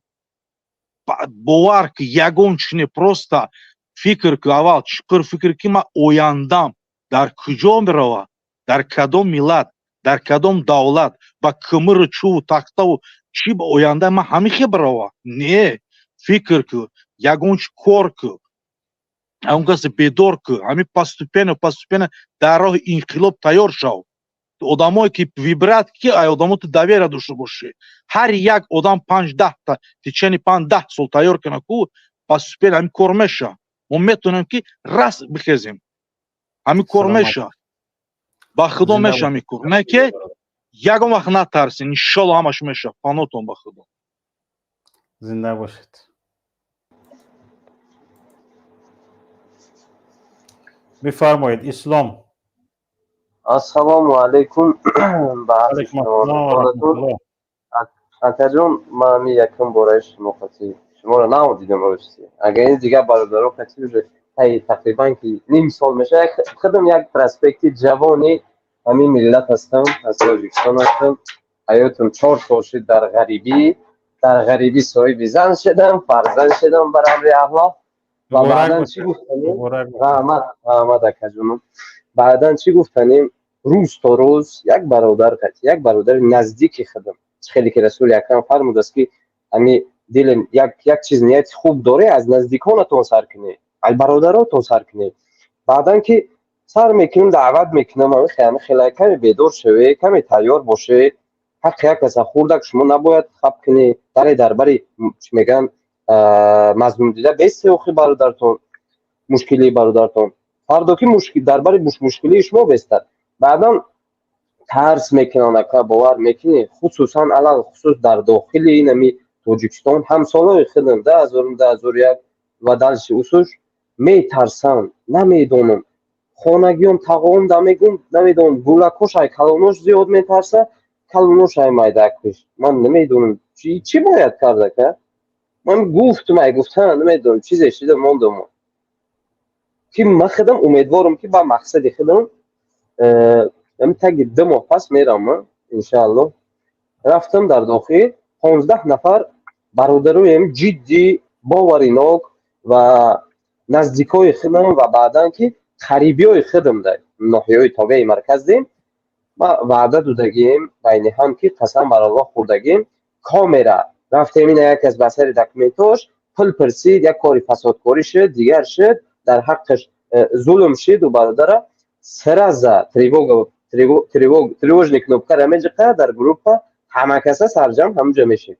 ин ҳамин қадар кор дорам ва дигар бародаронам ин ҳамин чиза хоҳонам даъват дорам фикри як кучук хема ай группаҳои майда сар кунед. зинда бошед. ташаккури зиёд бародар. хоб акаҷон аллоҳ сафи ин гуна шумо бори муборизаро зиёд кунад. шумо як нури барои ҳамин ҷавоное шумо як намедонам як дар ҳақиқат як чароғе ки ҳамин дар чароғе ки пеши моро равшан мекунад. инам хеле аллоҳ зиёда гардона ва шумо ҳеҷ маҳал фикр накунед ки шумо танҳо ҳастед.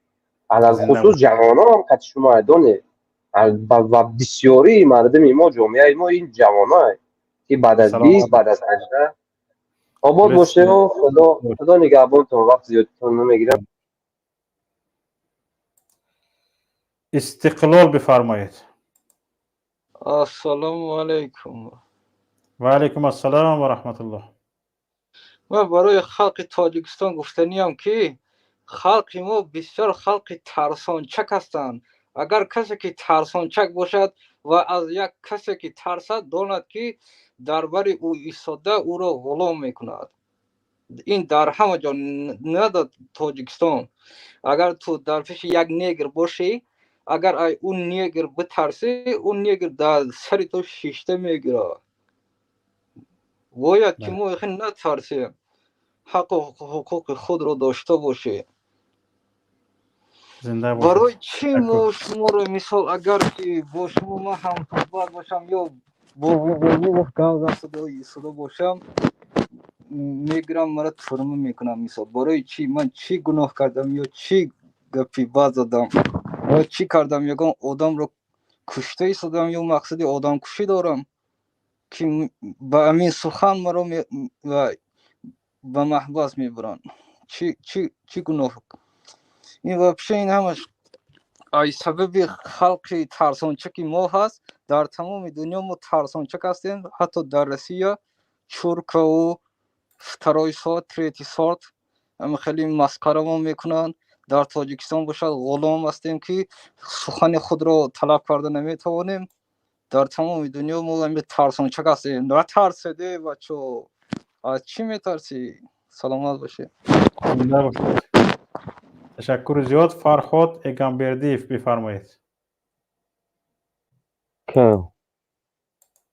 و علیکم السلام و رحمت الله. بفرمایید. توزیع که خوبی، سلامتی خوبه. زنده باشید. همین از سوال داشتم که ممکنه فقط تلفن من نکش. همین خدای بکنه که یک شما پرزیدنت شیرین بعد همین نویگری تاجیکستان یکم نمود علیش میشه که اولش این که برادر این چی میگوت، من پرزیدنت شدنی نیستم برادر عزیز. یگان خیلی نیت پیت یگان منصب پنصب دار شدنی نیستم برادر. این نیست که سماعتین که نه برادر. من چنده به زورم میرسد، کیم چیم خودم میدونم، قدرتم چقدر است، چیکار کرده میتونم خودم میدونم. میروم از پی همین کارم بشم در تاجیکستان. و اما برادر عزیز بدونید اگر برادر گپ من نبرو گفتید نبریدم، همین طلبات نسبت من هم رعایت کنید. خوب است؟ خوب شده است؟ خوبه که انا برادر عزیز، من به این باور هستم که نکم از 100 نفر 10 برابر امام علی رحمان اداره میکردگی در تاجیکستان وجود دارد، اداره کرده میتواند. اگر 10 برابر همه کمترینش 10 برابر امام علی رحمان تاجیکستان پیش میبرد. اگر 10 برابر امام علی رحمان تاجیکستان پیش رود، یعنی ما 10 سال 20 سال پیش میرویم برادر عزیز. متخصصانی که جوانانی که در خارج ها تحصیل دارند، من با آنها صحبت میکنم و نفرانی که در حکومت جمهوری تاجیکستان هستند و به دهانشون مهر زده ایستاده‌اند، خیر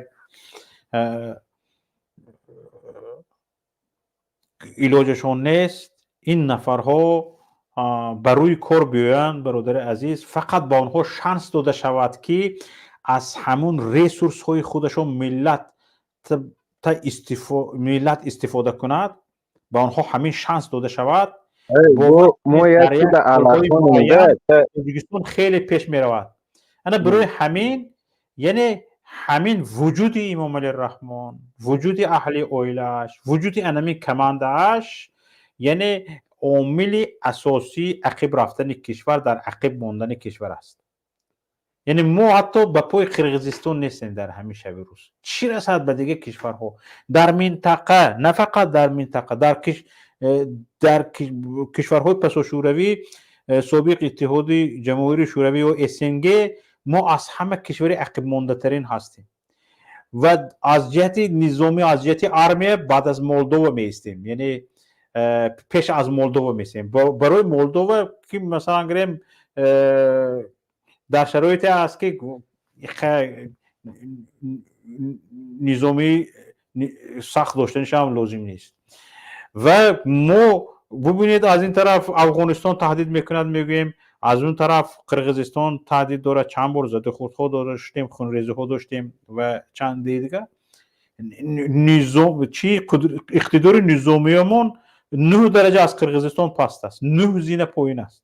از همین قرقیزستان، از همین قرقیزها ما از جهت نظامی قدرت نظامی 9 زینه از قرقیزستان پایین میسیم. ما گجور است ازبکستان و ترکمنستان و قزاقستان اینها. حالا ببینید افغانستان از ما برخورد مردمش رو طالبان تروریست اسمشون میگیم. طالبان از ما برخورد مردمش رو به برق تامین میکند، ما برق به اونها میفروشیم، مردم از برق محروم میکنیم. بسر حکومت میومدگی آدم اقلا به همین صرفم رود و گوید که نه من میمیرم. برق ما و 24 ساعت دارن ما نه. من میمیرم لیکن مردم من تامین میکنم. گفته که آدم یک آدمی عالی همت، عالی جناب نباشد و جناب عالی نباشد و عالی همت باشد، همتش مردانه باشد، مردک باشد، یعنی به مردم غمخوار باشد، همین بس است برادر عزیز. سلامت باشید. سلامت باشید اکا ما هم طرفدار شما. پناه به خدا اکا جان. پناهتان به خدا.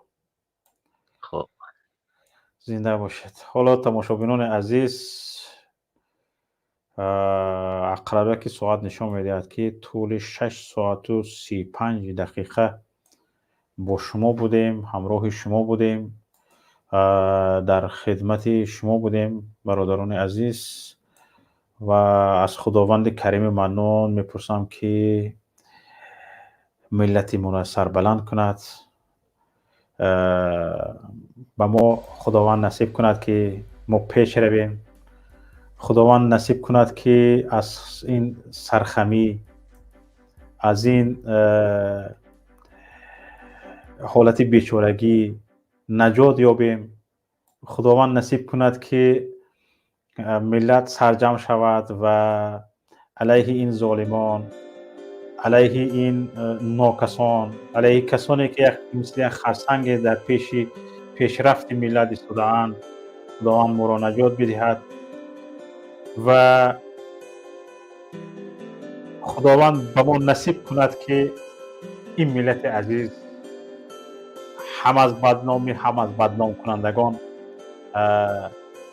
نجات یابد و پیشرفت نصیبی همگان گردد. سلامت و سربلند و پیروز باشید. با شما بودم شوکت محمد، با دوستان و با رفیقانم. شبتان خوش.